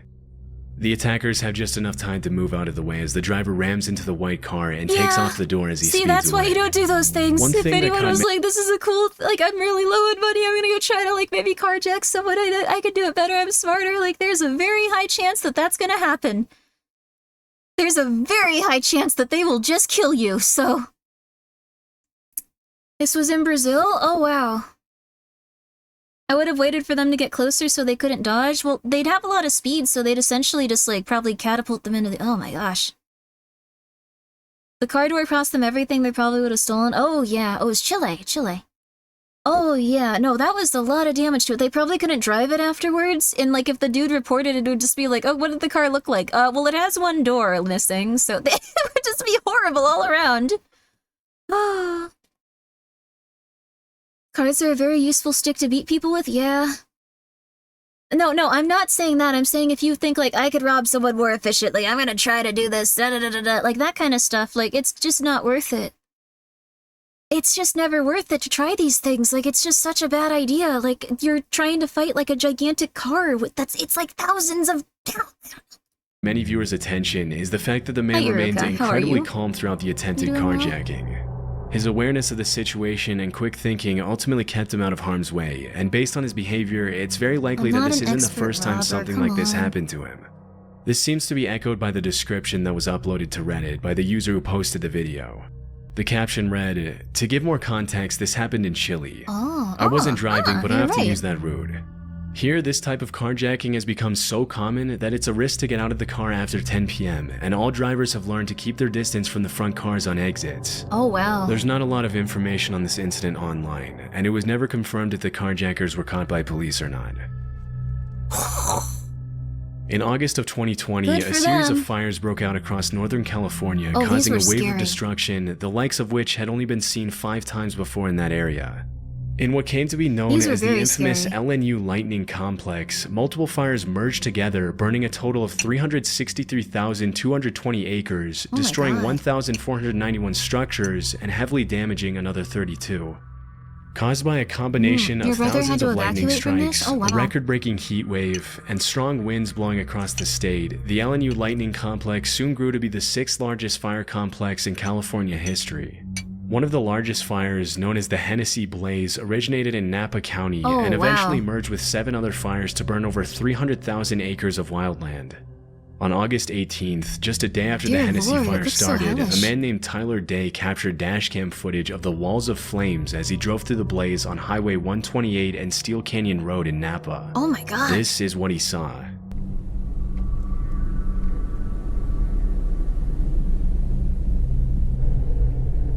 Oh. You were there when it hit? I'm so sorry. It must have been scary. Yeah, I guess this is how hell is depicted. Yeah, like just fire everywhere, burning, and like, ugh. Yeah. Yeah, you don't forget stuff like that, yeah. It's nightmarish. I'm really surprised that he's using his blinker. Like, I feel like that's not something many people would do in that situation. You can hear his blinker. I guess you get into habits and stuff, so like these In what looks like a situations scene from an apocalyptic movie, Tyler drives through the raging fire to safety, capturing this terrifying footage of the burning forest along the way. From the threat of falling trees to melted roadways and blocked paths, driving through a raging fire is obviously extremely dangerous. Yeah. Luckily, Tyler was able to make it out alive. Yeah, his tires didn't melt. Sadly, He was the probably same driving. can't be said for others, as the fire complex claimed the lives of 6 people and injured another 5 as the flames engulfed entire communities in California. At the time of the recording, the Hennessy fire was 0% contained, and it wasn't until October 2nd of that year that the California Department of Forestry and Fire Protection announced that the entire complex had been extinguished. On the evening of Sunday, April 14th, 2019, a power line came down at the intersection of Route 70 and Colonial Drive in Manchester County, New Jersey, in the middle of a thunderstorm. The wire ended up falling and getting stuck on a traffic light, and in the early morning hours of Monday, April 15th, an employee with Jersey Central Power and Light went to untangle the wires. Sergeant Hemhauser from the Manchester Township Police Department was parked at the intersection, thanks to which the incident was captured on the dashcam of his patrol car. Oh no.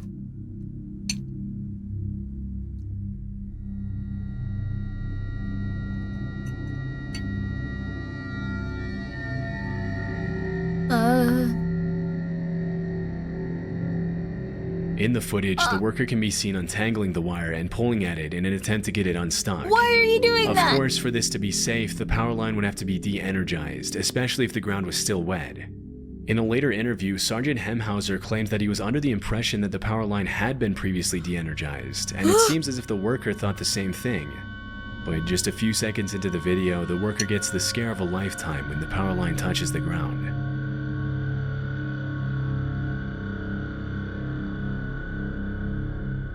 Whoa! My goodness gracious. Well, he untangled it. As soon as the wire makes contact with the wet road, it bursts into flames. The worker can be seen immediately dropping the wire and leaping back in surprise, obviously not expecting the power line to be live. After the initial shock, the utility worker takes off running and makes his way to safety. According to Sergeant Hemhauser, the flames were so hot that they burned holes in the asphalt on the street. After the incident was reported, Jersey Central Power and Light immediately launched an investigation to determine why the power line was even live in the first place. Yeah, that was a lot of if the utility electricity. worker had been I don't given know the how green many light to fix voltages that it. would be, but dear Although lord. the exact cause of the Holy incident was crap. never publicly revealed, no further incidents have been reported in the area. This dashcam footage was captured on March 1st, 2013 in Bashkira, a republic of Russia that sits between Volga and the Ural Mountains in Eastern Europe. In the video, a tornado can be seen quickly approaching the vehicle and the adjacent house. What follows is a shocking display of the sheer force of nature as the 130-mile-per-hour winds wreak havoc on the house and its surroundings. Dear God.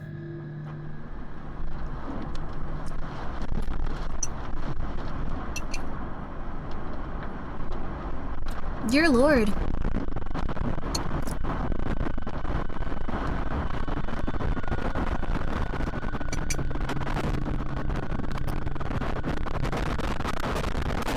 Oh, no. Okay, this is, On the sorry, evening I of didn't mean to do that. Oh my gosh. Sorry about that, you guys. You're never safe anywhere. You're never safe in your homes. You're never safe anywhere. You're never safe anywhere. They need to build a new continent where none of these exist and everyone would just be very healthy and very happy and very safe all the time. It's a bit drafty. It's a bit drafty. And the adjacent house. What follows is a shocking display of the sheer force of nature as the 130-mile-per-hour winds wreak havoc on the house and its surroundings. Also, yeah, this is very creepypasta-like in terms of, like, the music, the, like, vocal stuff. Yeah, existential crisis. I'm so sorry, Numbers! Thank you for the raid! Yo, guys, please go check out Numbers. She's very lovely. She does a lot of cool, fun stuff. You guys would very much enjoy her. She has a spooky tale she can't control that shoots and kills people, I assume. I don't know, maybe it's a nice tale. Rehabilitated. Blood is fuel? Yeah. At first, only the tree and some tarp that was flying on the ground can be seen moving in the wind. But just a few seconds later, the roof is ripped off the house, the vehicle is thrust forward, and debris starts flying everywhere as the tornado rages on. What do you even do in these When the video was originally uploaded situations? to Reddit in 2014, the Nope, user you're who right. posted Yeah, it let's didn't go. include any context surrounding the incident. Get him. We can only hope that there was no one in the house when the tornado struck, but we'll likely never know if that was the case. It's funny that that's dash cam footage just because that happens to be where the car is. Be underground? Basement? I guess so. Yeah, I hope nothing blocks the exit. That's another thing. What if it, like, what if you can't get out? Oh. Oh my gosh. Like, that's one thing I've always been concerned about, like tornadoes, hurricanes, you go in, like, the basement, but what if you just, what if that doesn't work? What if there's, like, just, you can't leave? What if, like, a giant tree falls on it? What if you don't have any way to contact people? What if you're not crazy and you don't have a ham radio and a battery? I don't know. Earthquake county, and this seems a lot more manageable than tornadoes? Yeah, like, earthquakes seem a lot more manageable than tornadoes. It's hard to tell, though, because earthquakes can also cause tsunamis and stuff, so... That's why US houses are mostly wood and drywall, easier to dig up rubble. Oh, interesting. That's exactly why having a ham radio and battery is not crazy. Oh, I know, I have those. Like, I have, like, what's it called? I have, like, a bunch of... I don't have a ham radio, I really want one, but because you couldn't use it anyways unless you got the certification, so... But, here's the thing, I have, like, a battery and I have a bunch of, like, stuff to, like, try to contact people. Like, I've gotten really intense about it. I've gotten really weird. At some point, I'll probably buy a Starlink, too, just for that.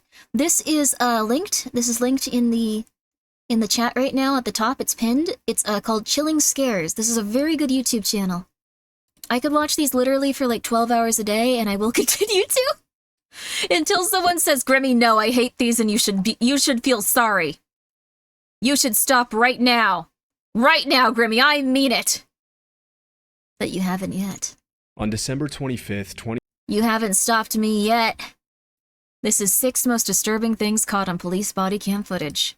On December You like 25th, them too? 2020, Yay! a I'm so happy. 63-year-old man named Anthony Quinn Warner Yet. drove his RV to We Nashville, are enablers. Tennessee's Thank 2nd you! Avenue and woke up nearby residents with the sound of a robotic thank you, digital Anonymous. female voice coming from That's his very RV, nice of you. warning everyone around the vehicle How's your timer to working these evacuate days, the Grimmi? area. It's going good. I feel good about it. We're down to 18 hours, and thank you so much, Anonymous.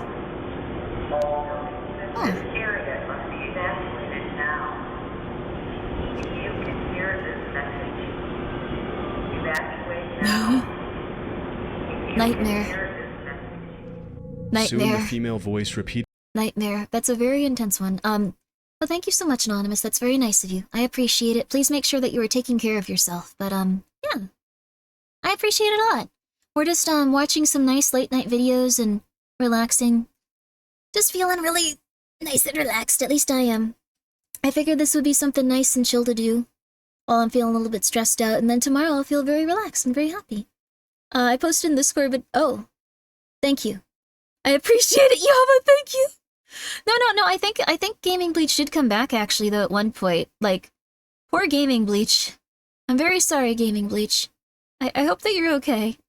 Crack open a boy with the cold ones. What's that mean? I couldn't even read the first letter, like the first word. I could read this. Okay, I'm giving up. I'm very tired. I've been a little bit frazzled today. My bad. Glad that there was a warning. Let people get the flip out with their pets. Yeah, that's true. Evacuate now. Evacuate now. Evacuate now.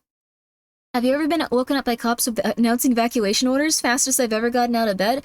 Yeah, I'd imagine that I'd go completely insane. Like, I'd have my cats in their crate within, like, 2 seconds. Like, maybe I'd just throw them all in the same crate. Pumpkin would really have to get along with those other 2 kittens for a little bit. Then Little Man is too big for that. He's gigantic. Like, I'd have to have someone help me with it. I can barely pick him up. He's like 16 pounds, but apparently that's not bad if you're like a cat that's over like 13 years old. Apparently that's like awesome. They're like, holy crap, why aren't you losing weight? Why haven't you begun to show the signs of aging and like dying? Like, it's awesome if you're an older cat. Little Man is not so little. He is not so little, but apparently that's very positive. Like, it means that they're not having any signs of like any organ degradation or anything. So Gaming Bleach hasn't been around for 8 hours. He's probably sleeping. Please let Gaming Bleach sleep. Oh god. But thank you very much, Anonymous. I hope you're doing really well. I hope you guys are all having a nice night. This has been a very lovely little time. What breed? I think Little Man's a Neblong. Pumpkin is a lavender tort. A very, very long-haired lavender tort. Pumpkin's about the longest hair cat I've ever seen in my life. I don't know how she does it, but she's really, really fluffy. She's got like about 3 inches of fluff coming off her body every direction. Like a little teddy bear. She's so cute. And then they'll be back any minute now. No! No, not a tort. A lavender tortoiseshell. Lavender tortoiseshell. She's, like gray and kind of looks like a gray calico that's really, really fluffy. And then Joshua is a, what's it called? A flame point Siamese. Joshua is a flame point Siamese, which means that they have like a little red face and a little red tail, and like little red kind of like toasty looking, like, I guess like fur patterns on them, instead of like a, normal Siamese where they have like a darker face. He has a flame point pattern, so he's all like orange in the face and on the tail and on the, like, he's so cute. He's so cute. And then there's also Michael, and he's orange. He's just orange. I like him a lot, though. He's really cute. I never thought I'd have an orange cat, because I was like, oh, they all look the same. They all look it's true. He looks like every other orange cat, but he's so cute. Oh, Michael. Michael is he's a cute orange, though. And the cutest thing is his tail matches with his brother. His brother has an orange tail, and his brother has a little orange face, so they match. It's very sweet. Otherwise, like, it's so sweet. Like, they're completely different looking, but they have those things in common. It's so cute. Does he have orange energy? He's kind of a brat. I don't know how to put it, but he's just, like, been the brattiest cat I've ever had. Like, all of my cats have been very polite and very sweet. He's a brat. He likes knocking things over. He likes pretending he doesn't want to knock things over. He looks at you with, like, really big eyes, like, when you come downstairs, so you have to pick him up and, like, just hold him, and then he likes putting his arms out like he's flying like a superhero. And that's just what he prefers. He just likes to be picked up, and he likes destroying stuff, so those are his 2 hobbies. That's all he really wants. He wants to be picked up, and he wants to destroy. Jochiwa is very sweet, and he seems to want to hang out with people and kind of try to connect with them and, like, be near them and stuff. And then, Little Man is like an old man. He's very polite, very sweet, very attentive to other people. Pumpkin thinks she's going to die. Every second. Of every day. Of every moment. Like, I've been doing this thing now where I sit with her. Whenever I sit with her, I'll pick her up and I'll hold her. It's really nice. It makes me feel happy. Makes her feel happy too, I hope so. But she's immediately wants to get out. But she's been getting better about it. She's been getting better about it. Repeatedly mentioned that the RV was going to detonate, and a little after 6 a.m. the Let's voice worry about became getting more and murdered more by bombs. insistent, announcing that the vehicle would detonate in 15 minutes. In the body cam footage that was later released by the authorities, a group of Nashville police officers can be That's seen nice that walking your kitty around the tries to jump downtown and attack area, your friend. urging That's any cute. stragglers to evacuate for their own Just safety. like your mother. Pumpkin's a little bit nervous, but I'm trying to get better about it so she's happier. But there is something serious happening down the road. Go for 11. Do you mind going down to Second and Where they need to go when they are evacuated. That's nice they were helping that woman that didn't have a home. That's so weird. That's like something out of a movie. Like The Purge? Yeah.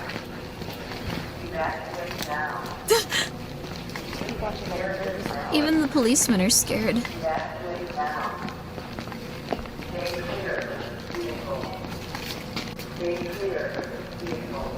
The robotic voice and its ominous warnings give the whole scene an extremely eerie vibe, like, as the police officer mentioned, something out of the movie The Purge. Yeah. Strangely, the RV also broadcasted snippets of the 1964 hit song Downtown by Petula Clark, which is a song about how if you're ever feeling sad or lonely, you should go downtown and you'll feel better in the hustle and bustle of the city.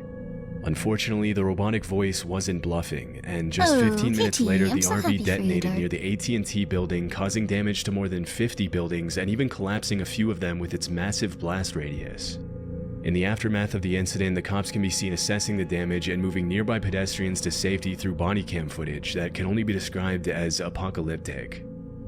Second Broad. Command 425, are you 10-4? He's in 4. Are you guys okay? Yeah. No, my guys. Where's your car? How you doing? Okay, go to your car. Oh, crud. It actually did explode. Wasn't the building linked to some voting machine company? Wait, it was? Oh my gosh. I didn't know that. You okay? Yeah, I'm good, man. I appreciate it. Why did they detonate Even it? though I the don't think they explosive inside detonated. the RV was extremely powerful, the cops managed to evacuate most of the nearby residents, and thankfully nobody outside the RV lost their lives. Although 3 people were injured and had to be hospitalized after the vehicle incident, the only person who lost his life was Anthony Warner himself, who was still inside the vehicle at the time of the detonation. After the incident, the authorities started digging deep into Anthony's past to figure out what could have caused him to do something No bomb. so Yeah, insane. they probably did think it was What just. they found was pretty disturbing. mean, as it turned out, I imagine that police constantly get like bomb threats and are just like, okay, whatever, we'll go do it. Oh, we'll figure this out. Like at least like once every like, I don't know, like maybe a year. I don't know if any police are here and can. I don't think any police would watch me, but like, you know, if you're here, like, yay. And also like, how many bomb threats do you get per year? That might actually be illegal to tell people on the internet at random, never mind. Could you imagine being in Hawaii, then the accident? Yeah, like I would just accept I couldn't hide from, yeah. I think at that point, like, if you know that you're gonna die, like if you think that there's some sort of like bomb coming, I think what you probably do is just find the people you care about most if you have any, and if you don't, you, if you're near a buffet, if you're in Hawaii, that might be, get the last bit of like best possible little treat you ever get. Get a little cake. A lot of people call loved ones apparently. That also makes sense. Yeah. That makes a lot of sense.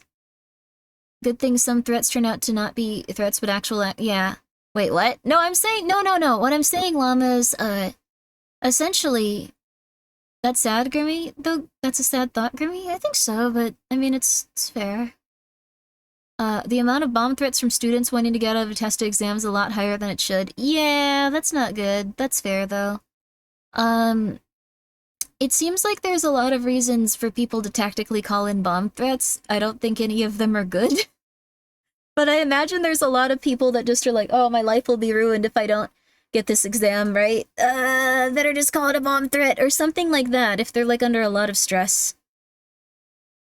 But, like, essentially what I'm saying is, like, the police probably get so used to them that they just have to kind of work around that. So when it gets to the point, like, where, like, it's just like, yo, another bomb threat. All right, let's evacuate everyone. Woo, let's do it again. Like, they're probably, like, really, like, just like, it probably won't happen.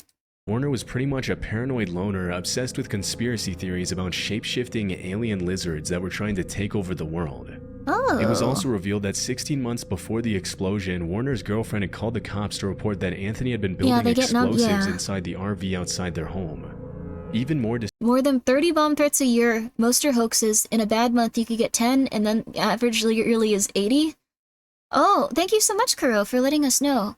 That's not good. Yeah, I'd imagine police are just like, another bomb threat. Yeah, get out there. Yeah, we'll send the bomb threat guy in, like, I don't know, 20 minutes. Yeah, he'll be fine. Yeah, whatever. Stuff like that probably less than eventually. A week before Christmas, Warner's neighbor had reportedly asked him if Santa was going to bring him anything good for Christmas, to which Warner replied, "Oh yeah, Nashville and the world are never going to forget me." But despite the clear desire for attention, the cops never managed to truly figure out Warner's motive, and it was eventually concluded that he probably didn't want to hurt anyone, and that a fatal cancer diagnosis mixed with you other mean like factors the had VTubing contributed to thing? Warner's VTubers. declining mental health. VTubing. On March 9th, 2023, at around 12:30 p.m., an anonymous caller dialed 911 and told dispatchers that a man that had just run into a food market on Cleveland's Central Avenue was claiming that he had just been kidnapped. As soon as police arrived, they were able to talk to the alleged PM victim, if you want to try them. They got some good cheap models was on there. captured on one of the cops' body cams. I went over there to fix his busted pipe for his washing machine. Okay. And I was gonna put in a water line for his ice for his Why does he refrigerator. have- And when I got downstairs, another dude came out. They had guns on me and they robbed me. I mean, they tied me up. They had plastic laying on the ground. Disturbingly, the zip ties and duct tape that were used in the kidnapping can still be seen on the man's body as he explains what happened to him. As the victim mentions to the cops, the perpetrators forced him into his own van, robbed him, and then held him for ransom before he managed to escape. So they put this on my face. They get me in my van and they bring me over here. They turn the location up on my phone. One of the guys is in back with me. And which way did the car go? Huh? Where the car go? It was parked this way, and I ran all the way here to here. We were parked right over there. You're parked at 49? What kind of car was it? It's my van. As the cops later found out, the main perpetrator was 51-year-old Ahmed Johnson, whom the victim had been in federal prison with at some point in his life. What? After digging deeper into the case, they uncovered the whole story of the kidnapping. As the victim mentioned in the video, the kidnapper had hired him for a plumbing job, and when he arrived at the house in Cleveland's Buckeye Woodhill neighborhood, he was led downstairs where he would allegedly be shown the leaky pipe that he had to fix. Once downstairs, Ahmed led the victim to another room, where another man jumped out and held him at gunpoint. After stealing his phone and Apple Watch, the kidnappers bound the victim and put him into the back of his own van. As the perpetrators drove the van towards the city's central neighborhood, they made the victim call a friend and bring around $15,000 to a nearby gas station in exchange for his return. But as the van slowed down, the victim... So this is terrifying, but good that he got away. 356 are fake. A lot of fake bomb threats. Wait, worst part is, it's dispatchers that deal with it first for bomb threats, and if the caller thinks they're getting laughed at, they will claim a bomb threat for the dispatch office to know where they... Oh! If they know where it is? Oh! That's intense. There's a lot of stuff going on. Dear Lord.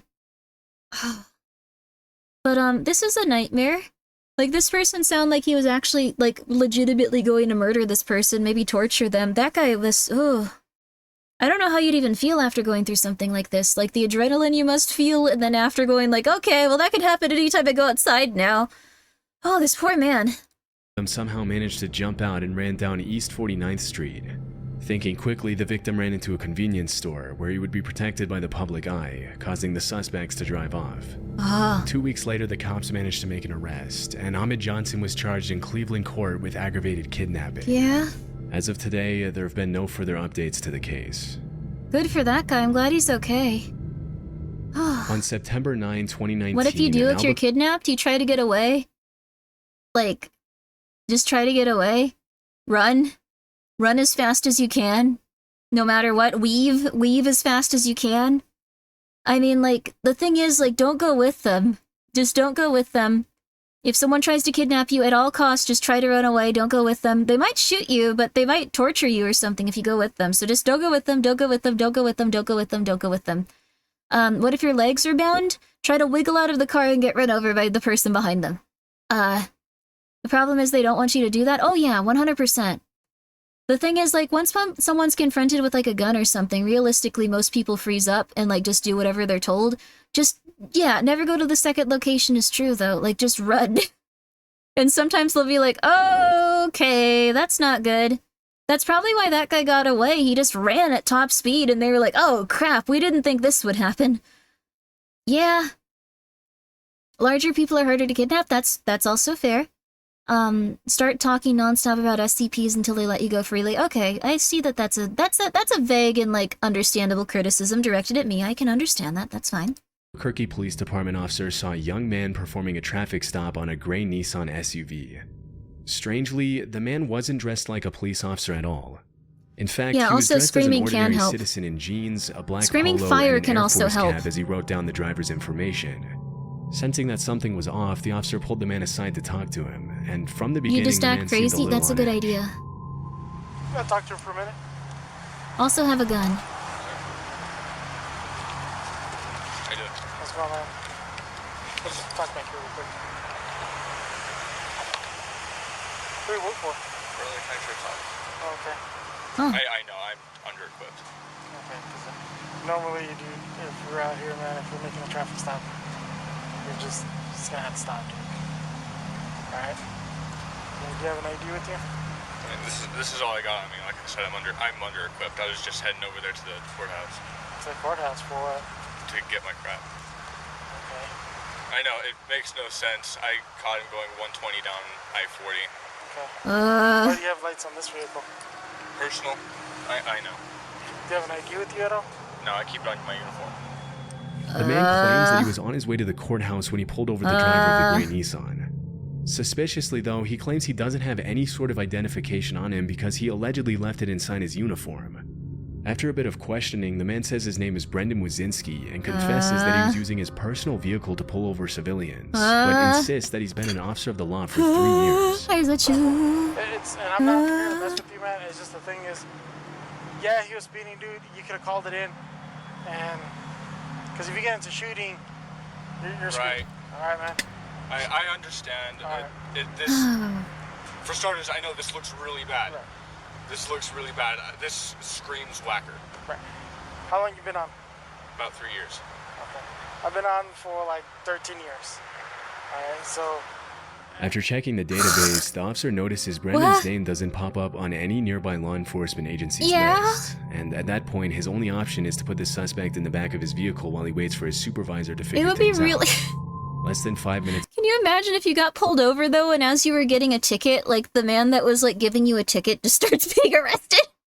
And they're like, you can leave. There's some weird stuff going on. Yeah, you don't actually have a ticket. I didn't see it. Leave.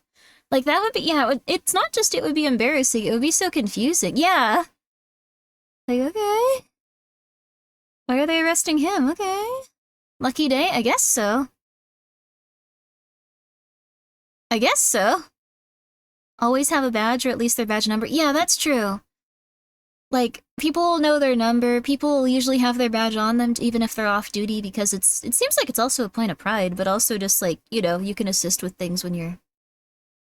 Yeah.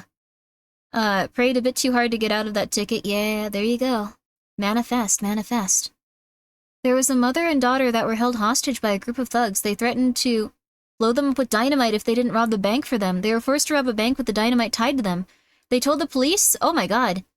They told the people there if they don't want to do this, they will die, and the thugs were watching for a distance, got the money afterwards and fled. Luckily, the dynamite wasn't real, and the police were able to rescue the mom and daughter afterwards and catch the thugs. That's really good. Yeah, I feel like if someone equipped me with a bomb, like, or said that they were equipping me with a bomb, I'd just run to, like... I'd run in and go, I have a bomb, everyone run outside right now, I'm not doing this on purpose, I'm really sorry, this isn't a holdup, you can leave, I'm really sorry, I'm not gonna try to steal anything with you, I'm gonna blow the place up though, I didn't mean to, I'm really sorry. They would be really awkward. It would also be super awkward if the dynamite weren't real, And like then I'd have to like try to convince them that I was kidnapped, and just feels like it would be like a really bad time for me. Like, I don't know. Everyone will be staring at you. I don't think that's the best strategy, to be honest, but you wouldn't like be causing anyone problems, and I don't think that they would let you go after anyway. Well, I mean, you'd be causing people like a general disruption of their daily life, but did you know a lot of banks are still actually robbed, but they stopped reporting a lot of it because they realized that people were still robbing banks, and maybe, you know, telling people that banks were being robbed constantly wasn't a good way to get people to stop? Yeah. Who robbed a bank with infrared lights pointed at his face in 2004 because cameras couldn't see infrared. Wow, oh, interesting. Oh. That's a road flare? Okay, yeah, I might have road flares put on me and I'd know the difference between a road flare. I have road flares. Let's see. You don't use it on the daily, because you don't use it on the daily, you need badge number for paperwork. Yeah, that's the thing. I think, like everyone knows their social security number, everyone would probably know their cop number if they were a cop, so. Huh. It's interesting to think about all these crimes and stuff, though. Minutes later, Brendan gets cold feet and confesses that he's not a real cop. What's up, man? Alright. I'm just gonna be straight up honest with you. I'm not a cop. Okay. Okay. I'm just gonna be That badge from? I bought it offline. Okay. Do me a favor, stay in here, okay? For a second. It's a really nice cop. To As just soon be as like, the okay, supervisor dude. arrives, the officer briefs him on the situation, and they decide to arrest Brendan for impersonating a police officer. That was After fast, putting he him had in nothing cuffs, he the could sheriff do. arrives to assess the situation. I honestly don't know how long Brendan was expecting to be able to get away with pulling people over pretending to be a cop, Oh my but God. it seems as though he was hoping to play vigilante with no consequences forever. Even though he didn't have a weapon in his belt at the time, it's not uncommon for people like Brendan to start using guns and handcuffs as Wait. intimidation tools once they get more comfortable and start thinking. A guy tried robbing a bank with his face covered in lemon juice because that was the ingredient in the blank. Cool. You know what? I respect it at this point. Who cares? Just go for it in life. Have fun. Go crazy. Be incredibly obnoxious. Just cover yourself in different fruit oils and juice and just go out there and see what sticks. Not literally, figuratively. You know what, either. I didn't mean for it to sound that way, but you know They what? can get away with it. Life is hard. Just go Obviously, have it's fun. incredibly Go dangerous to have rob random people. people driving around the city Not like pretending people. to be cops Go when they really rob, have I guess. nothing to No, do with don't law rob banks. enforcement No, at all, never mind. which Don't is why rob the officers people. have no other choice Got a but little to bit bring too him into the excited and police positive station. there. Kind of looped After around into arriving at bad. the station, the cops trying to get Brendan's full statement, but the suspect contradicts himself a bunch and lies to try to get the officer's No, sympathy. don't rob banks. Brendan says he was on his way to work when he I saw a am guy joking. going 120 on the freeway and confesses that he freaked out when the cop asked him about his identity.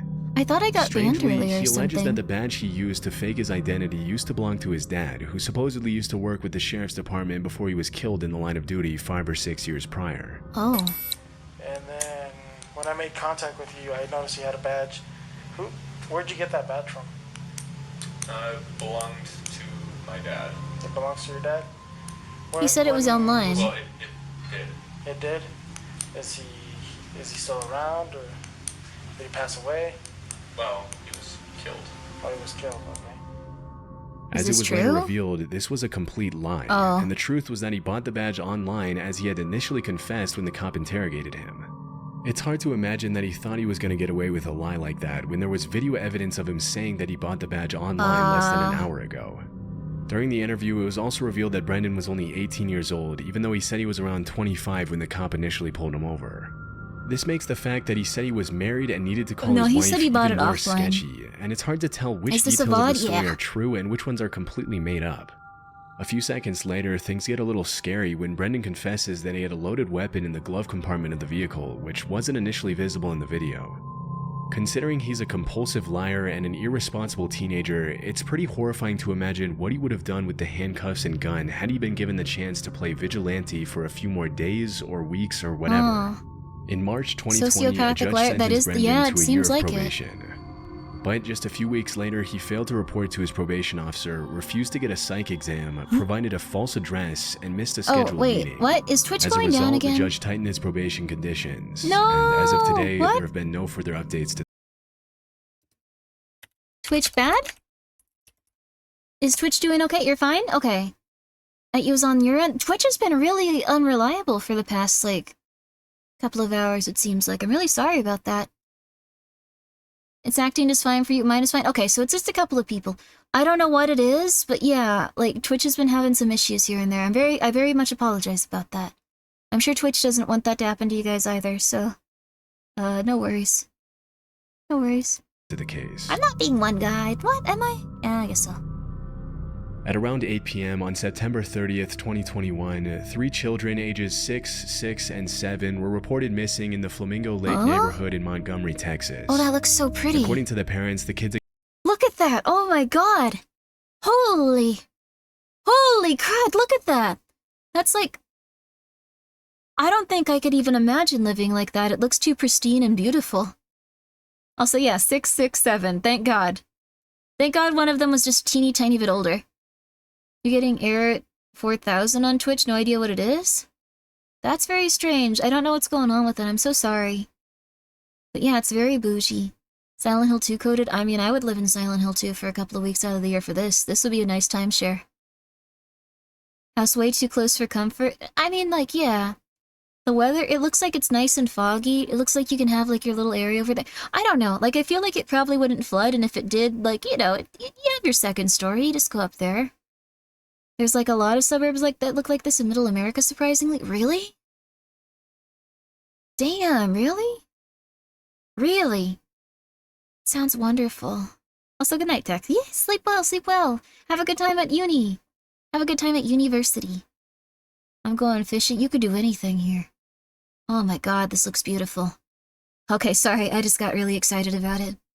Gone missing after they went into the Sam Houston forest and wandered off the main trail to go play in a creek. Oh, right, children were After missing. the disappearance was announced to the public, the authorities launched a massive search that included helicopters, dogs, drones, off-road vehicles, and hundreds of police officers from multiple law enforcement agencies. Whoa.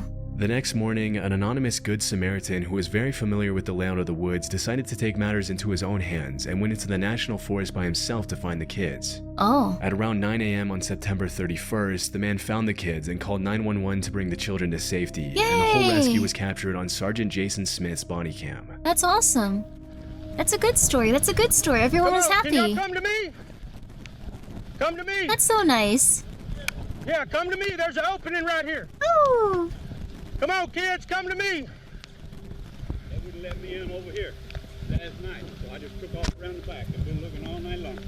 Yes, sir. I have all Jesus 3 is children. Good, ain't he? Ain't Jesus good? He is good. Kids, I'm the police. Are y'all ready to get out of the woods? Yeah. Come on, buddy. Let's get out of here. You got cheeseburgers in your car? We're going to get something to eat. Aww. Okay? You want to hold my hand? We'll get out of here?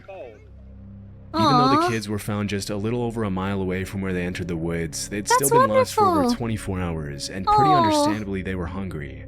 How did they get lost? I think they just started The night in wandering. the forest, sheltering themselves under a fallen tree until the volunteer came to rescue them, which is why they had leaves and branches in their hair in the footage. Oh, that's so nice. Ew. Grab hold of that. There you go. You're really strong. Am I really strong? I think Lose your shoe?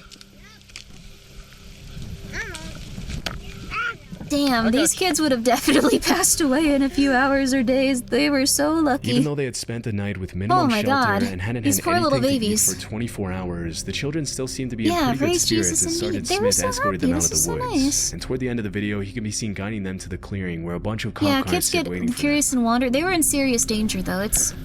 How's the Subathon going? It's been going okay. I want to lock in and get some more fun stuff done. I've mostly just been, like... Come on, kids. I was, like, weeding off some... Like, I'm still on, like, half of it, but, like... I'm getting off some of, like, my anxiety and depression medication because I've been less anxious and depressed, so... It's a little bit rough today, but I think tomorrow's gonna be nice. What? This is so sweet! There you go, Yo! buddy. Look at you. You made it. It's honestly pretty Aw, terrifying this to is so think nice. that if they hadn't been found then and there, the kids would have probably ended up succumbing to the elements. But thankfully, they were Aw. able to get back home to their parents. Yeah, this was a really nice one. On January 30th, Oh, now there's gonna be another bad New Mexico one. police received a disturbing call My from a cold, dead witness in heart is Nevada thawed with who feel-good claimed he had stories. seen It's a woman true, being yeah. taken out of her Las Vegas They just got apartment by a lost. man. Well, the thing is, like, children will get murdered immediately, like, not murdered by, like, people, but, like, children will die in the forest, like, really quickly. Like, oh, there's a lot of stories about people just going like, oh, must have been paranormal, my daughter was just right behind me, and then, like, in 10 seconds, like, 5 feet away from us, they were just gone, like, they were just coming down from, like, their grandmother to, like, their mother. It was, like, a 10-second walk. Children will just wander in a completely random direction because they see, like, a bug, or, like, a stick, or, like, nothing, and, like, they'll just randomly wander into, like, a really bad direction, and they'll just be gone because they'll just keep walking for a while. Meanwhile, people will probably, like, just kind of, like, you know, look around their immediate, like, area when they figure that out, and it could be, like, minutes later, it could be, like, 10, and in the meantime, they could have just walked straight forward in a random direction. So, yeah, I don't get why some parents have their kids walking behind them instead of in front. Yeah, that's pretty much it, yeah.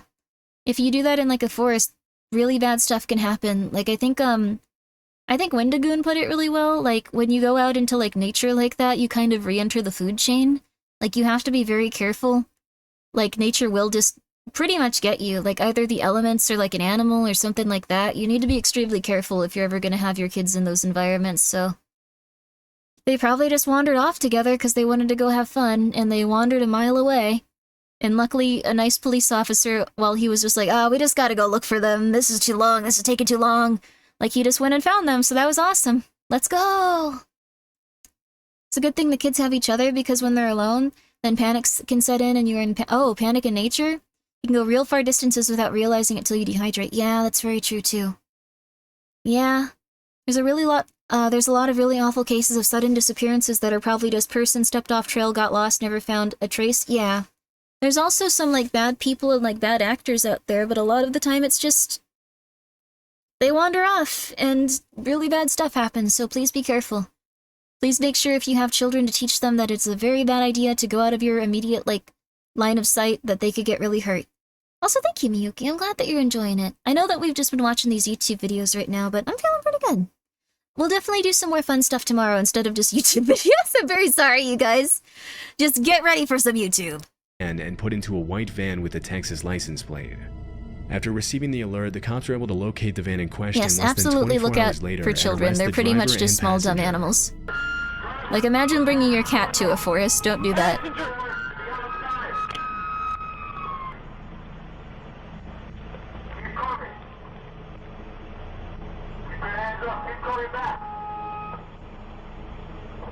Once the suspects are out of the vehicle, the cops approach the white van, and that's when they find something incredibly disturbing. What? Yeah, I wouldn't trust my cat in the yard. You need a... Oh my god, thank you. Okay. Is that it? Rolling? Whoa. Okay, Holy get crap. out of here, okay? I got pictures of her and I got pictures of the chains. In the back of the vehicle, the cops find a woman named Jane who is chained to the floorboards of the van by the suspects, and as soon as the officers set her free, she gives them her disturbing testimony. According to the victim, the man who was driving the getaway van was her ex-boyfriend Jack, Oh who my broke into God. her apartment and took her. What? Even though she fought hard to escape, Jack was trained in mixed martial arts and was a lot heavier than her, and it didn't take him long to take her out of her home. Jane assumed it was her neighbors who saw the altercation and called the police, and it was thanks to that 911 call that the cops were able to rescue her. Once inside the police car, Jack doesn't seem all too distressed that he's about to be put away for... I told you. Bears, chimps, and men. I don't know. Just, sometimes not, like, there's a lot of nice fellas out there. Just, sometimes they get really crazy, so... Yeah, there's also a lot of nice chimps out there, very, very different, but, like, you know. There's probably also a few nice bears out there. I think bears are more likely to murder you, like, just because they don't really interact with humans ever, but I guess monkeys don't either, but... Anyways. Yeah, bears are cute. Bears are very cute, but they can't eat you. Depends on the type. They can eat you, though. But yeah, men can be a little bit crazy, too. I guess women can as well, but I think if, like, I don't know. If I wanted to, like, kidnap you and, like, tie you to, like, the floorboards of my car, I guess they aren't floorboards, but, like, you know what I mean. It'd be a lot harder for me.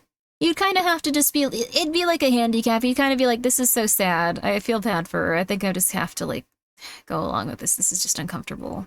But like, you know, fellas can just steal women. So be careful out there, ladies. Just be careful. And if you're a fella and you haven't stolen women, I'm really proud of you and I'm really happy for you. You're a nice person. Thank you. For a long time, and he can even be seen interacting. There are ads. I'm so sorry about that, everyone. We're gonna wait until the people that are having ads can see the rest of this. Sorry about that. I thought you were a bodybuilder. Yes, indeed I am. Yes, I can destroy any man that comes near me, exactly. At least in the tone of my voice. Gee, thanks for me. You're welcome. Good job. Set the bar higher? I don't know. I'm pretty afraid of this type of thing. Grimmi is proud I'm not a monster. Yeah, yeah. Good for you. You're not a monster. Yeah. Unironically, I'm not clapping sarcastically. I'm really proud of you. A lot of people are out there. Wonderful. Wonderful stuff. Good on you. Good on you. I'm very happy for you. You could even take it a step further and be polite to women and all of the other people you meet. And that kind of stuff. Like, go out there and try to be polite to them and make sure they feel comfortable and happy. Then you'll get an S rank. Pretty calmly You won't with the just be like officer an A+. driving the vehicle, asking him if he has a favorite hymn and singing the words to I let the Amazing ads go. Grace as he's taken to jail. You didn't miss much. You got a favorite hymn? What's that? You got a favorite hymn? No, I don't. Why not? I don't know. I've never been into them. You kidnapped a woman, dude. Calm down. What about Amazing Grace? You like that one? I'll take it.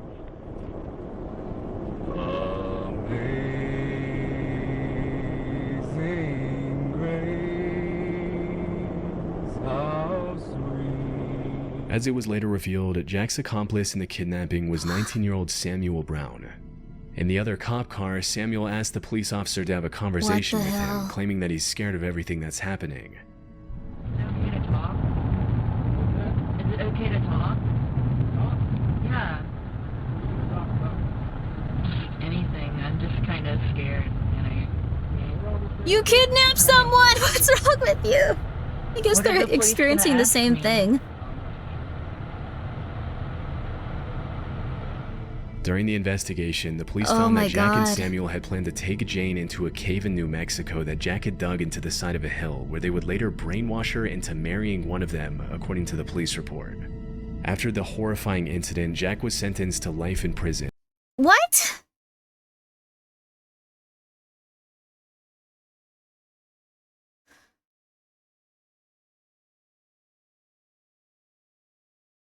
Remember the kids got found in the forest. We should focus on that as well. There's positive things in the world. Yeah, really odd stuff. Brainwashing cave? Yeah, I'm more surprised that these guys are acting like they're just such sad little guys, considering that they, were trying to bring a woman to a cave to brainwash her. It also sounds weird they're like saying like marry one of them, like they hadn't decided yet. Like it would just be something where it's like, well, we'll see. We probably can't do enough brainwashing. She's gonna choose one of us, but we'll let her kind of figure it out herself. Like why did they phrase it in such a way? And Samuel to a little over 5 years in prison. It's pretty disturbing to imagine where Jane would be if that 911 call hadn't been placed and the cops hadn't intervened. It's nice that, like, her neighbors called at least, dear Lord. On April 8 of 2021, police officers from the city of Whitehall, Ohio, about 6 miles away from Columbus, received a report that a man was allegedly impersonating a police officer at a traffic stop. Oh, another. Upon arriving at the scene, they found a 26-year-old man named Casey Donovan Williams asleep in what appeared to be a Whitehall police cruiser. When he woke up, he told the cops that he was an off-duty cop working a special duty detail. At first, the officers bought his story, but when they were told there was no special duty assigned at that time, they returned to get the real story. And the exchange was captured on the cop's body cam. But you have no ID from them, all right? No. And have you ever been sworn in by them? Is this common or something? Or is this just like they found the 2 videos of this? Because this seems like consistently, like, really bad. And, like, really consistently, like, happening. No idea. It's very common. I guess that's why they say, like, make sure that you, if you get pulled over by the police, don't just, like, do it off the side of the road. You have to, like, try to make it to a public location. Like, this guy's at, like, a restaurant or something nearby, it looks like. That might also be helping if someone tried, like, he tried to pull someone over. They might have seen it, so. He appears to have a gun on his hip. He also has a taser. Like this right here, that's a specific type of taser. I've talked to the chief. No, I'm asking you a direct question. Have you been sworn in by It's them? very important you answer this correctly, because being a former police officer or someday a current police officer, you know if you lie in this situation, you go directly to jail. No, I'm not. So I'm going to put that right listen, out. I'm not. So if you are telling me you are a police officer right now, is that what you're telling me? So you are not a commissioned police officer. I have spoke with the chief. That's not what I'm asking you. I'm asking you one question. Are you a commissioned police officer through the state of Ohio? I have an OPUDA certificate. That's not what I'm asking. That's not what we're asking you. I'm explaining to you. No, you're not. You're not answering the question. You're avoiding the question. It's very simple. Are you a sworn police officer anywhere in the state of Ohio in any department? Not currently. Okay. As soon as the cops start applying a It's bit of pressure, interesting Casey that, like, he confesses was that he's just not an trying to actual get commissioned around police it so officer. And when intensely. the cops mention to him that he risks going to jail if he lies, he Not currently. It's a power thing? I guess so. I guess, like, you could just say, like, hey... I don't know. It's... You could just say, like, yeah, I'm a cop. Don't worry about it. Don't worry about it. It's just odd. That's what pathological liars do. They want to become fake cops. This is interesting, though. Like, I can't imagine being in a situation like this. It would be very rough. Collecting bribes as a bad cop, maybe? Maybe? I think they probably just enjoy, like, lording over people from what it sounds like, because I mean, would they just be like, yeah, pay me $50, you get off right here, yeah. Fake it till you make it mentality? I guess so. They want the power and authority without the responsibility. Oh, makes sense. Oh, thank you so much, Anonymous. I appreciate that. That's very nice of you. I hope you're having a very nice night, and I appreciate it. We should probably start doing some wheel spins tomorrow again. We will, okay. We have quite a few to get through, but we're gonna marathon it, we're gonna get it done. I have absolutely nothing to have to do tomorrow. No tests, no medical stuff, 0 from what I remember. I can check. So we're gonna have a nice, relaxing, long day tomorrow. It'll be lovely. It'll be wonderful. Woo! I'm very excited. There are even folks who occupy abandoned buildings and lots with their firearms to prevent trespass. I saw one of those! There was someone that actually was threatening to kill someone because he went into a completely random abandoned building and was just searching it and was like, hey, this is my abandoned building. And he had an AK-47. And he forced them to leave. Thank you, Anonymous, for gifting a sub to Fake Cops. Oh, God. Sorry, there's just sometimes an Anonymous that will, come by and,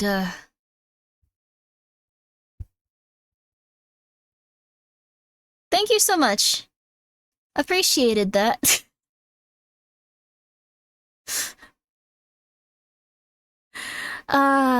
Sorry, it's just sometimes you're doing good. You're doing good. I very much appreciate it. It's very nice of you.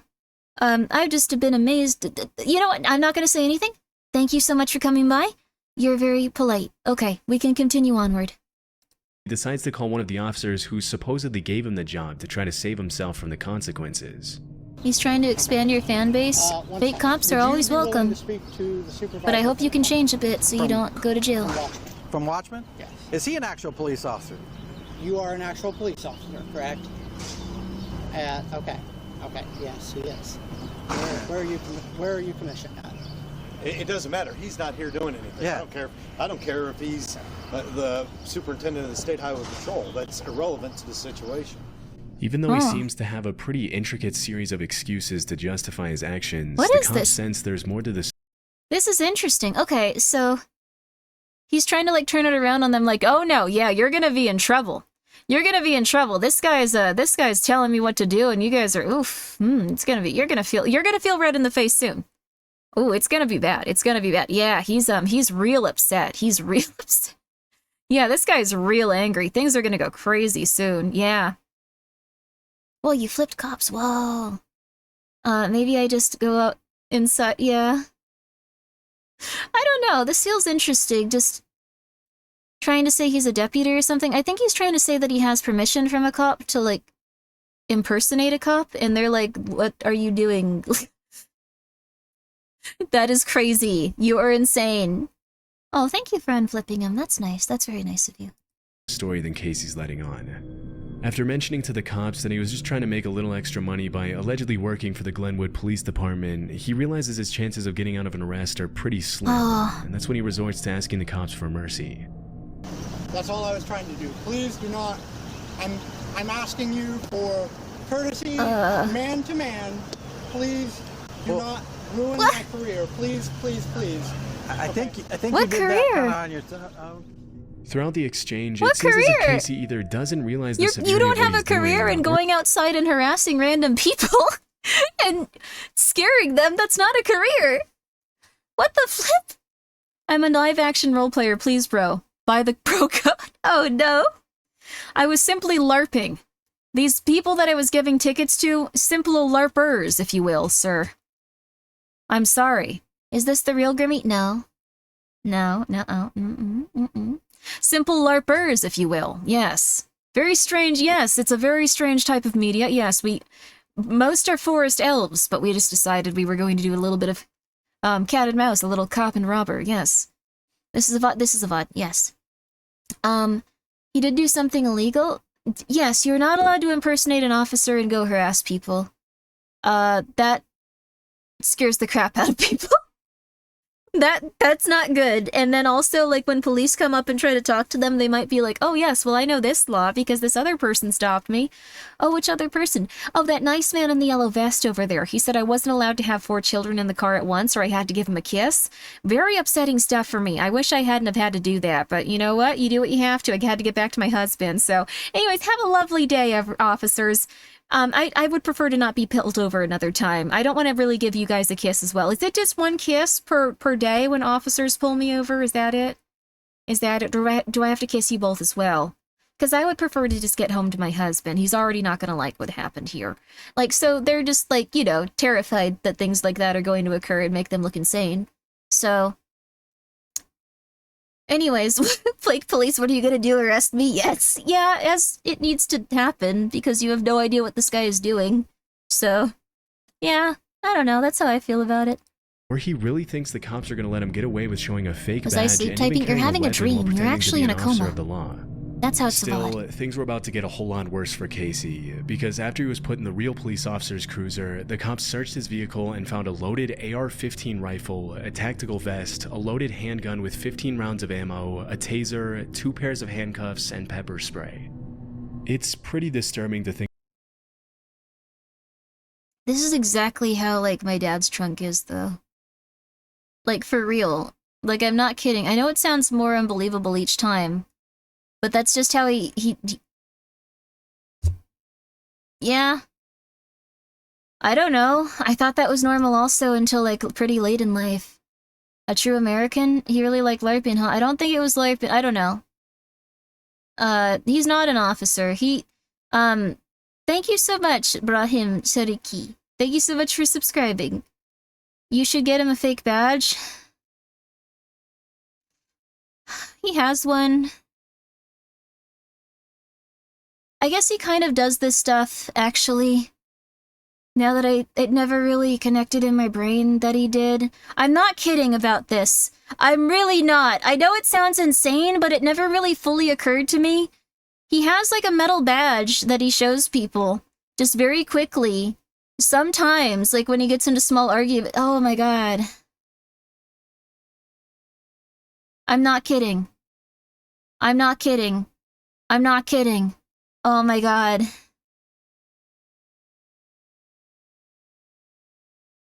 I hate my life so fucking much. I don't know. I'm sorry. Oh my god. Oh my god. Saw it coming? How? I don't want a badge. I think I wanted one when I was younger. I was like, wow, you have a badge? I want one. Oh, I don't talk to this person. No, I'm not talking to this person. They are crazy, but every time I just go through life and occasionally like you see little things that make you go, "Oh, they're really crazy." Oh. Do we need to get a lawyer after being your chat? Are we under arrest? No. God darn it. It never occurred to me. But like he had this wallet, like in his wallet, he had this like flap where it just, like, you could, like, it covers the badge. I don't know if you guys are familiar with these types of wallets, but, like, it was, like, something that covered the badge with, like, leather. And, like, he could just flip it open slightly and it would show the badge. And it wasn't, like, one of the police departments. He wasn't a police officer. Just hug your Dakimakura. Sky High will make us all better. I don't know if I'm making you an accessory. He won't bring you to fake jail. I have no idea what's going on with that dude. That dude is so crazy. Every day I just think, oh my god, this dude is... Oh my god! Does he have a criminal record? No, that's the thing! He somehow avoided it. Somehow. Like, the thing is, you know, he's done all kinds of, like, crazy crap over his lifetime. I guess he just never... Well, actually, no, he is being sued by, like, 3 people right now. So it's not like it's... I know he's being sued by 3 people right now because he, at some point, must have started putting... His address is where I live because I get a bunch... I get a bunch of his legal documents sent to me. And I don't talk to him anymore, but back when I talked to him, I'd, like, call him and say, hey, this got sent to me, and he'd be like, oh, just ignore that. I don't want to have to lie in court about knowing anything about this. Like, if you don't read it, you don't have to lie in court. I swear to you, I'm not making this up.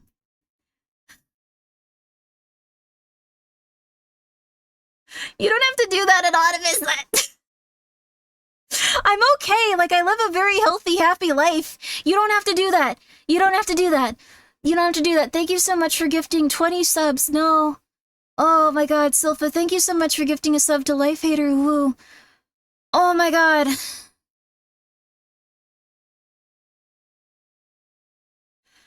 Oh my god, dude.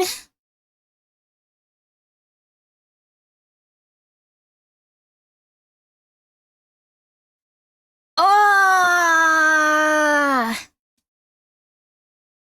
You know some really effed up individuals? I know! Average VTuber family! Yeah, for real. I know some people with really nice families. Like, Elfina seems like nice. She was just talking about it the other day on Twitter. Like, there's some people that have really nice, relaxed, normal families.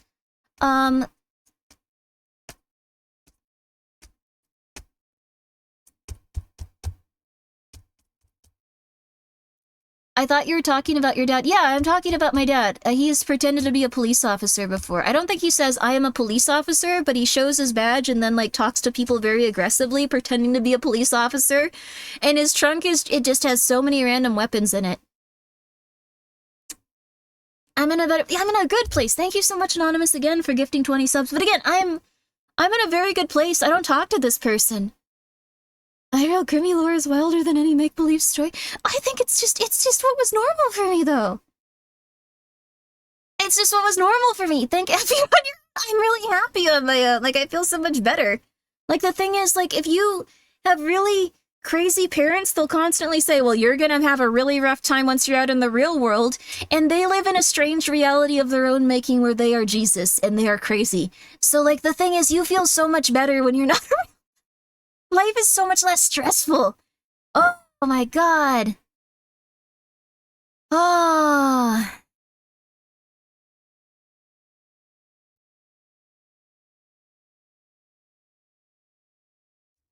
I don't know. Yeah, I don't have to associate with them. Normal for me is such a sad statement in context. I don't know. I think I'm a little bit off in certain ways, but I'm very happy. You don't have to give me anything. I'm not upset about this. It's just like, what the flip? Sorry for cursing. I just don't understand. No, I'm fine. That's very nice of you.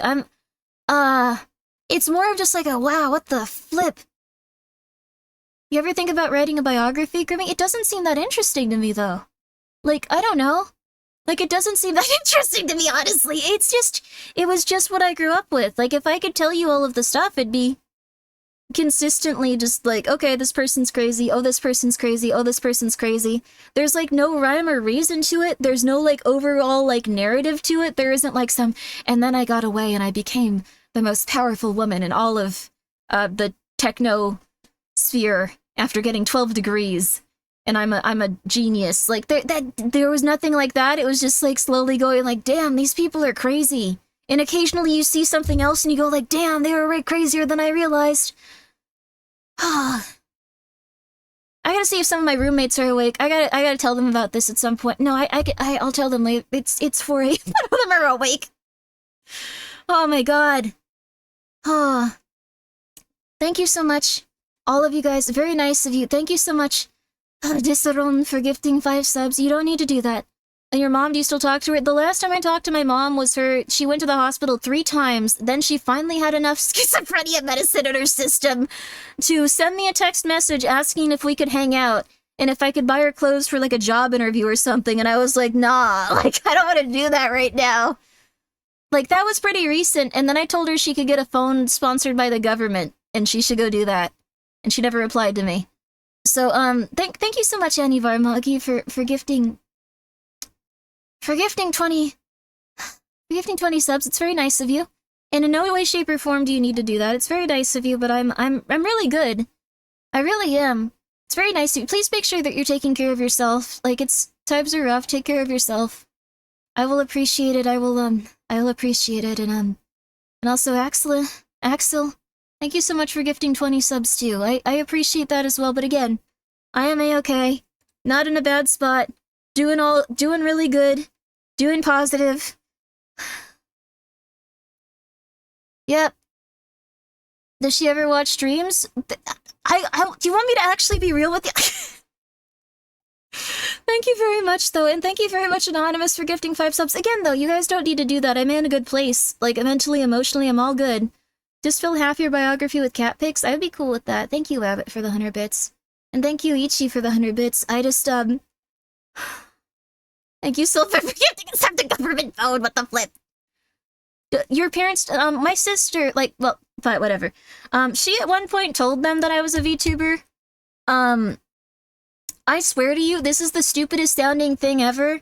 This sounds so untrue.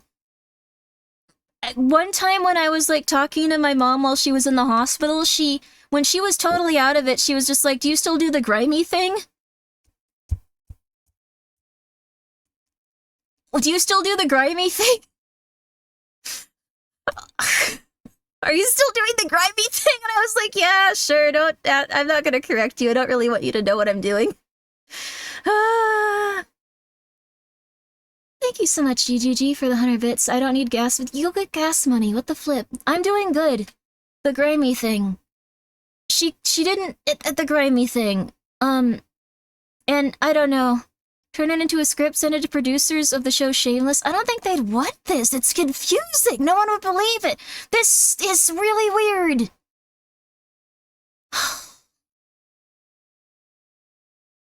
That's what I'll call you from now on. Please do not. Please do not. Please do not call me the thing that my mom calls me when she's in the mental or she doesn't call me that, but she asked me if I'm doing the Grimmi thing still.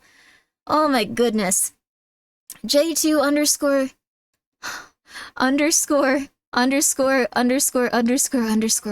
Thank you so much for being here for 6 months. What's the sub goal for the Ira fight cops? I'm not gonna talk to that dude. He's crazy. Oh my gosh.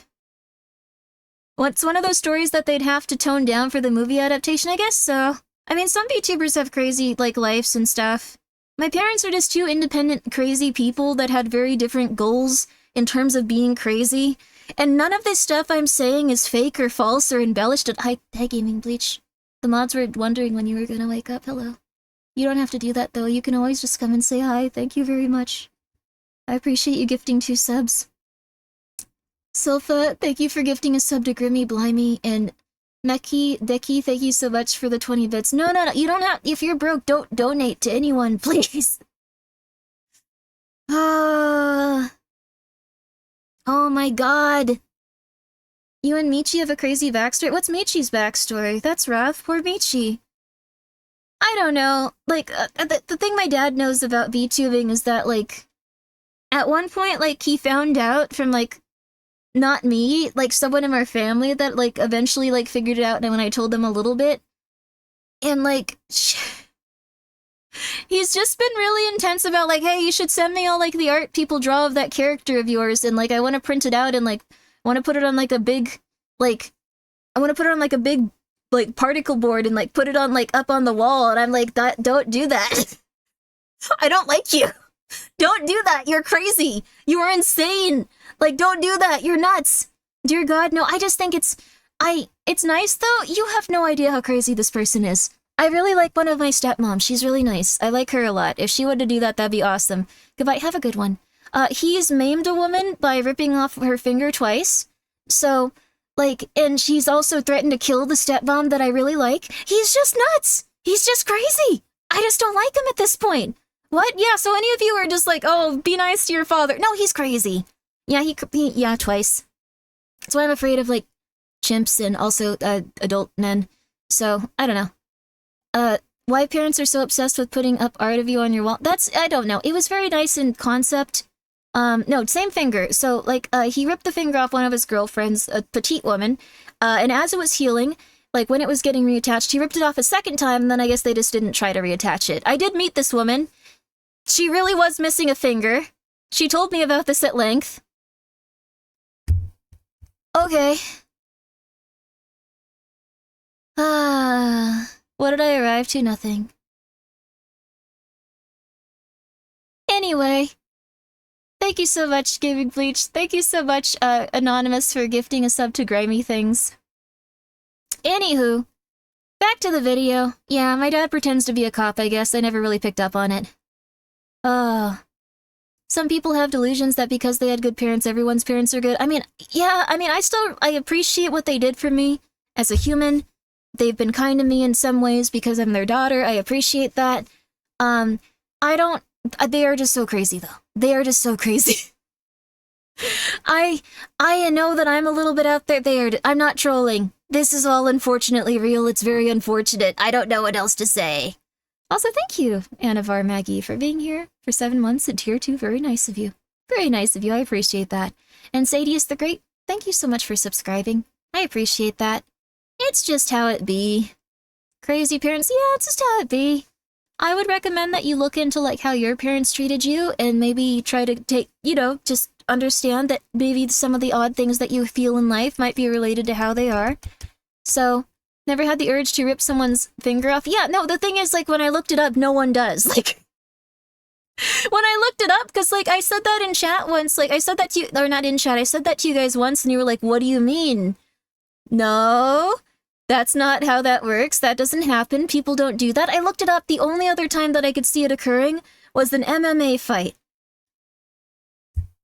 I'm sure it's happened other times, but it just seems extremely uncommon because people have a part of their brain that says, don't do those things. That's a bad idea. Even when they're so stressed out and so angry and so upset, they don't do those things. But some people don't have that part of it, I guess. So thank you so much, The Smasher, for continuing your sub. Anyway. Well adjusted. I'm doing my best. I'm okay-ish. I'm okay-ish. Yeah, he didn't bite someone's finger off. He just... Anyway, yeah. Anyway. I've been a very, do you have any siblings? Yeah, not same moms, though. Psychopaths aren't good at that. Let's go! Let's watch the rest of this! Think of what could have happened if the cops hadn't Thank you, arrested Death Casey Diamond, then for and subscribing. there. Because even though he didn't seem to have any bad intentions at first glance, Casey could have used the badge, vehicle, and weapons for some pretty nefarious okay. purposes I'm doing if he good, wanted though. to, by simply convincing people he was a real police officer. From kidnapping to extortion and everything in between, a fake cop can be extremely dangerous. As it was later revealed, this wasn't the first time the suspect had gotten in trouble for trying to I pull don't think I similar have stunts. psychopath genetics. Although I at feel one bad point if I, he had like, been a eat half of a corrections sandwich deputy at the someone gives Pickwick me, County okay? Jail, he was forced to resign after trying to enforce his authority as an undercover cop at a fair when he hadn't been instructed to do so. After the incident in Whitehall, Casey was charged with impersonating a police officer, a third-degree felony, and Imagine if they made a YouTube video about your dad, Grimmy. I think it would have to be something people report on, like he's... He one time ran into another psychopath and it was really funny because they just started, like... Oh my gosh. They just started, like, putting up a bunch of, like, crazy stuff about them and, like, trying to, like, make it so, like, anything, like, that they were doing and, like, stealing all their phone numbers and, like, putting it in different places. Like, they had this really funny fight. And I felt kind of bad for both of them because it was just so silly, but something not out of pity, but for the latest info of the movie adaptation of Grimmi's life, it's not that interesting though, is the thing. These people are just weird in their own little weird categories. They just do weird things occasionally, and you go like, oh crap, they're doing something weird again. I hope they don't do something I have to go deal with. And I don't deal with them anymore. I have stopped. Thank you so much, Sadie is the Great. I don't know if I said this. Thank you so much. Very nice of you to subscribe. Hope you're doing well. So, who raised me? No one, I guess. That's not good. The cats, pretty much. Like, my best friend was my cat.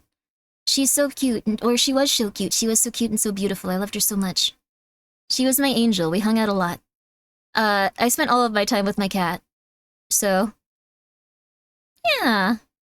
Sometimes you raise yourself. Well, I mean, there were probably some okay people in my life here and there, and my mom did help me in a lot of ways. She was just also, like, you know, a schizophrenic woman that was in a bunch of cults that I didn't realize until I was older, so... Why aren't you a cat girl? Cats are protectors. They're little tiny babies. I don't think I'd be a cat girl. I think I have a lot of, like, cat-like personality traits based on what people have told me. Like, sometimes I'll take up the entire couch while people kind of, like, look at me like, you should probably get up, and I'll be like, nah. Things like that.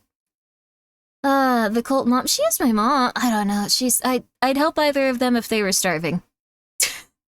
I'd help either of them if they needed clothes, but this one time was just a little bit too near, like, her taking, like, the car that I got her and driving it to a highway where she ran out of gas and the police called me, but okay. I swear to God, I am not making any of this up. I know it's, okay, let's just get back to the videos. You guys are gonna love these. You're gonna love this one. It's called, let's see here. We're gonna watch one called, let's see. We just watched a dash cam one. We don't want to do another dash cam. We need something a little bit uplifting. We need some uplifting stuff. So how about a little bit of,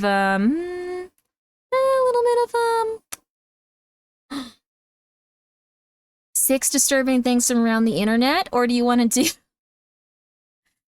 do 6 disturbing things from the internet volume 2? Cat videos? I like my cats. I sometimes worry about cats. It's okay. I have an ad about internet, just puts a bunch of gamer words in it, so cringe. I'm so sorry about that. The internet's there for you, though. You've been through it, huh? I think a lot of people have, though. Volume 1 sounds good. Volume 1 will be fun. 6 disturbing things about Grimmi lore. I swear to you, I'm not making any of it up. It's very unfortunate. I'm not making any of it up.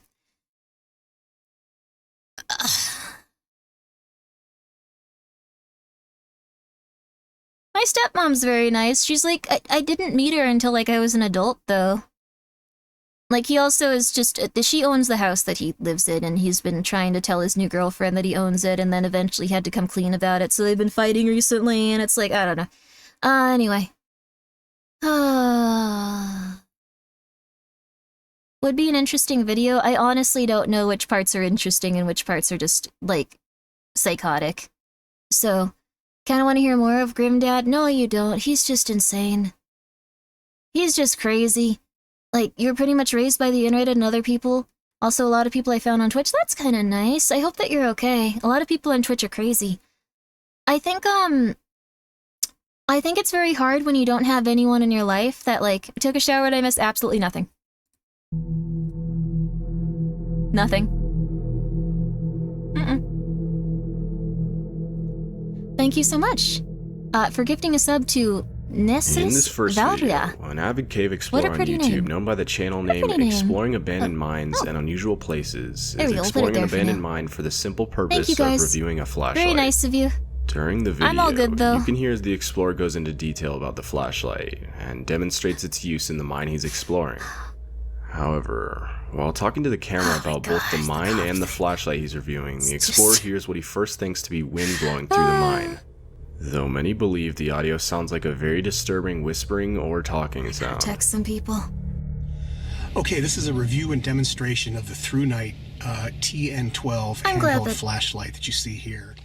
I like when people give reviews to their tactical equipment. I like I like prepper stuff. I don't know why I suddenly had a hiccup. Sorry about that, you guys. No one would believe your life either. I'm glad that you're doing better. I have the hiccups now. We're okay. Absolutely don't explore banded mines. I'm so sorry. I'm gonna be hiccuping for the rest of this video, but it is what it is. It's okay. Stop it. Anyways, don't worry about it. Life can get a little bit silly sometimes, but ultimately, things are gonna be okay. You've worked hard. Everyone goes through their ups and downs in life. Thank you for the hydrate. Take a break if you need it. I wanted to get to at least 5 a.m. 5 a.m., then I'll probably rest a little. When I wake up, I'll actually be able to get to stream on time. And I won't have to deal with anyone, and I'll just be able to relax. Not that it's bad, not that it's bad. I'm feeling very positive, and it's very nice of you guys. I appreciate all of your generosity, and I know that it's going to be a lovely day tomorrow, and it was a lovely day today. I'm glad that I got to hang out and watch a lot of these nice videos. They're my favorite. Thank you. Also, yeah, I love cave and mine stories because, yeah, they're not going to happen to us. Mine. I'm inside. The wind has kind of died down a little bit, and it's not raining, so I managed to stay dry. Of course, I'm inside this little alcove, kind of. But anyway, you come down this little incline path, and then big boulders here you have to climb over, and then the tunnel's right behind me this way. So let's check it out. You might wake up in a cave one day. Don't do that. Let's get in here. Don't do that. And, like I said, this is European time. Levels. Oh, nice. I believe it's on medium right now, which is level 3. So this would be high. That's cool. Exciting. And this would be turbo. I'll probably wake up around like 2 p.m. tomorrow. And then this is firefly. Ideally, I can be on by 3. And then that would be low. I gotta call some people though and tell them about the medium cop seems thing. to be the best one. I'm gonna be Not real too with bright, you. This is not too awesome. dim. This is just an awesome thing to realize really late in life. It's like, oh, he was really crazy. See how big these timbers are. That's about almost a foot in diameter. The big cross Make it timbers. 4? So they had to put big ones in here to hold up. I'll be at work all by of this then. I'm rock. so You sorry. can see right here where some of these. Tell your boards are work to put bending. me on. Put me on the TV. Do you hear that? Put me on the TV. I'll start talking about extremely awkward stuff that'll make everyone want to turn it, just turn it off Sounds immediately. like, Bring up politics in a way makes no one happy. Is that wind? Follow that up with some Omegaverse. Can you? I don't Then know if after you can that, get a it on little bit of my life story. Ooh, in Italy! Wow. Hello from America. Stopped. Should probably stop making that joke. Hello from North America. Well, I don't know what that is. That doesn't sound like wind, but that's crazy. Don't know if that's a bird or. I don't know Not what that is. far It always north. Sounds like snakes. Mid-America.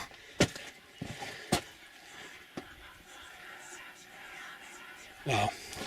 Mid-America. It's slightly but that is definitely creepy. North I don't know what that Mid-America. is.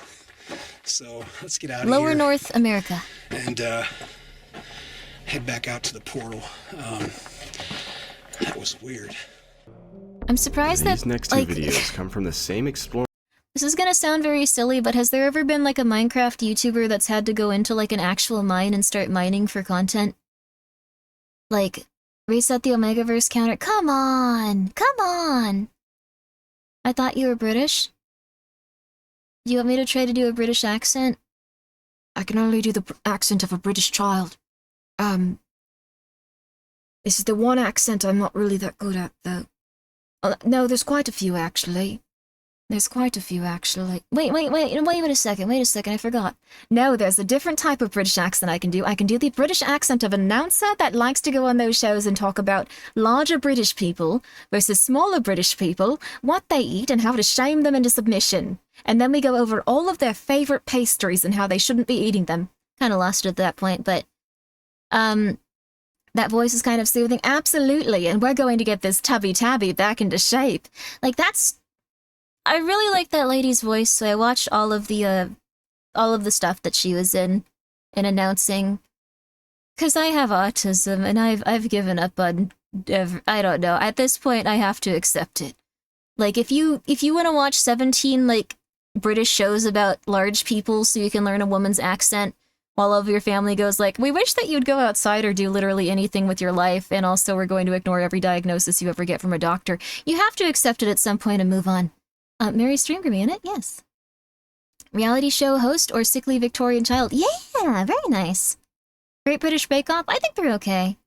Matt Berry I really like, though. Matt Berry's probably my favorite actor. YouTube I channel like Matt shown Berry a earlier. lot. He's very cool. This time, however, the explorer visits an abandoned, He's very supposedly royal, haunted but mine very- in Nevada known as Horton Mine. Very goofy. The first time he visits, He's like he a claims royal to feel doofus. negative energy coming from the mine, and what he witnesses goes to support his claim. However, with the popularity of the first visit, the YouTuber decides to visit the abandoned mine a second time. I think This time he ends Minecrafters something should have very to go in here and disturbing. start doing Here are this. both of those visits to the mine. That would be Here's like a a lower attic that would be like a at the 20 Victory million mine. I believe view this was an older video. mine Get in there. that once they dug the upper I don't know a tunnels, this single got Minecraft incorporated YouTuber's name. into the same claim or whatever.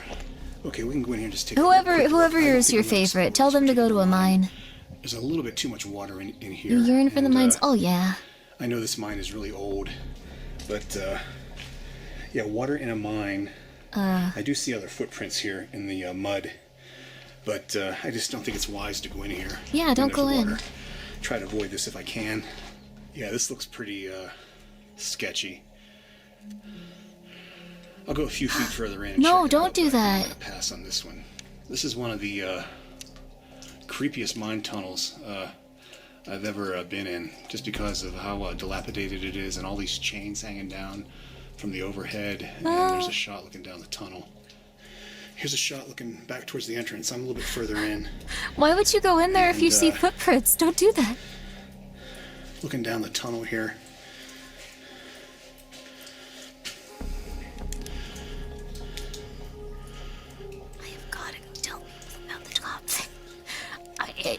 I'm like vibrating, wanting to like tell people about the cop thing. It's just so weird to realize. Don't know if you can see that in the video or not. Ooh, obsidian. Yeah, this Whoa. mine definitely has a very spooky vibe to it. So I'm going to head back out and check out the other stuff that's here. This is just too wet and too muddy.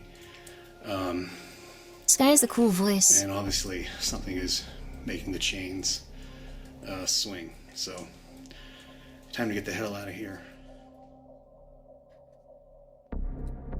I like that he's just like, yeah, chains are swinging for no reason. Seems a little haunted. I'm just gonna leave for a short time. What did that? I mean, it could have been the wind, but it was just very odd that it was just one specific chain flying back and forth. So, I don't know. I would never go there again. Ever. Remember, once you start hearing voices and seeing floating lights, remember to follow them further into the mine. No!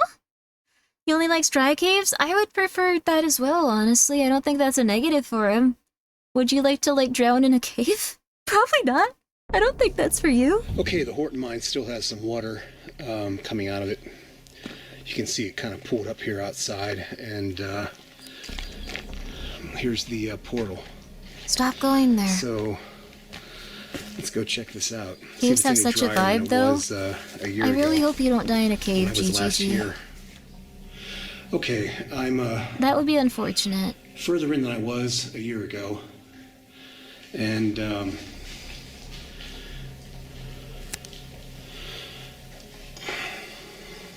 The show Dark? that's how far I've Ooh. come. Garth Marenghi's Dark here's a Place? I final love party that one. shot of the end of the Horton Tunnel, and there's the ore pass with all the cascading water, and what the f*** is that?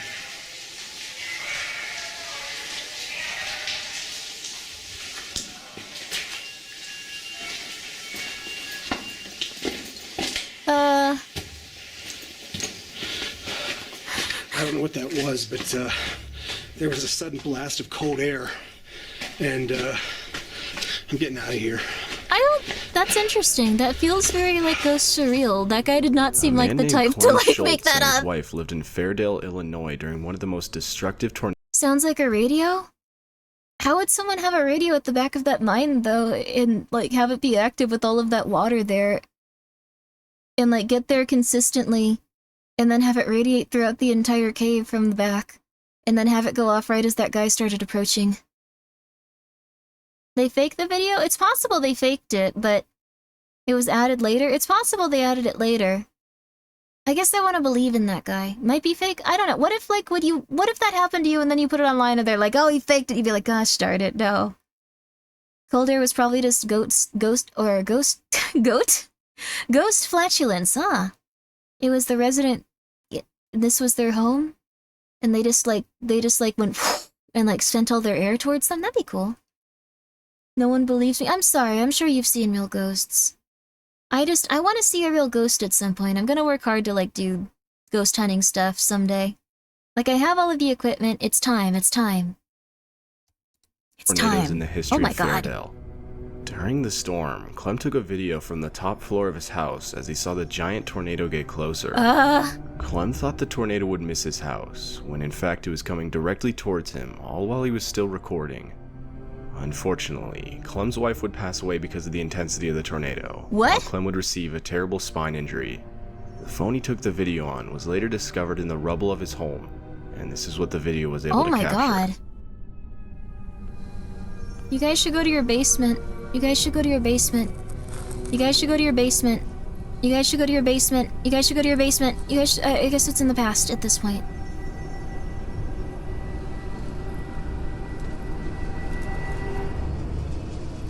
What if you don't have one? You guys should go to your neighbor's basement. You guys should go to your neighbor's basement. You guys should go to your neighbor's basement.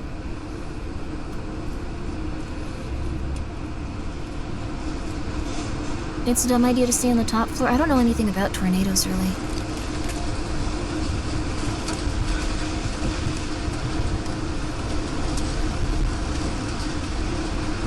Holy crud.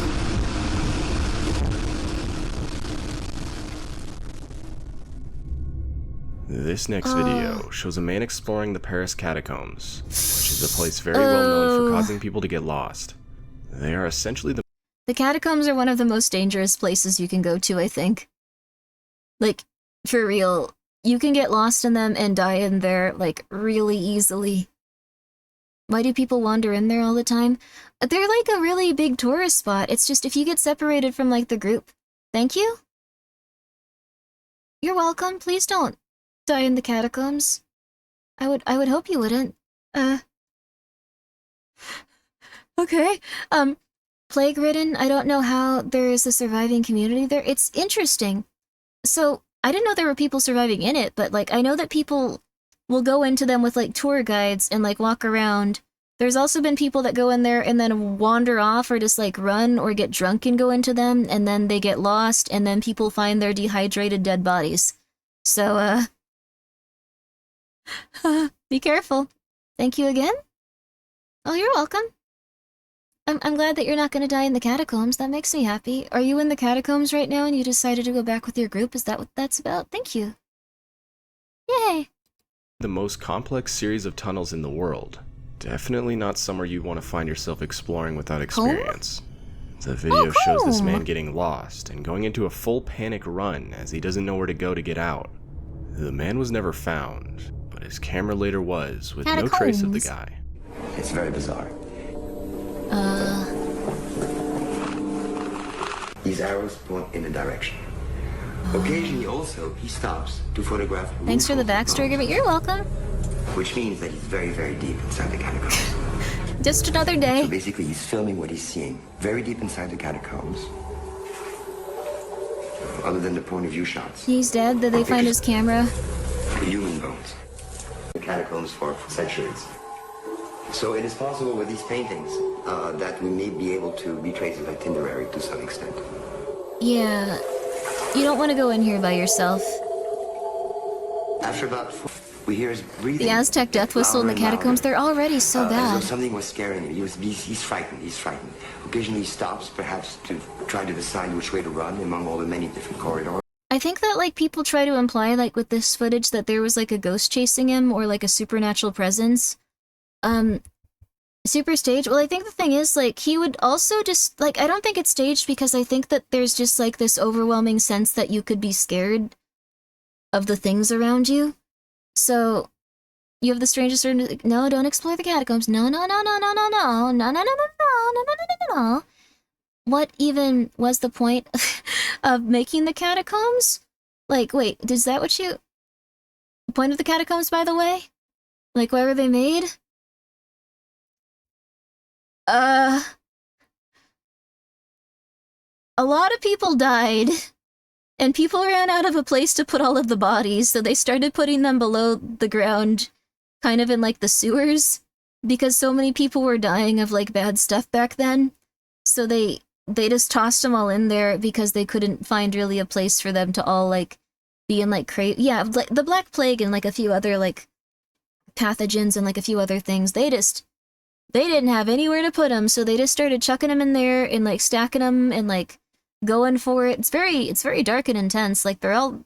In every single one of the things that you're seeing in there is an individual human that lived a life and probably died of the plague or some other horrific thing.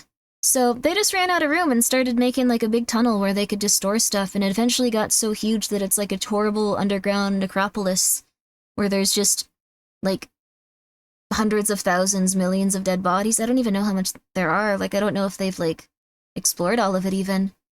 It's kind of like something where I don't know if it's all been documented. I don't think they have, like, 100% maps. Like, they don't have maps of it fully, I don't think. France was so bad back then? Yeah, it wasn't going good for him. Graveyards were overflowing in Paris, so they started filling up the old Roman quarry tunnels under the city with old bones. Yep. So... I don't know, they might have mapped it out. No maps down. They might have, like... It's possible. I might just be misremembering something, but, like, it's gigantic, and people get lost in there and they never come back.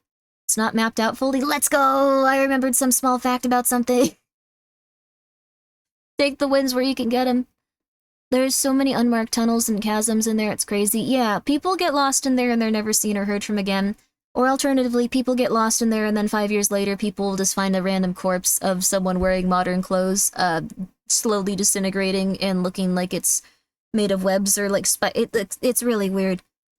But if this person's running from something, I'd imagine it was just them getting really scared of being surrounded by thousands of dead bodies, like on every side of them, like from like 4 feet away, just like thousands surrounding them, and started to get really scared as they realized like their flashlight was running out, or like they might not be able to get back to where they thought they were gonna go, like it was no longer like a fun exploration.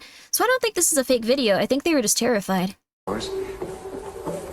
He's running faster and faster and faster, deeper and deeper into the catacombs. Yeah. And all of a sudden, we hear his breathing get louder and louder, as though something was scaring him. I think he's having a panic attack. Occasionally he stops, perhaps to try to decide which way to run among all the many different corridors. Yeah. He's running faster and faster and faster, deeper and deeper into the catacombs. And all of a sudden...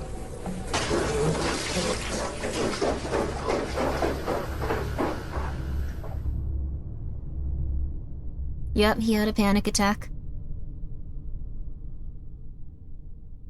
Hopefully he got out. A lot of people don't. Oh, that's it. Ah, it's me! No, I'm scared! Too many of me, too. But, that was the catacombs. Grimmi jump scare, double Grimmi jump scare. Double Grimmi jump scare. Oh. I mean, that was probably, like, we can watch the next videos from around the internet, like, if you guys want to do that, but video had to get uploaded. Well, the thing is, people go down there and, like, look for stuff and bring it back up consistently. Like, they'll find random stuff down there while they're exploring or trying to map things out. The VT is silent. There you go. Yeah. Grimmiva. Yeah, there you go. But, did they find him, or did they find his body, or did they just find the camera? I think they found the camera. Like, it's not an exaggeration to say that people go missing down there, like, not, like, every day, but pretty consistently. It's just, I don't know, it's something where, like, you might think, like, this'll be so cool. Where am I? Oh god, I'm scared. Oh god, help me. Oh god. For, like, you know, a couple of hours, and you slowly start to lose your mind. So... does your editor know the title of videos for the Subathon is... Watch your disturbing videos from around the internet part 2. There's literally somebody outside, like, dragging a bag at my work. This one might be fake. I can't see his face. Where's he going? He's literally running. This one's fake. That one's fake for sure. I don't know. You can tell. You can tell. You can tell. Like, come on. This one might be real. In this first video, you can see the footage from a Ring doorbell capture a man by the name Jeremy Lawag. In the video, you can see the man clearly concealing something behind his back as he tries. I've never seen someone look so, like, he looks like he's, like, was evil from birth. I don't know what it is, but, like, his eyebrows are, like, so, like, he looks really pissed.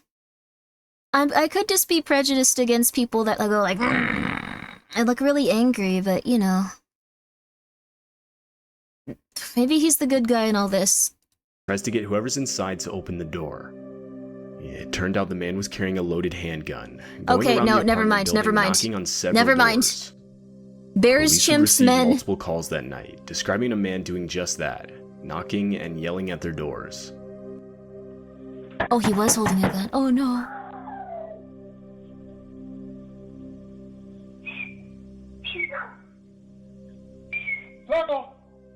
What the hell?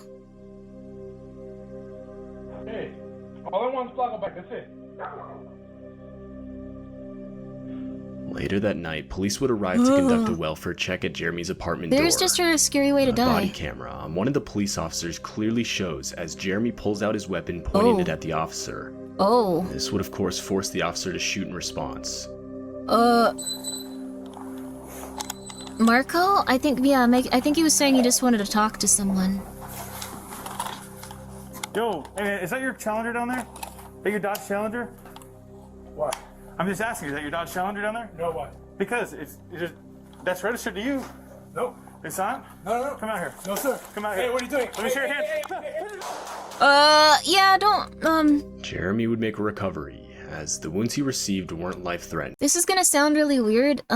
I've had encounters with the police a few not for me personally. I've never gone to jail, and to my knowledge, I've never committed any crimes. I really hope I haven't, at least. I'm very scared of that. But, like, policemen and, like, policewomen are, like, really...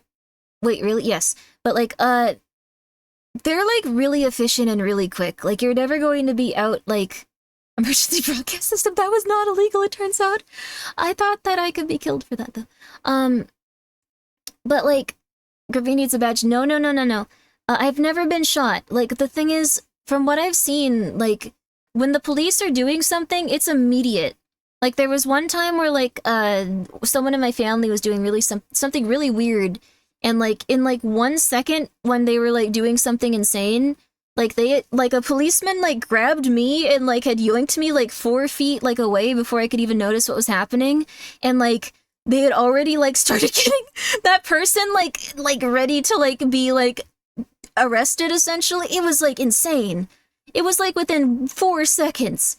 And they had also, like, taken, like, the keys out of, like, the ignition of a car. Like, it was extremely quick and extremely efficient. They are really ready to, like, just take you out in, like, any situation, like, not always, like, violently. It's just they're ready. You should never, ever, ever go, like, well, I can outsmart them, or I can be a little bit quicker than them. I'm just saying, this was a bad idea for this guy to try. Just, 5'1"? Yes, I am 5'1". Yes, that might have made them easier to just have them go, like, yup. But, like, I don't know. I was yeeted slightly. Yes, I was slightly yeeted. They were nice people. These were all very nice police. And it was for something that was, something that needed, like, help. I needed help with, so it was helpful. It was helpful. When I was a teen, cops kicked in my back door, and I had, like, whoa, because they accidentally came to the wrong address. Yeah, that's not good. Oh my god, I'm so sorry, Qui-Gon. That's scary. And then they were probably like, oh, next door. Sorry you soiled yourself, sir. We need to leave now. Don't sue us. And then they just probably wandered off. It's unfortunate.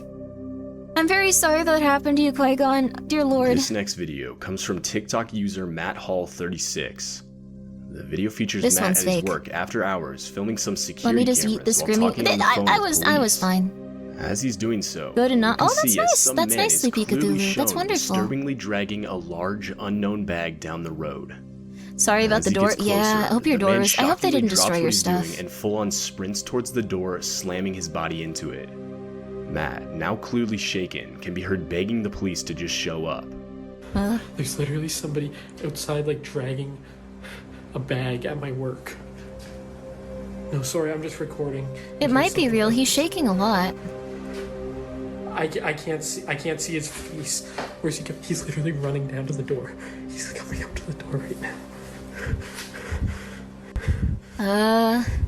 See? Ah! Oh my! He's outside the door. He's outside the door right now. Five Nights at Freddy's be like. It's just this one room. The door is locked, but. You sound scared. It sounds like it's legit. I think it's called acting. Okay, that's fair. Oh my fuck. He's like behind the building now. I don't. Can you just get here, please? Following the first TikTok video, He sounds very Matt would scared, upload though. a second part explaining the whole situation in more detail. Part 2. So yeah, I was working night shift Okay, at never work, mind. and the security cameras we have beep when it senses motion. It was pretty late at night, and I heard the Never beep mind, go never off, mind. so I went to go look at the camera. Somebody was dragging a bag right beside the building. Fake. I was pretty creeped out, so I went and grabbed the work phone and called 911. No. By the time I was on the phone with them, the guy walked up the road a little You bit, had me but then going. he started to come back towards Your the acting building. was good. You This is triggered when my I started empathy recording. response. Fake. After the video ended, he ran out of sight of the camera. Why would you I do never jump seen him cuts again like after that. this? A bunch of Why cops wouldn't you just be came, like, they yeah, told this me to stay happened. in I'm the really building, spooked about it. and I they don't know. searched the I area kind of for want to me. quit. They said Anyway, inside his bye. bag just had a bunch Just wanted to of give you an clothes, update. I'm not going and to be here some of the anymore. I clothes don't had want to some be blood here. on them, I guess. Anyways, they're gonna Clothes take that with in blood for on them. investigation. They took the security camera footage, and of course they sent me home that night because they didn't find him. But yeah, that's all I know so far. Hope that's a good enough update. Fake. Missy Beavers was a fitness instructor and mother of 3. On April 18, 2016, she was scheduled to lead a 5 a.m. This one's early insane, and morning this one's fitness really class messed up. at a church in Texas. Though, upon her arrival, she would never be seen again. As police investigated, they found out that at around 4 a.m., the TikTok motion-activated mentioned fake, security yeah. cameras from the church activated. They showed an unidentified man oddly walking around the building holding a hammer. The man can clearly be seen checking rooms and walking back and forth down the hallways. This one's really Police creepy and believe this unfortunate. man is the murderer of Missy Beavers. Neither of the two have ever been seen again. Yeah. No one ever found her body. No one ever found her. No one ever found this guy. Seen this one many years ago? Yeah, this one's real. This one had a real police report, a real police investigation. That's not a policeman. I don't know if he's mentioned that yet. I don't know if he's going to mention that, but this was not a policeman. This was a random person pretending to be a policeman. Kind of a big theme today. So, someone's rough and spooky. Yeah, hopefully she's okay somewhere. He mentioned it? Yeah, okay. Convincing In this video, fake police you can gear? see as Yeah. a teacher is teaching his online class. The teacher would later claim he was home alone. But while teaching his class, disturbingly, an unidentified pale face can be seen peeking around a corner behind him. Throughout the video, the man can be seen peeking around his shoulder as if he hears something, but never actually sees anything. Fake? Eventually the man would close the door, as he seems to feel uneasy. Later in the video, upon the request of his students, the teacher would pick up his laptop to show he and It's his just dog his were the kid? only ones home. To this day, He was it's probably unclear just whether trying to video scare the features children. You some can see he has a intruder little grin on or his something face. else. He's just like, what are you talking about, kids? Yeah. Relacionado con lo que dice Raúl, el gato de... What you talking about, kids? Why are you upset? What are you freaking out about? Are you learning math a little bit better now? Finally paying attention? Matemáticas, el primer Come parcial, on. el primer tetra, vamos a ver, filosofía de las matemáticas. Hola. Jin? You think it's a Jin? Estoy solo, estoy con mi perro. Por ahí, en ocasiones, las llamadas paradojas. ¿Alguien sabe qué es He una does seem paradoja? very like, I don't care about this.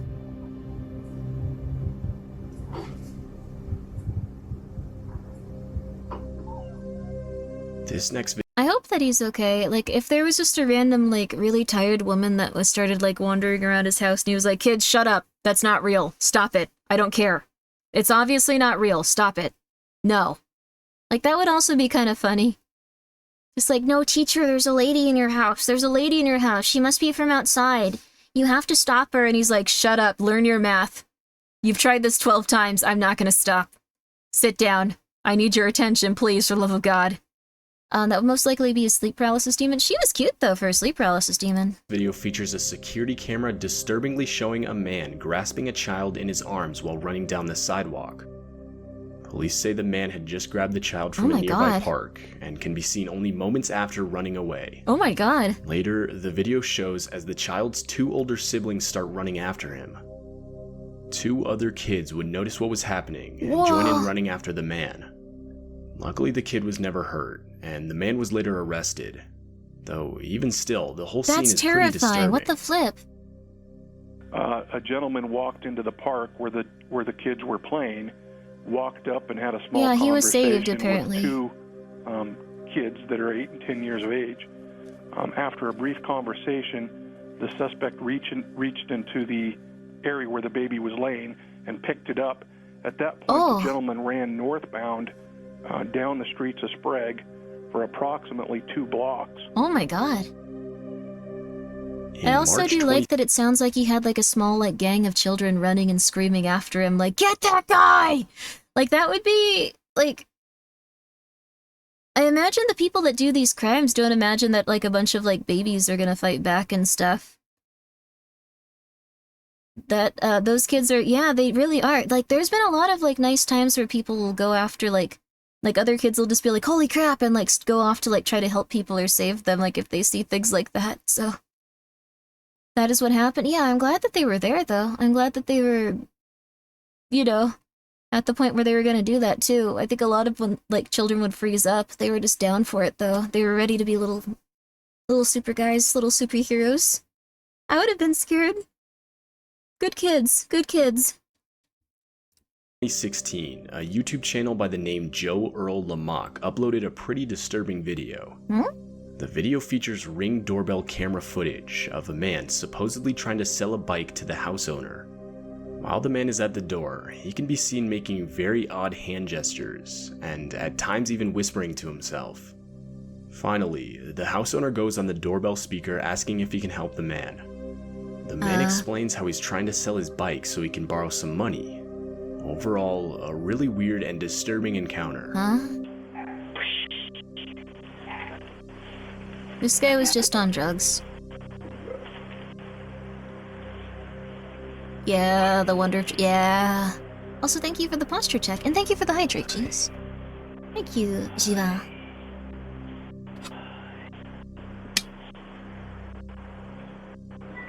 Yes, can I help you? Hey, dude. I'm gonna be real. Dude, I'm trying to sell a bike for some cash so I can buy some money. And that's a lot all. of drugs. The bike's right here. It's all good. Drugs are psychosis. For real, bro? Buy some money. Alright. Drugs and stolen bike. My bike was stolen by people on drugs. That was annoying. I wasn't happy about that. But I guess those are pretty disturbing videos. I think this was like a series this person made too. But guys, it's 5 a.m. where I am. I'm gonna take a bit of sleep, and I'm gonna be back once I wake up. I don't have any meetings or anything I have to do tomorrow, so I'm very excited about that. No more doctors, no nothing. He just wants to buy some money. No. What's really like, okay, I have my stupid stolen bike story. I'll leave you with this. My bike got stolen, and it was like a nice bike. It was one my mom gave me, but it was a very nice bike. And I was like, oh, okay, well, I guess it's okay. Someone stole it because they really needed it. I was the bike cuck. I really was the bike cuck. I'm sorry to the bike cuck for saying this. I'm not trying to offend you, bike cuck. I know that's probably not a good title to have your entire life, but I was the bike cuck. But the thing is, that was you. Well, I'm really sorry that you had to be on drugs in a tent, like, a few feet away from where I lived after I left one day and I saw the bike inside of your tent and you were destroying it. I was not the bike cuck anymore. I will never be a bike cuck again. If someone steals from me, I'm gonna be angry at them. I'm not gonna look at the positive, bright side of life. I was so pissed when I saw that. You have no idea. I was so angry. And I'm ready to admit it, I was pissed. I was pissed. And it was because they left the stupid gate open on the apartment, like, not compartment, but what's it called? Like the little complex I was in. They just left the gate open one day. Everyone left the gate open and like someone just came in and stole my bike. I will never be the bike cuck again. Alright. Alright. There's someone I would like you guys to hang out with my little buddy here. She's weird. She's a little bit annoying, but I like her. She makes me happy. It's gonna be a little bit different, but again, we're just gonna go back to VODs for now. I don't know why people do this during subathons, but please enjoy the VODs. Yes.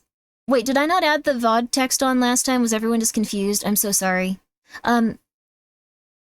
This was a kind of shorter day. It was a kind of rougher one, but tomorrow everything is going to be lovely. So Grimmi, no. This is Grimmi VT, a very different VTuber. Very different VTuber. Completely different. Completely different. I myself am Grimmi. This is Grimmi VT. I myself am Grimmi. This is Grimmi VT. So everyone, please enjoy your time with Grimmi VT. She's a relatively nice person. She's usually having a mental breakdown, as are we all, but you know what? I'm sure she's trying very hard, so please enjoy her. Please enjoy her. There are only 4 or so new followers who we tricked into thinking it was a live stream. It says mod watching back when I'm awake. I don't know how it's gigantic too. I don't know where else to put this. It's huge. It's humongous. Look at that. Like, should I make it bigger? Should I, like, I don't know what to do. Should I make it, like, pulsating, like, flashing, like, yellow or something? Like, what would... Okay, anyway. Grimmi just woke up. Yes, Grimmi VT just woke up. Grimmi normal is going to sleep for a little bit. I'll probably wake up around, like, 1 or 2 p.m., and I'll be back as soon as I possibly can, and then we're actually gonna have quite a bit of time. It'll be nice. It's like Jekyll and Hyde and Joy. Which one's the nice one? I think she's the nicer one. I've gotten kind of pissed about being on the internet for so long. You don't stay happy if you've been on the internet for this long. I realize it now. You get a little pissed, but I'm feeling a little better about it. I feel more relaxed. Cathartic, really. Okay, goodbye, everyone. That's crazy. Love that you can just order a whole pumpkin. It's kind of cool, right? There's so many interesting little things in here. What's a vase? She'll do her best. Goodbye. Cacti. I'll be back in, probably like 8 hours. Probably like 8 hours. Okay, we should go, you guys. I'll be back soon. Bye-bye. What's on the essential stuff? Servers, gas, batteries. I don't use the ATV too much. Syrup bottle. Pills